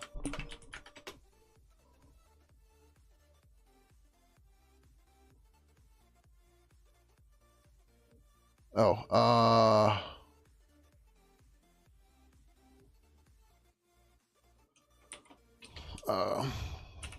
only DMs are supported right now. So this catches channels and threads and other values that aren't in the enum.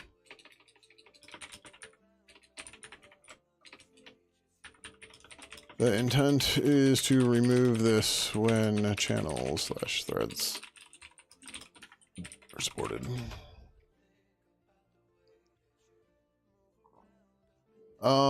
Before creating the conversation, 162, probably.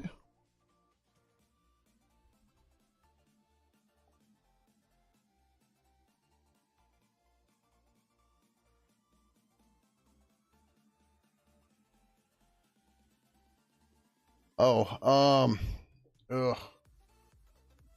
Statute of limitations well passed. That's fair.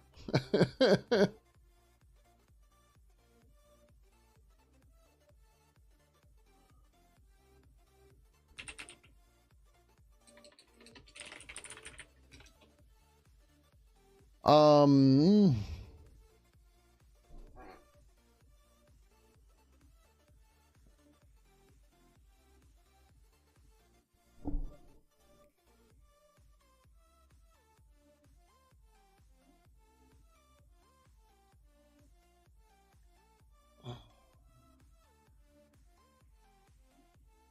I don't see the harm in this. I'm moving this ahead. Although, what do we... We better check this before creating the conversation. Doesn't matter, though.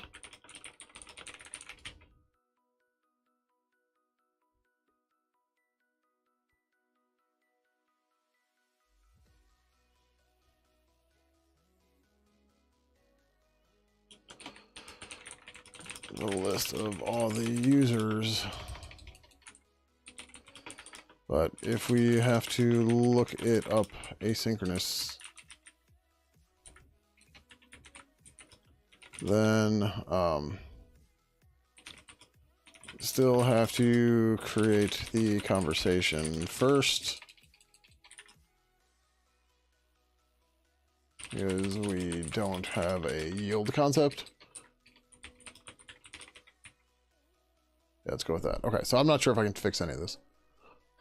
Ugh. Fuck, it's 2:15. All right, we're not getting to any of the other stuff. Oh, what did I fuck up here?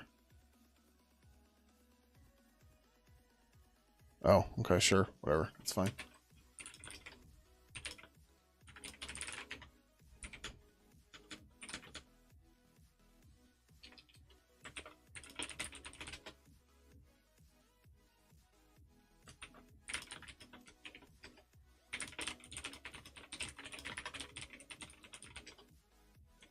Like I said, I didn't get all these, but if we want to change it, it's fine. I don't really care. About.c 312.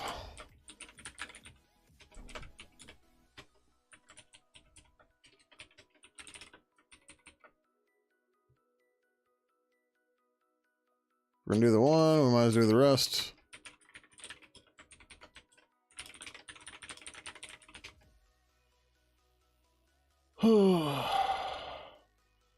Yes. Oh, right. So the request thing, I think we need to undo the stupid C power, the common parameters, which is just, maybe we'll look at that quick, try to come up with a battle plan.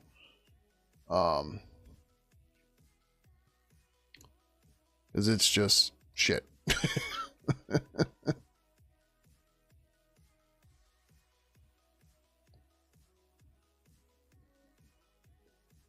And yay, the number of unit test suites went up by 1 tonight. Woo!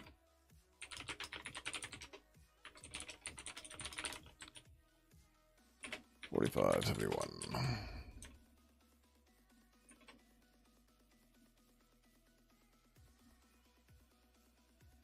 Yeah, anytime the unit test number goes up is good. Comparatively, sometimes it's good when the number goes down too. Because the number typically goes down when you delete code, and that's also a good thing.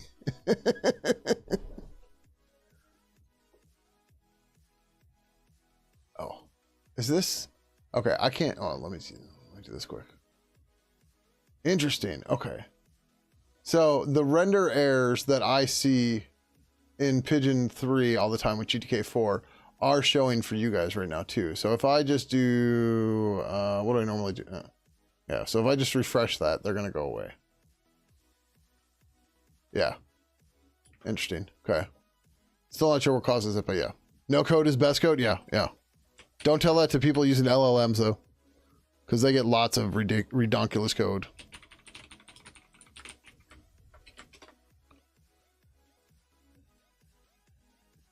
Yeah, it's some rendering error or bug. I don't know what exactly causes it. I'm not sure how to fix it. There's a bunch of stuff that's wrong with the conversation window that I need to fix. Just in general.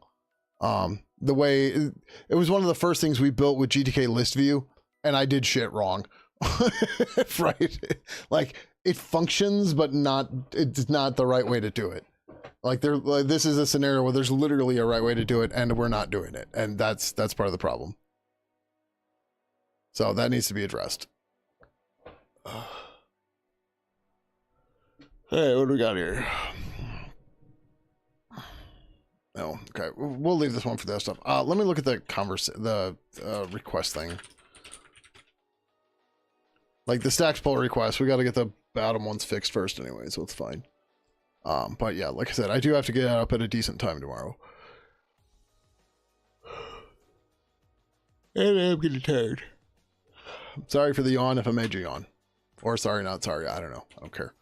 All right. So part of the problem here is this purple request common parameters. And cpar new.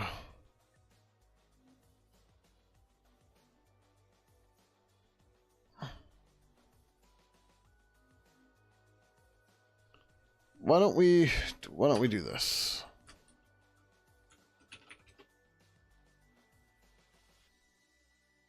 Okay.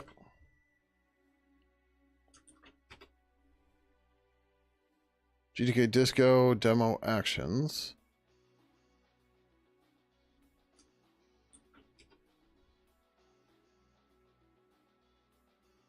CPAR from account. Okay, there is some use to some of this stuff. But like CPAR ref, set account, get account, set converse. Like, why the fuck didn't this just go in, like, so here's one of the problem with the way the request stuff is built. Like, a lot of it just, so at one point somebody built this thing called purple request fields. Like there used to be like purple request message or prompt or input and stuff like that. And these were like custom implementation stuff like that, right? So if we look at somewhere in here, there should be a UI ops. Right. So request input, request choice, request action, wait, blah, blah, blah. Why? Like the only thing that should exist is fields. And then the helpers for this stuff should just do the right thing. So like,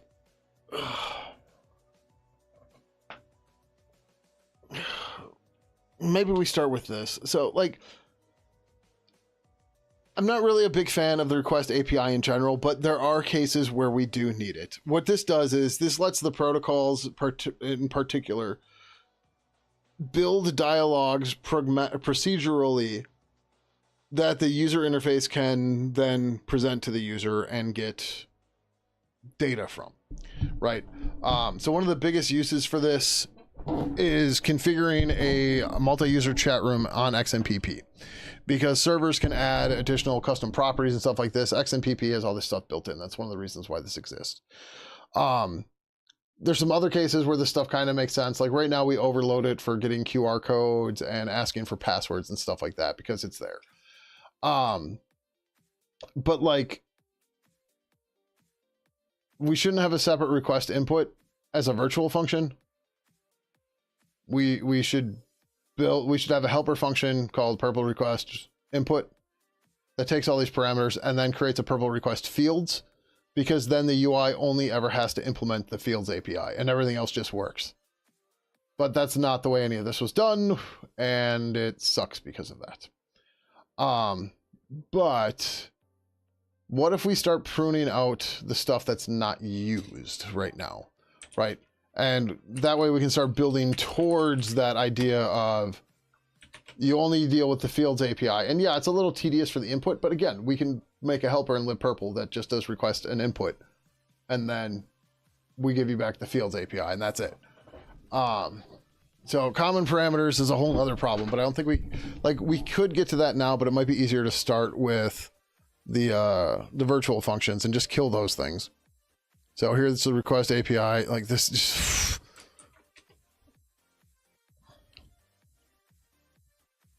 so GTK Disco uses this, but I don't think that plugin works right now, right?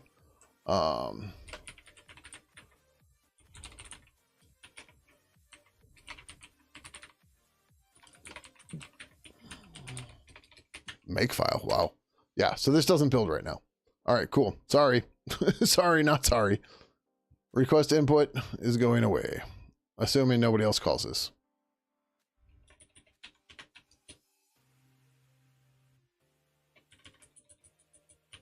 Right, so we have a bunch of plugins where we're not ready to, we can't actually port them yet. They're not exactly in a spot where we can easily add them or anything. So it's just, yeah. Right, so this gets a UI struct. It looks for if it has request input. Again, it shouldn't be doing that. This should just be building everything built on fields. And then it does all the stupid shit and then blah. So whatever, boom, gone. Right, we'll delete as much of this as we can. This will get us down to a more simple state to clean this up. And we'll go from there. So request choice is probably next. Request.c, request.h, auto accept. Auto accept also doesn't build right now. Because the file, nobody has any file transfer stuff built in right now. Twitch really dialed up their ads. Did they get an increased ad share at least? I don't think so. But more ads would mean more money.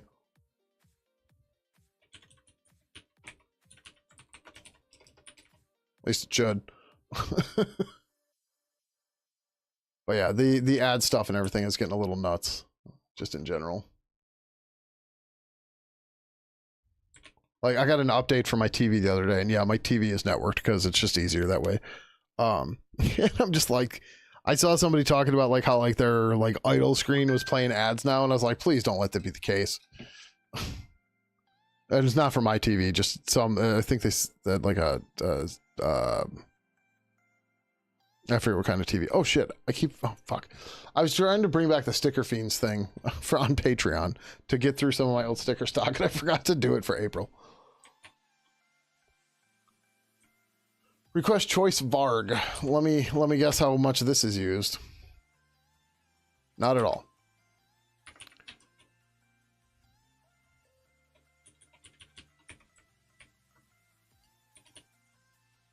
I'm glad you bought a dumb TV not too long ago.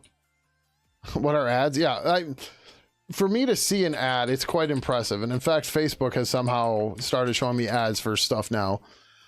On my computer, on all my computers, I have Privacy Badger and uBlock Origin. I'm in Firefox, I can run uBlock Origin, full uBlock Origin, right? I also have Pi-hole running on my network. And I now have ads on Facebook. In the top right above the contact list. And you're just like... You motherfuckers, man.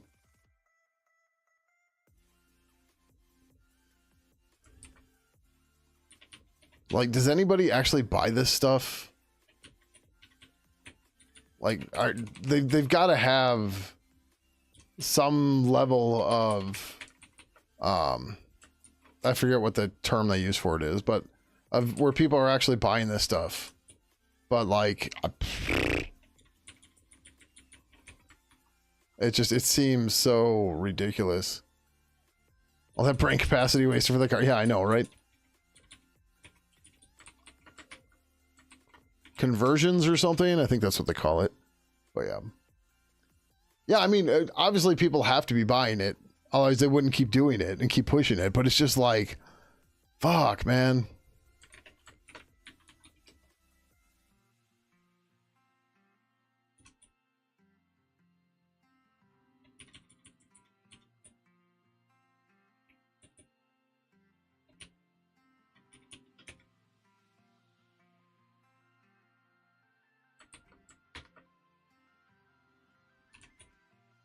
It's like telemarketing. They keep telemarketing because people keep spending money. Yeah, yeah. Like I get it. I don't understand it. Right?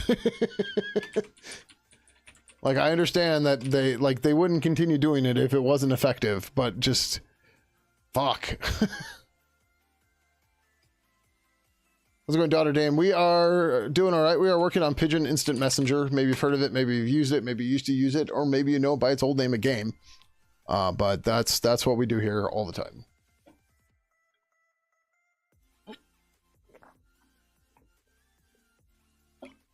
Fuck, 2:30. Either way, this request cleanup stuff has been long in the making.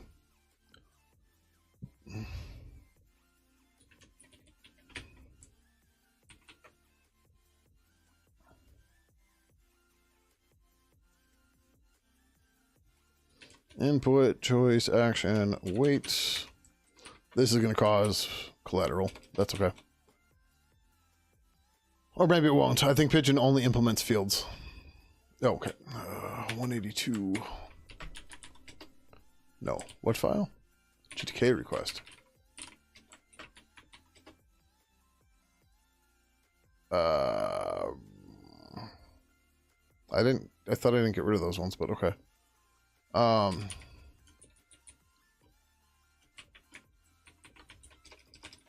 We got more to delete here still, but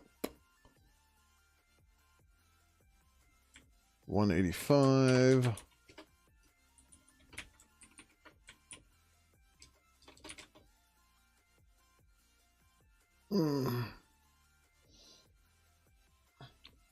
But yeah, as you may have noticed, this is one of the only files that does not have the Pidgin and purple prefix on the file names because we just have not really touched them. We've done some cleanup for it, but not a lot. And now we're trying to change that because we're running out of other stuff to do for cleanup, which is a good thing by all means. But yeah. So request file and request folder could make sense, but we should just work it into fields. This should go away too.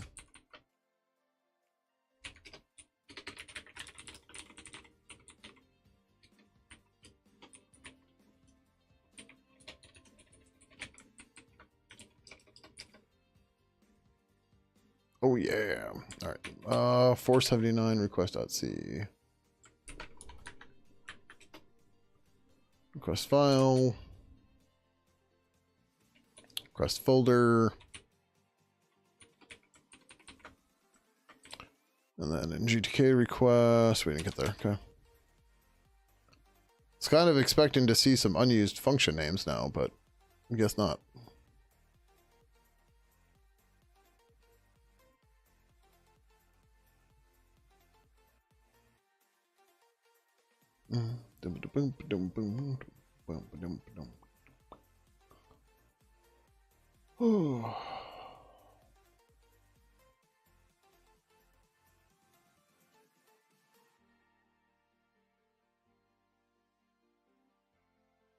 Kind of hoping to be out of dependency hell, but that doesn't appear to be happening anytime soon. Dependency hell for something? Like, yeah, it happens. Wow, okay.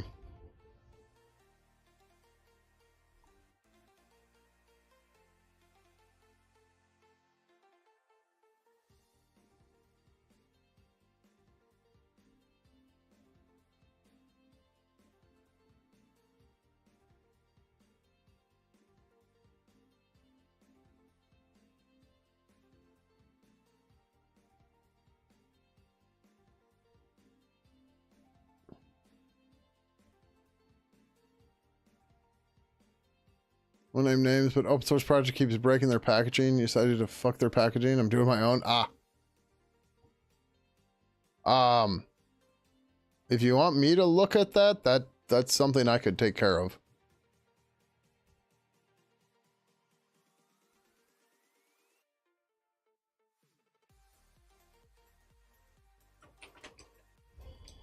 Okay, handles is still used.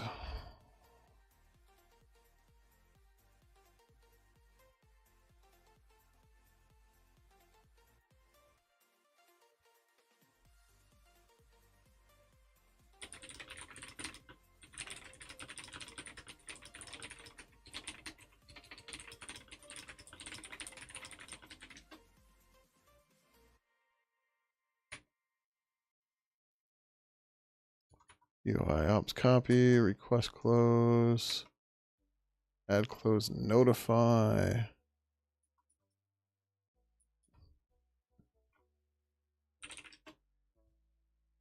Um,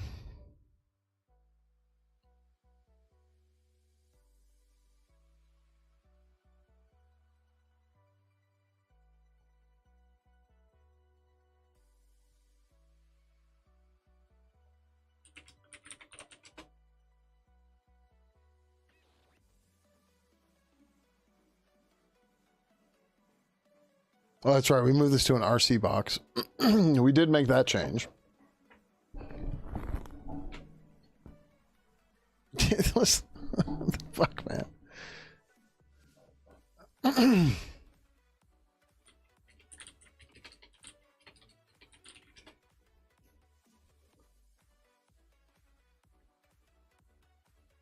All right, CPAR from connection used. NGTK disco and demo protocol actions. We'll leave it because of that. Yeah, this is so dumb. So the request stuff in general, so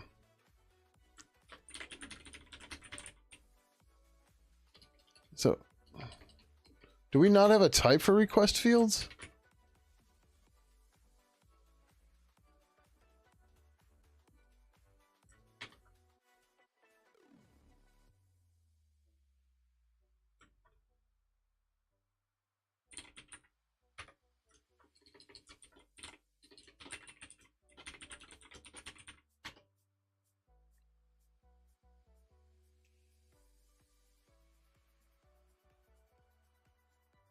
Okay, we do have a purple request field over here.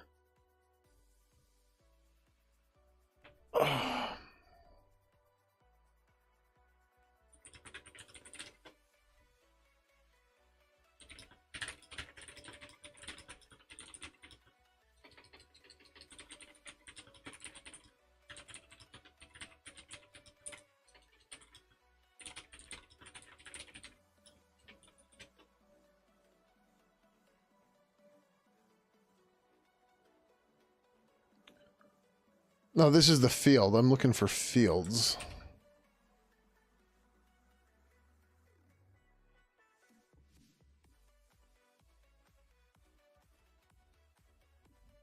Okay.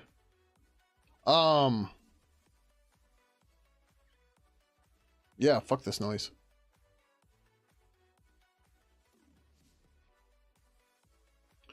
So these are all G objects and everything. There might be cleanup to do in these. But if we just, so if we go back to request.h, right, there is this request fields.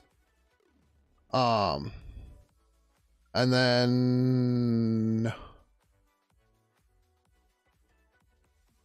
where do we put in, how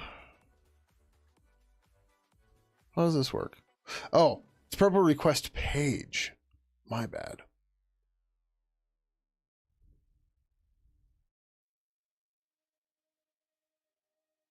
So we pass in a page.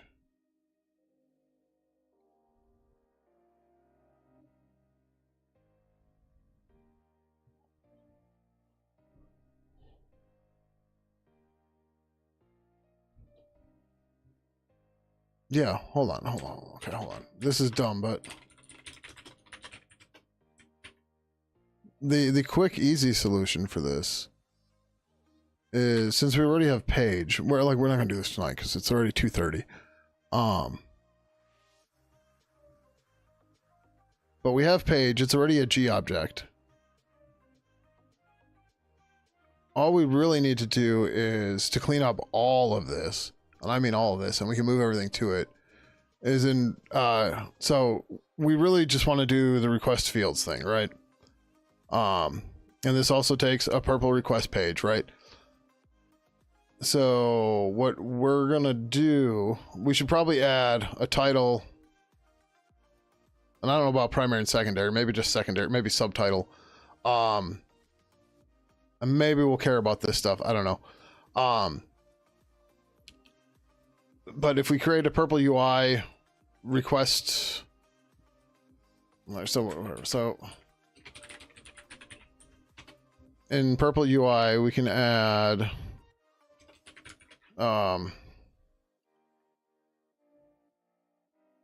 I guess it would be the page itself. No, that doesn't matter. Yeah, okay.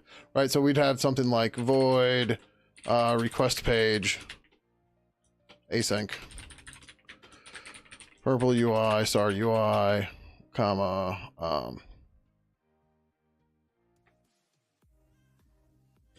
purple request page star page or whatever. I guess we do it this way either. Counts car star. Oh no, we'll put the title and stuff on there. Right, request page comma G cancelable G async ready callback G pointer data. And I guess we'll just make it Boolean. Request page finish.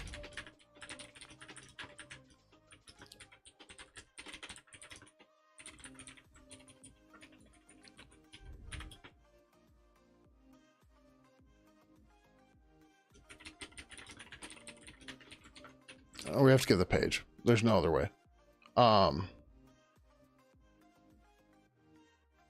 Yeah. Right, so what'll happen is the UI or the whoever's calling this thing, they'll build the request page, they'll get the UI object. They'll say, "Hey, fill out this request asynchronously." The UI will then build it, display it to the user. And then when the user hits OK or cancel, the callback will get executed. They call finish. They get the page back, possibly an error, blah, blah, blah, right? And this just does the thing.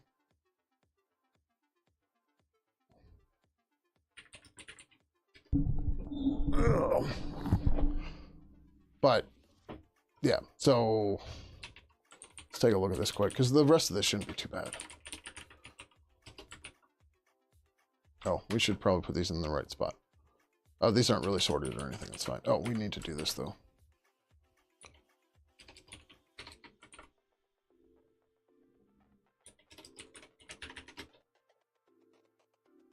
What are you lolling at here?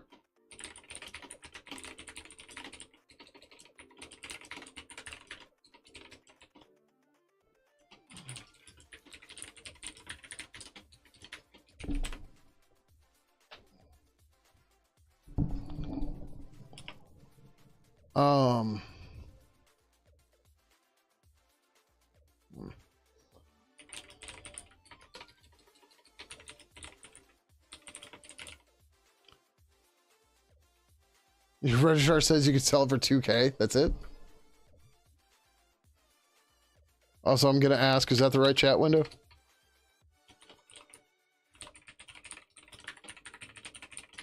Okay, just making sure.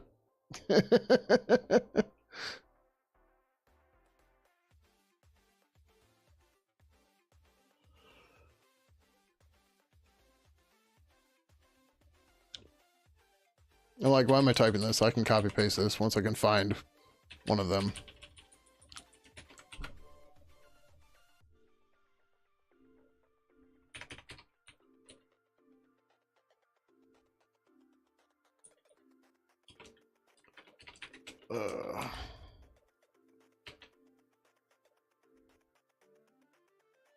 As the UI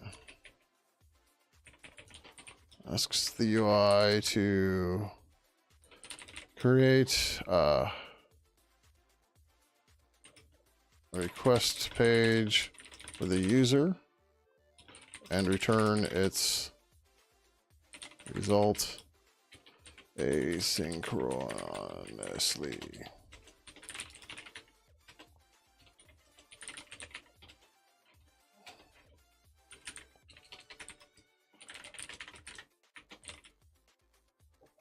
Request record.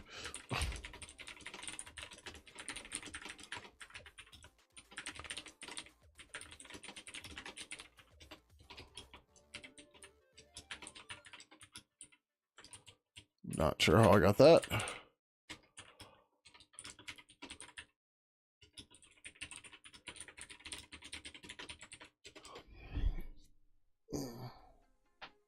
You have the matching.net.info.org too. Jesus. I just saw a thing that .orgs were going up in price again. Like, why are the .org prices going? Oh, that reminds me. Dumb question. You might actually know. Do you know anybody personally or have contacts at any registrar? I have a generic top-level domain. I want to get registered. Not anymore? Damn. And, like, part of getting them registered is you have to run a registrar. Which, okay, sure. But, like, that's not me. So I'm trying to find somebody who has a contact that's at... call GoDaddy? Yeah, they probably would do it. But... So whatever, I'll share. It's not a big deal. And we're in an ad too, so it's fine. But I got the idea a long time ago that it would be cool, at least for the local tech community, to have a .mke top level domain, right? So imagine like, just whatever. You're doing a meetup, whatever. Meetup, twitch.mke you could get, right? For Milwaukee, right? And you could use airport codes or whatever. But for MKE, that's the typical way we abbreviate it. But one of the things I would like to do with it is if your business is located in Milwaukee, and if your corporate headquarters is in Milwaukee proper, that's the not necessarily corporate, but like if your thing is based in Milwaukee, then you can get the domain for free. That's the idea. Now, who's going to fund it and keep it? I don't fucking know, but that was the idea, right? Because like part of the thing is to get more people to have their own sites rather than everybody running meetup.com and stuff like that, right? Like there's pluses and minuses to meetup.com and stuff like that, but it's just the idea was, give them a spot where they can create their sites for free and then they can get something dynamic out of it, and it would make us stand out, make us being Milwaukee stand out more than, just every other fucking thing out there. So anyways, that's the idea, and that's what I'm looking for. Anybody that knows somebody at a registrar.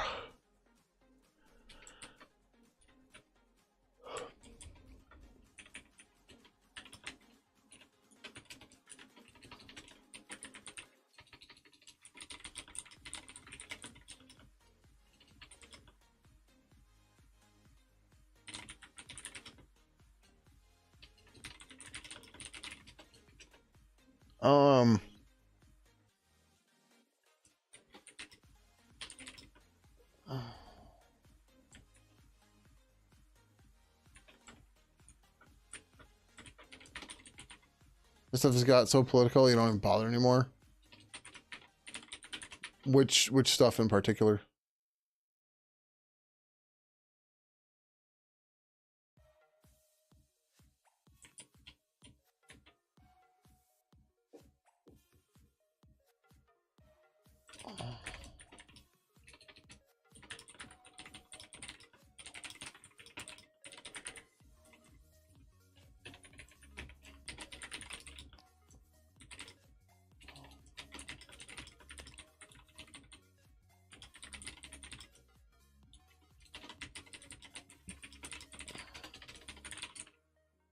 Anything to do with IANA, IETF? Gotcha.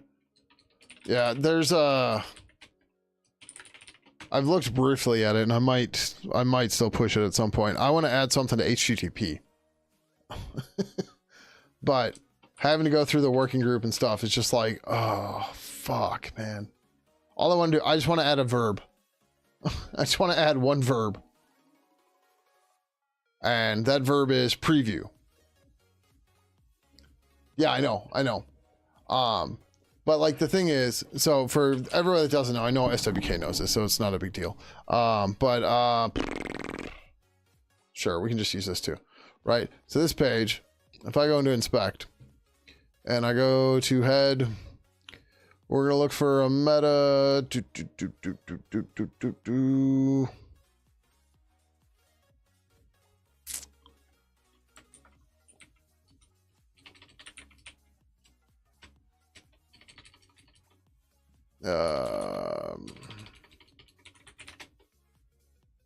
So you'll see these meta variables in here: Twitter URL, OG URL, OG image, OG type, blah, blah, blah.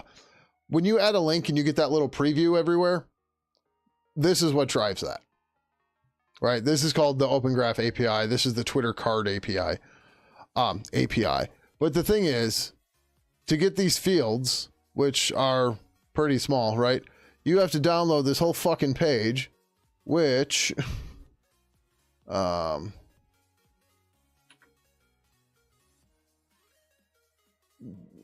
well, whatever. Let's do it this way.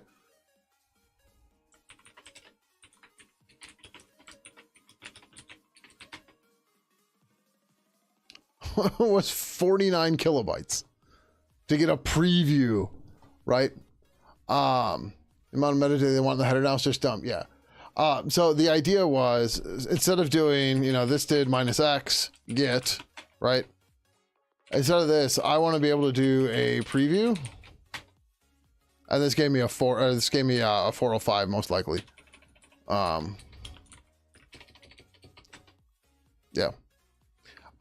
But I want to be able to do a preview and do like an accept JSON or like open graph JSON, right? And then I would just get back, as a JSON body, title, state of the bird, March, blah, blah, blah, blah, blah, description, state of the bird, blah, blah, blah, blah, blah, right? Section, Pidgin, selection color, blah, blah, blah, right? I'd get all this as a JSON blob and I wouldn't get all the other bullshit. Like, that's the idea, right? And then that way all these link preview things become a lot smaller, a lot easier to cache, and it just makes everything happier and easier. But that's what I want to get added to HTTP, and it's just like, fuck. But yeah, if we can just get preview data for a site and not get everything else, that would save tons of bandwidth across the internet, because while there's a lot of caching everywhere, you still have to saturate all the caches on every pop into Google and everything for every Google thing and all the other stuff. It's so dumb, right? So what ends up happening is, and I think Mastodon has fixed this for the most part, but I don't know. Yeah, I know, but like, so Mastodon being federated, they don't have a single shared cache for preview data.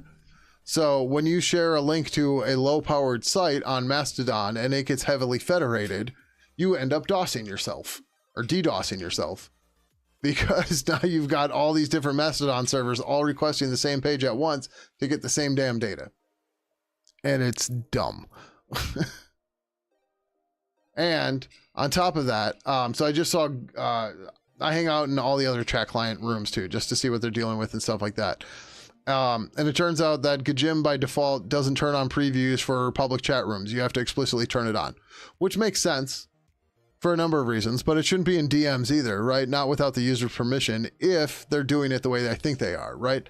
Like Pidgin and Pidgin, right? We're not like a big full-blown company that's handling a ton of different, well, it has a product or anything, right? So what ends up happening is we don't have a server that's doing URL previews, which means somebody can send you a link in a DM, and if you have a plugin in Pidgin that just requested for you, that has now become an attack vector, right? Because somebody wants to get your IP address or figure out where you are or something, they'll just send you a link. Your plugin will happily go and try to get the Open Graph data, and it will expose your IP address in the process, right? And maybe additional data about the client and some other stuff, right? You don't want that, right? You want a service where you can hide all these people in that can also do caching for all of this. And this is something I actually proposed to NLNet a couple of years ago for a project, and they rejected it outright. But to have something for these open source chat clients to use that can either easily be stood up so that they can set it up themselves, or to actually have a service ran for it that just, handles all the link previews and maybe potentially has protections against CSAM as well and other stuff like that, so that, users can get privacy out of it. So like people can't, phish their IP addresses out of a no-click link that they sent to them. And, other stuff like that. Now, of course, that also becomes a potential point of surveillance. So, of course, ideally there'd be no logging and stuff like that. But in general, it's just something like that that could be stood up, or like if somebody could stand up for like them and their friends or something, right? Or just on their network and stuff like that. That's one of the ideas. And I have a bunch of code started to build a service for that, but trying to fit that in for everything else is, you know, always, of course, the problem. So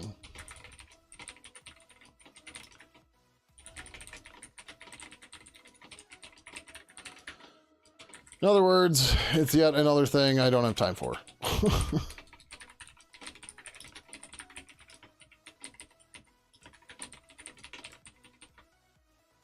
But yeah, the other problem is, you know, a lot of software is not willing to use something like that because they can use that for tracking data, surveillance data, and they can sell that data for good money. So they wouldn't want to use that either, right? But, you know,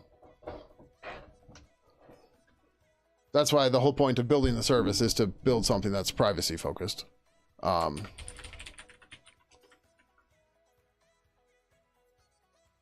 You know, because otherwise, you know, they can have your IP address or come up with some other way to uniquely identify you. And then they can just keep track of every link you've seen. And then from there, they can backtrack that to what chat rooms you're in because they'd be able to figure that out, right? And it just, it's gross, right? And that's why we need some sort of anonymization server for it. But like, I don't have the money to fund that and then try to get everybody to use it. So yeah, but yeah, that's WK to your point. Nobody that's on the IETF or anything is going to give a shit about bandwidth enough to care for it. On the other hand, they might be able to cache their database load, which could be very different.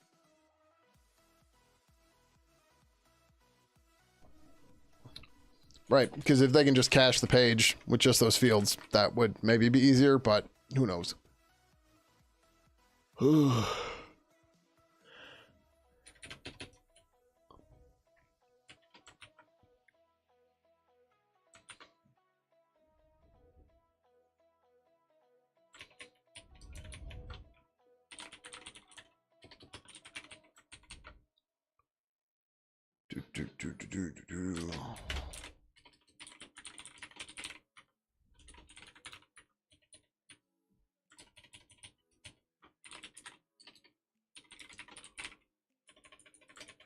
Page cancelable.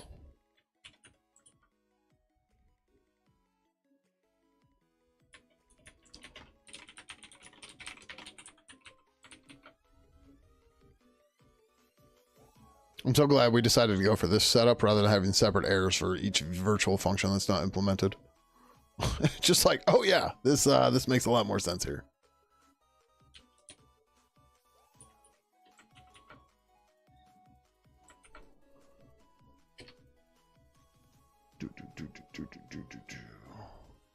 Results UI is tagged purple UI request page async. G task propagate pointer. G object. No, do we put that in here?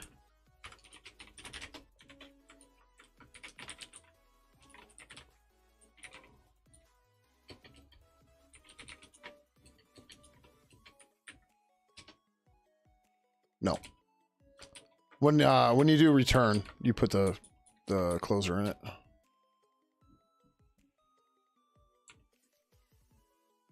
Do.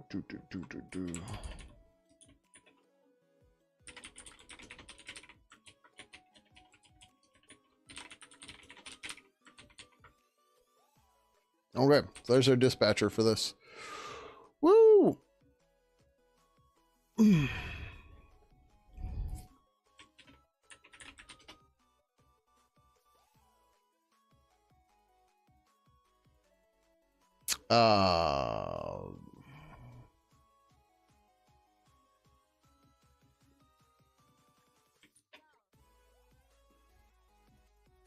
Is request page not in purple.h? You accidentally learned OCaml? Okay. I don't know how you do that accidentally, but sure. Oh, camel's not a language you just kind of figure out. At least not in my experience.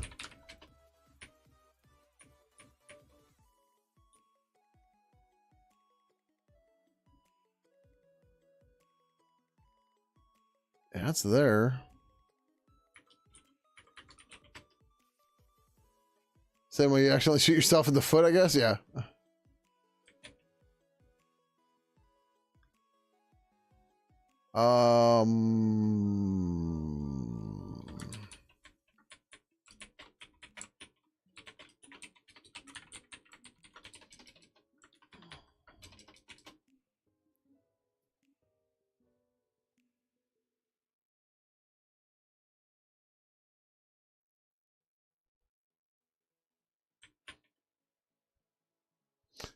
That's a problem. Okay. Yeah, but.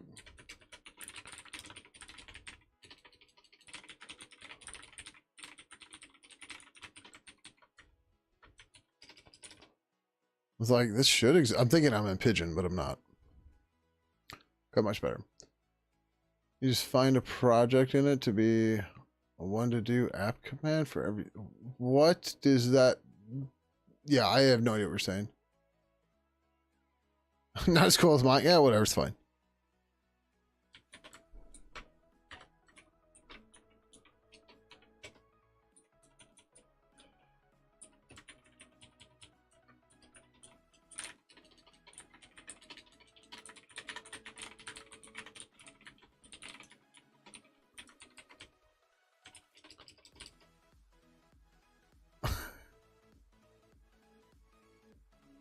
You can judge your yeah, no worries.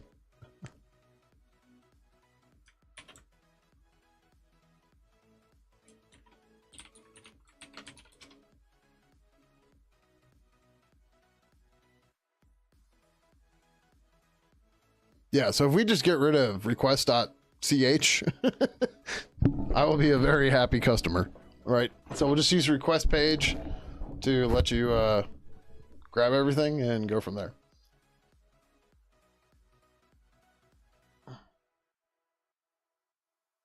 You cast removing the Rust compiler from all your computers? I agree. But I will let you do the battles because I am done trying to fight with Rust people.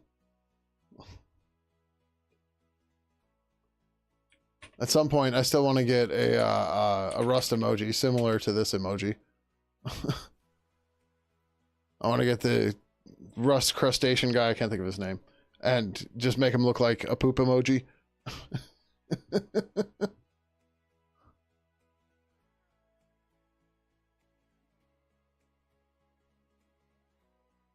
That would be a good time. All right, we compile test UI.h. Nope, that's the wrong thing. Test UI empty.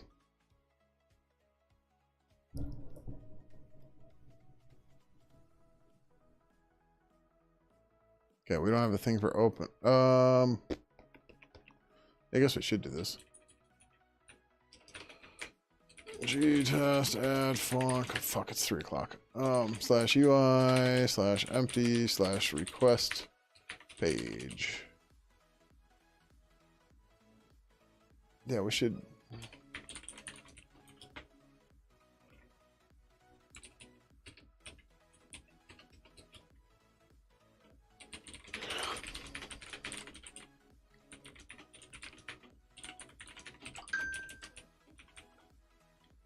My Fitbit's telling me it's time to go to bed.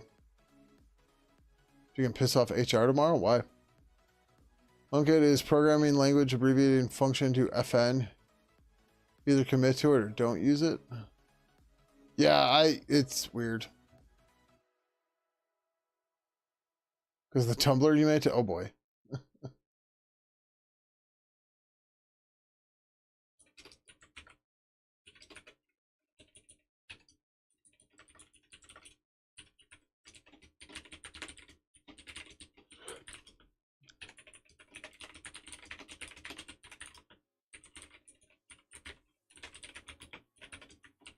Like, why does HR have to know or care?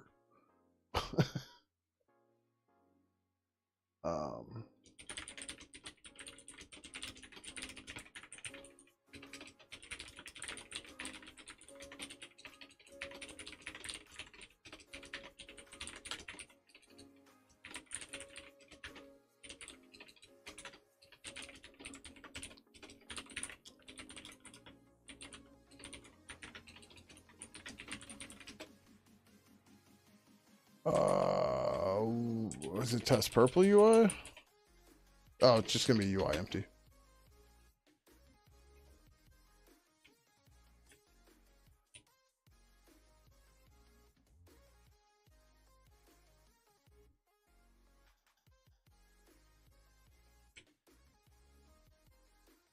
Is this not a G object? That's a fucking problem. Request page dot H. Yeah, it's definitely a G object. What the hell? What the hell didn't work here? Made your tumblr says easily distracted by tits and has pics of different species of tits on it. Yeah. Nice.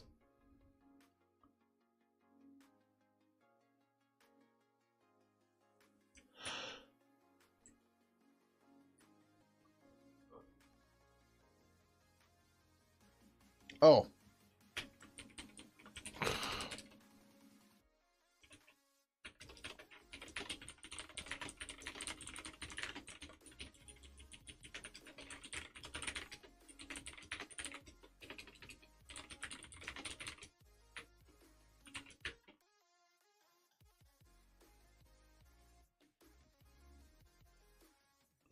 Um.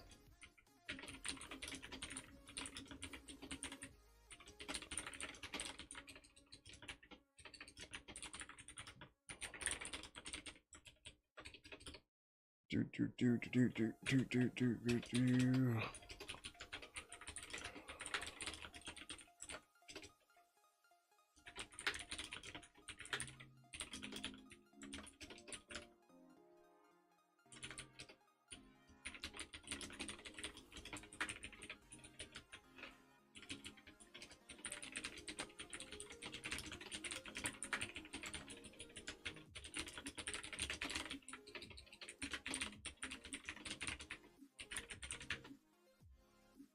Spelled source wrong.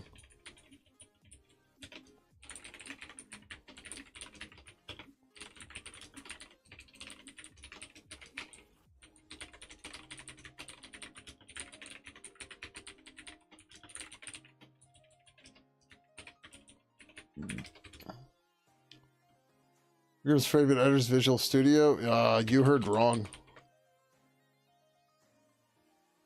There's this machine learning conference called NIPS. They had to rename it to Neuro IPS since it sounded too dirty for some woke people. I don't think it's woke people. I think it's the opposite of woke people. I think woke people probably would have been fine with it.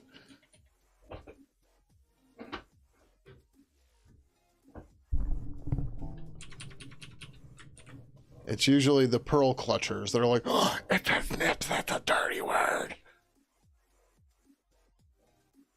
Right, that's generally the problem there.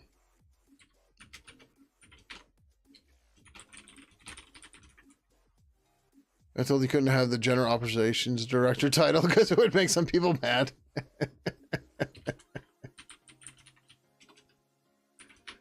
Yeah, and that's not the woke people. The woke people will be like, ha, that's really funny.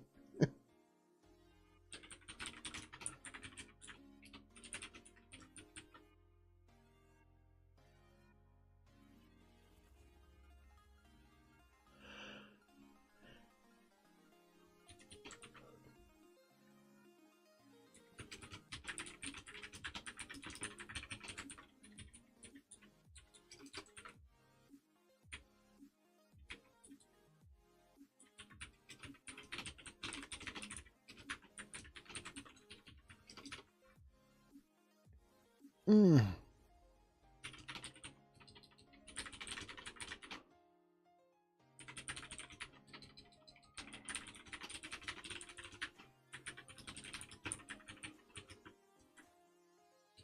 What do I name the callback? Everyone got crushed hard by Python. So?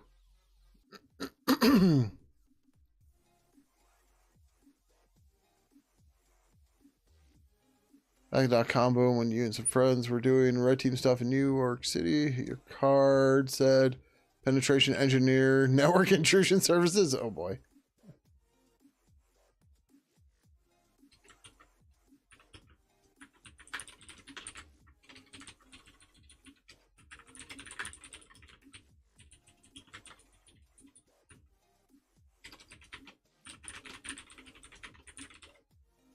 Say iterate or iteration? Iteration. Iteration.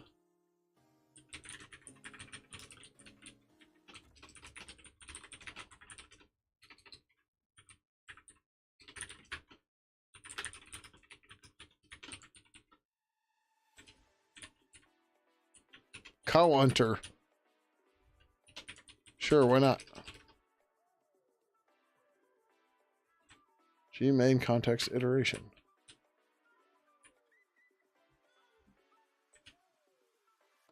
Iteration.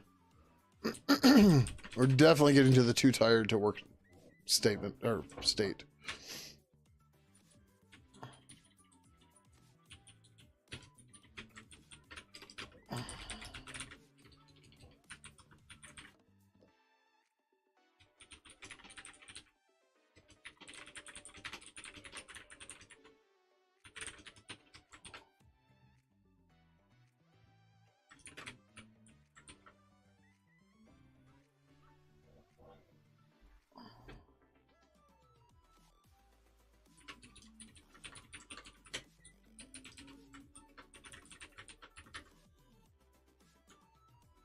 It's going to be the same setup.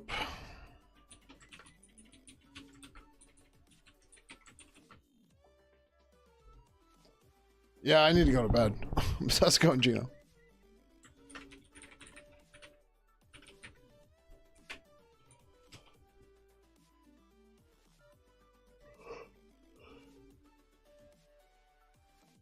I'm probably going to be napping on the couch tomorrow night. That's for sure.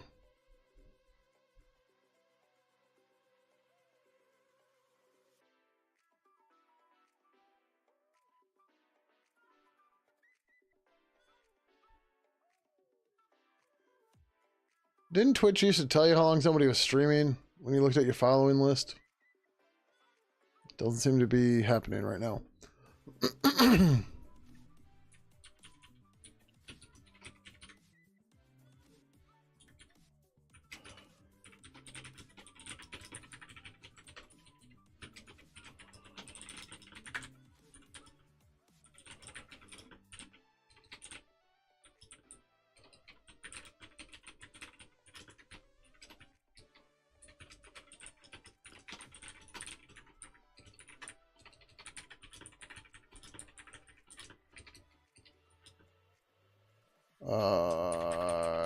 Yeah.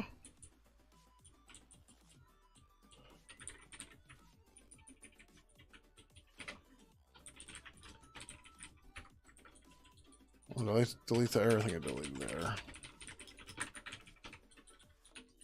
All right, how do we actually write this thing?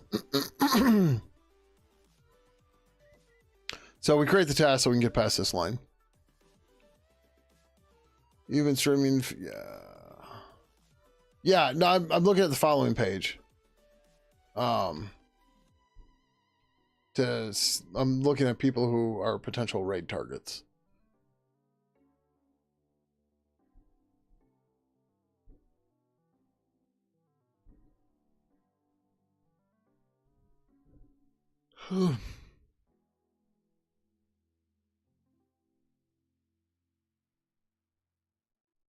Oh, I don't know what this is actually going to do.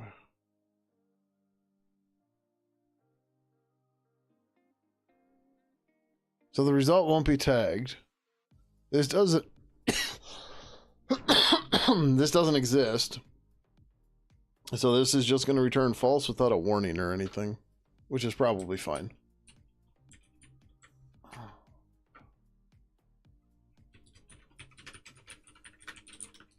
Wait, what do we have a separate test? No, we don't have any test for the URI stuff, which we should.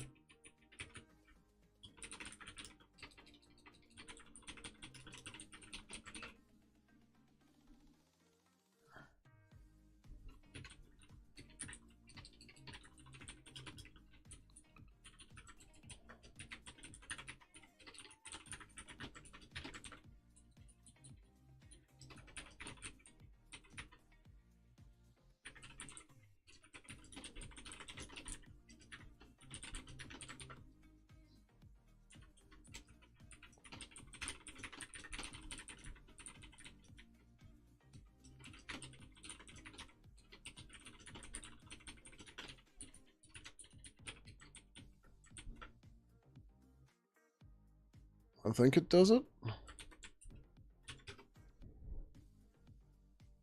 Oh, yep.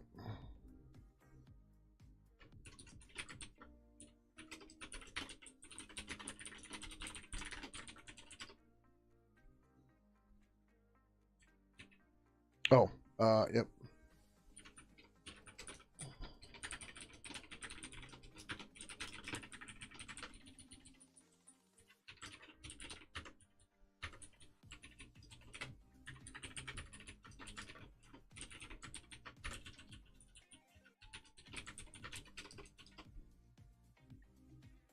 Yep, task always fails successfully. Weak pointer should be null.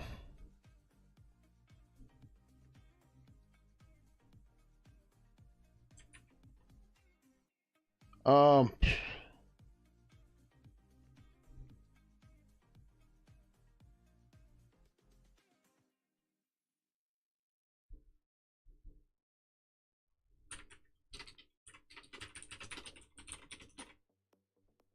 yeah, wait, hold on. The code is wrong. We're not getting warned about it. It should be null.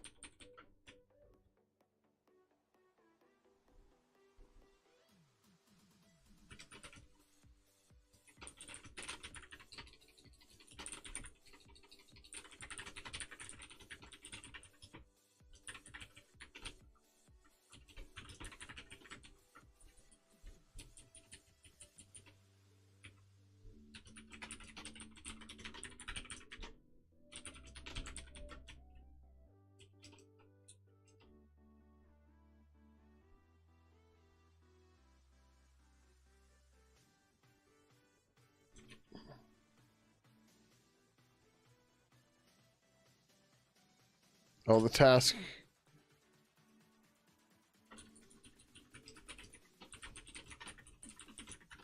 It should be here.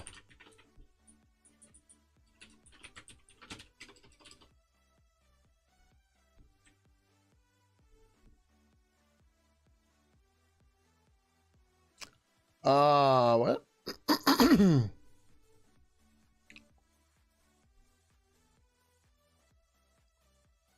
Why is the task not valid?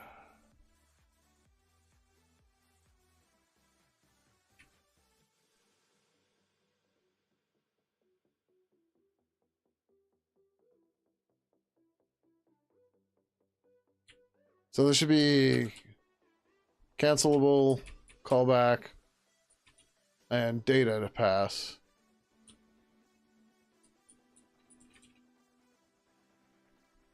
Oh. Yeah, no, this has to be here.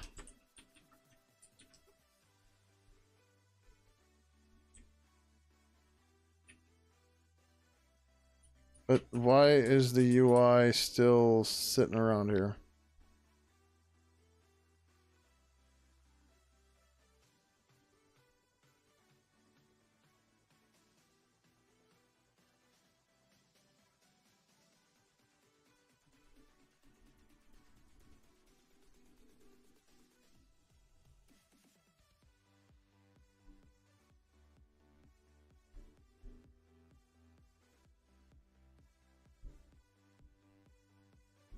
We do this another unit test. I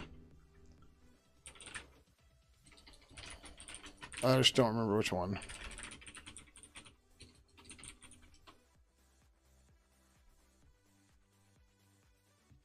Create a dummy test is completed to get past the normal checks. Yep. Yep. Well, we're just using clear object there, but okay. Well, what the fuck?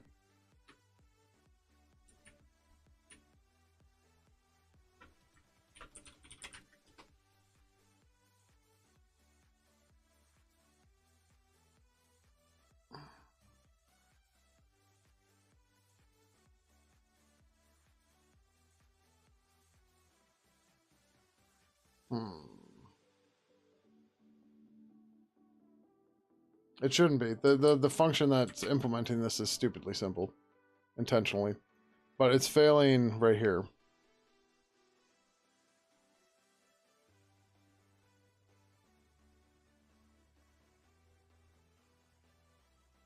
which it shouldn't be because we passed in purple UI as the object.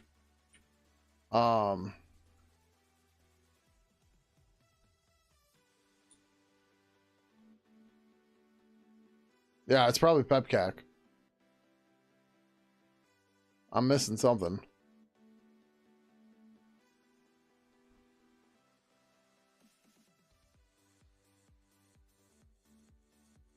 Like, we don't need this cast.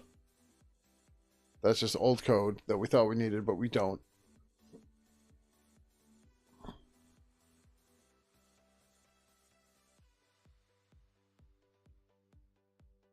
This is going to be a similar setup. This is, what function is this? This is testing load accounts. Yeah, this is the same setup. Oh, well, there's that problem too. Hold on. There is some dumbness here.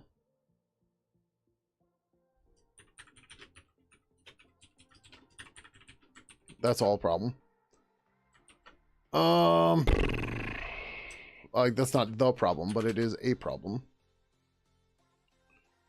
But, oh, wait, no. Yeah, so weak pointer should not be null. Why the hell is UI still around at this point?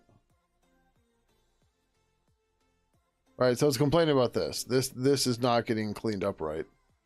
Somebody else has a reference to the UI.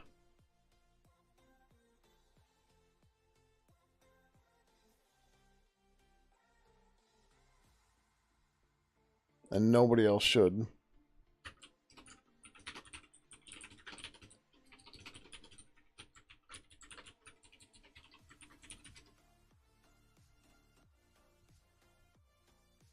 See?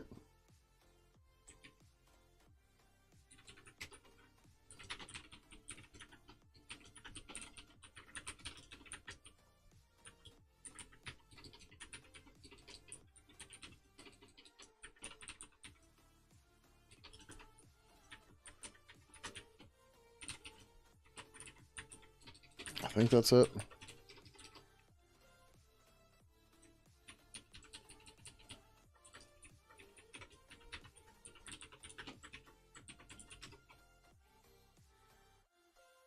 Yeah. Why is the ref count at 2?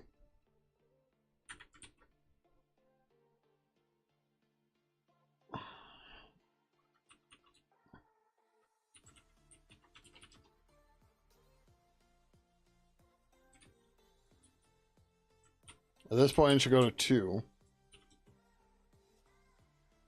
Mm-hmm. But at this point, it should go back to 1. And it did not.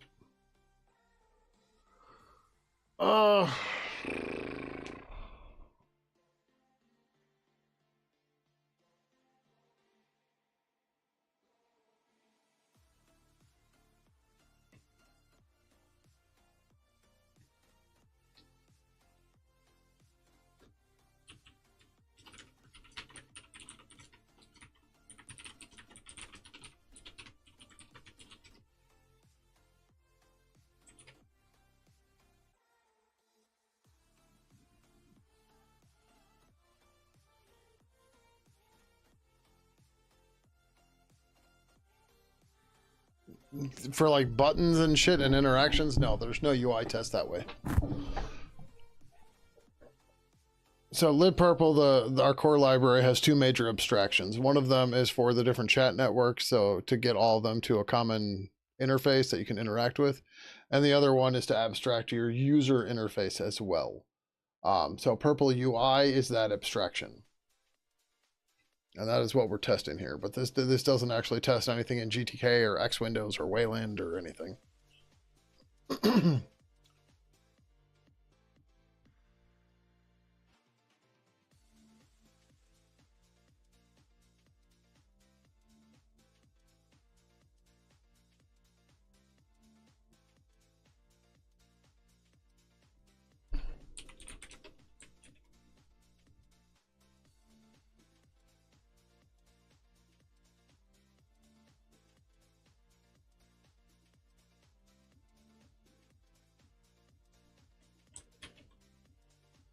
Now there's we have a few tests for the actual UI, but they're not testing like interfaces and stuff. It's like doc tests, shit like that. I think we just have to eat this.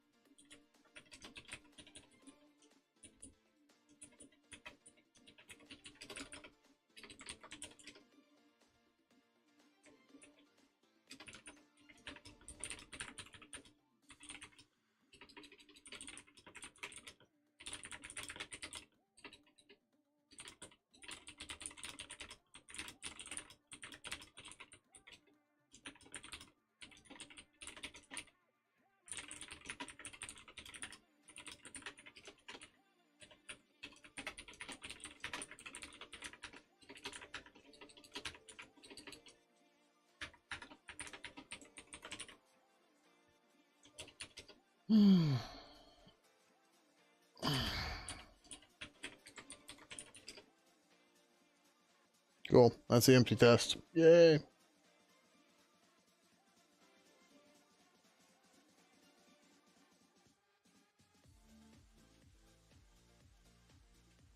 Yep.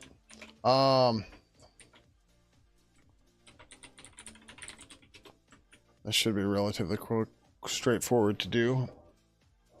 Oh, we have to build the damn thing too. Fuck, it's 3:30.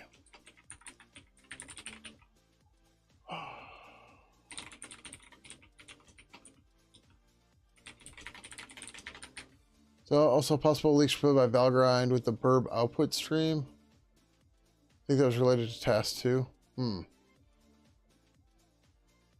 Could be.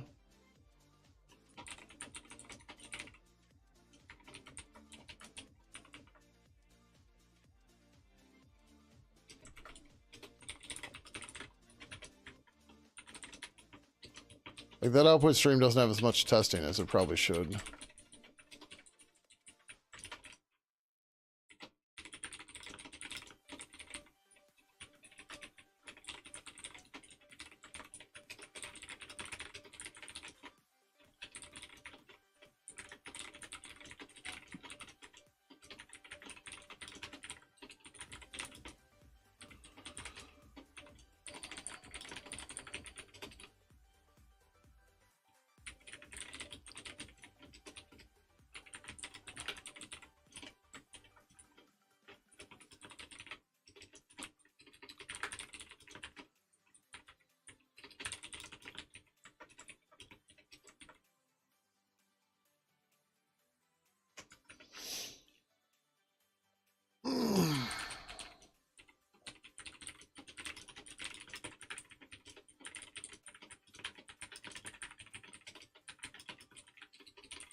Of course, we can create a new function, it's fine.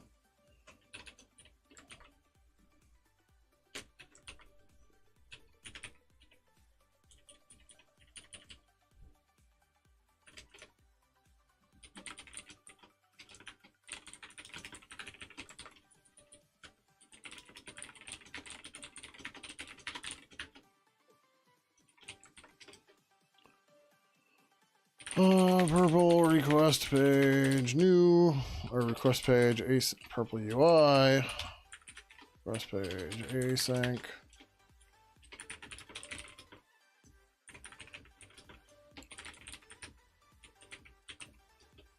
Nope.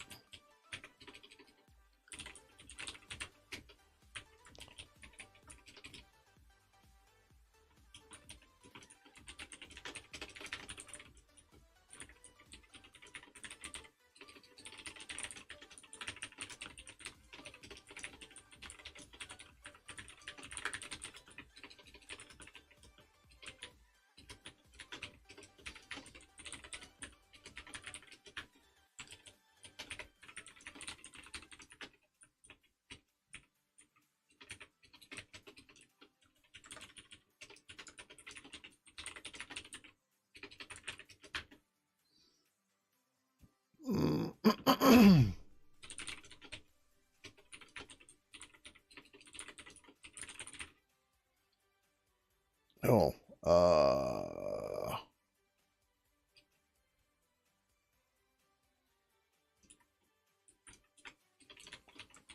yeah, we're not going to do the counter thing here.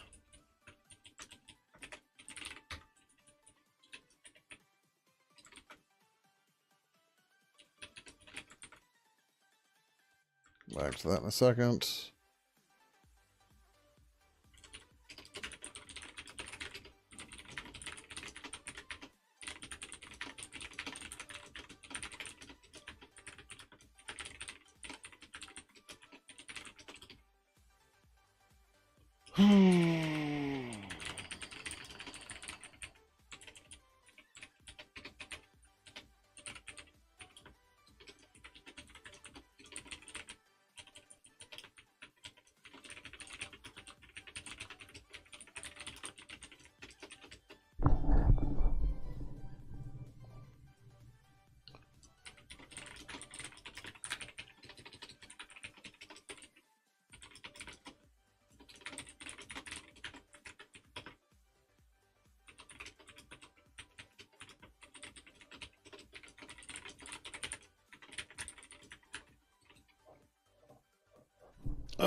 Did I say this returns the pointer?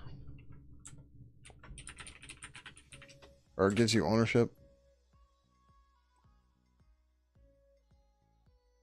I did not.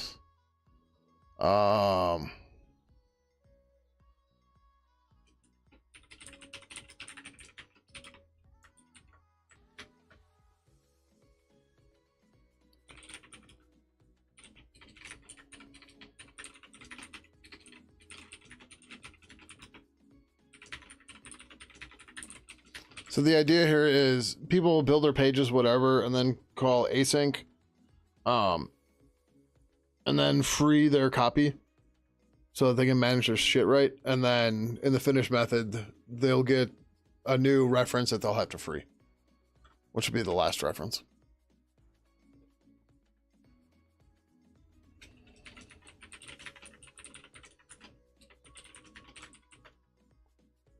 That should be it.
Okay.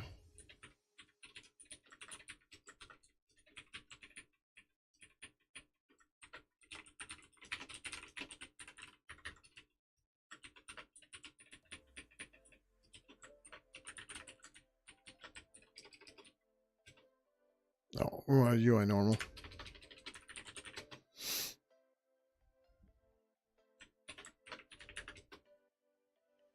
Oh.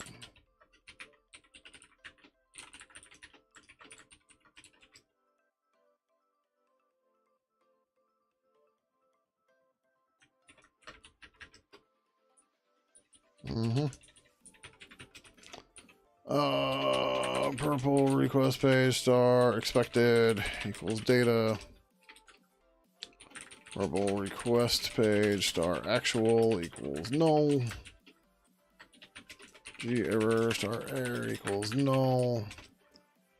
Actual equals purple UI request page finish. Purple UI source result error. G assert no error. G assert true, actual equals expected. We're just doing pointer comparisons. That's fine. G clear object,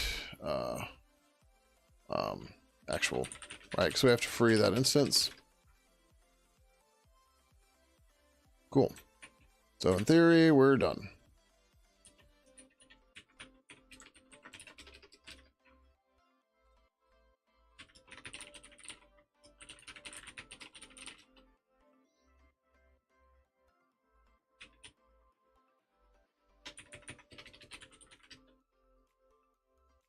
All right, this is a much better idea than the other one.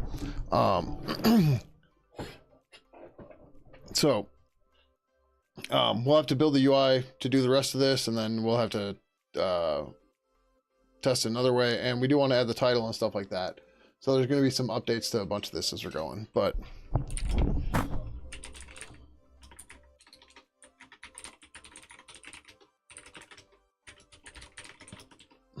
add a request page async pair to UI. This will replace most of the purple request API, and force everything to use the request fields API or whatever. And whatever, that's fine.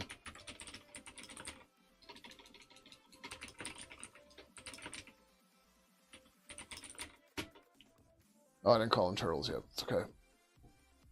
Oh.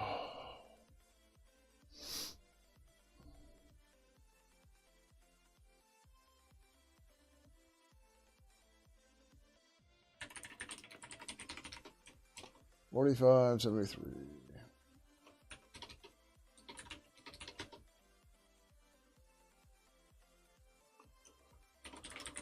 Test under Valgrind and called in the turtles.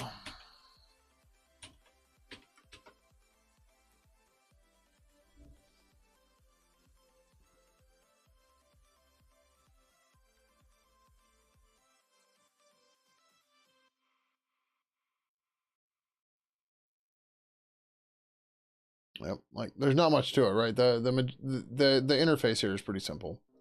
It's the implementation that's going to need some more work, but that's okay. Turtles passed. Cool. Publish.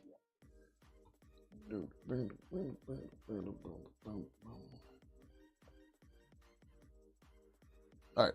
That's it. We're going to get out of here. We're going to go raid Lady of Code. She's doing some UI mocking and some other stuff. But yeah.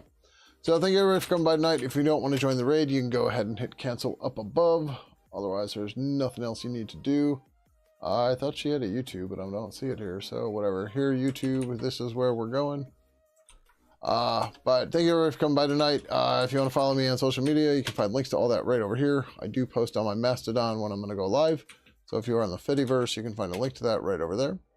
Also, if you want to join us on the official Pidgin Zulip server, Zulip is a protocol that we are getting close to getting decent support for. You can find a link to join it right over there. Anyways, thank you everyone for coming by tonight, and until next time, adios.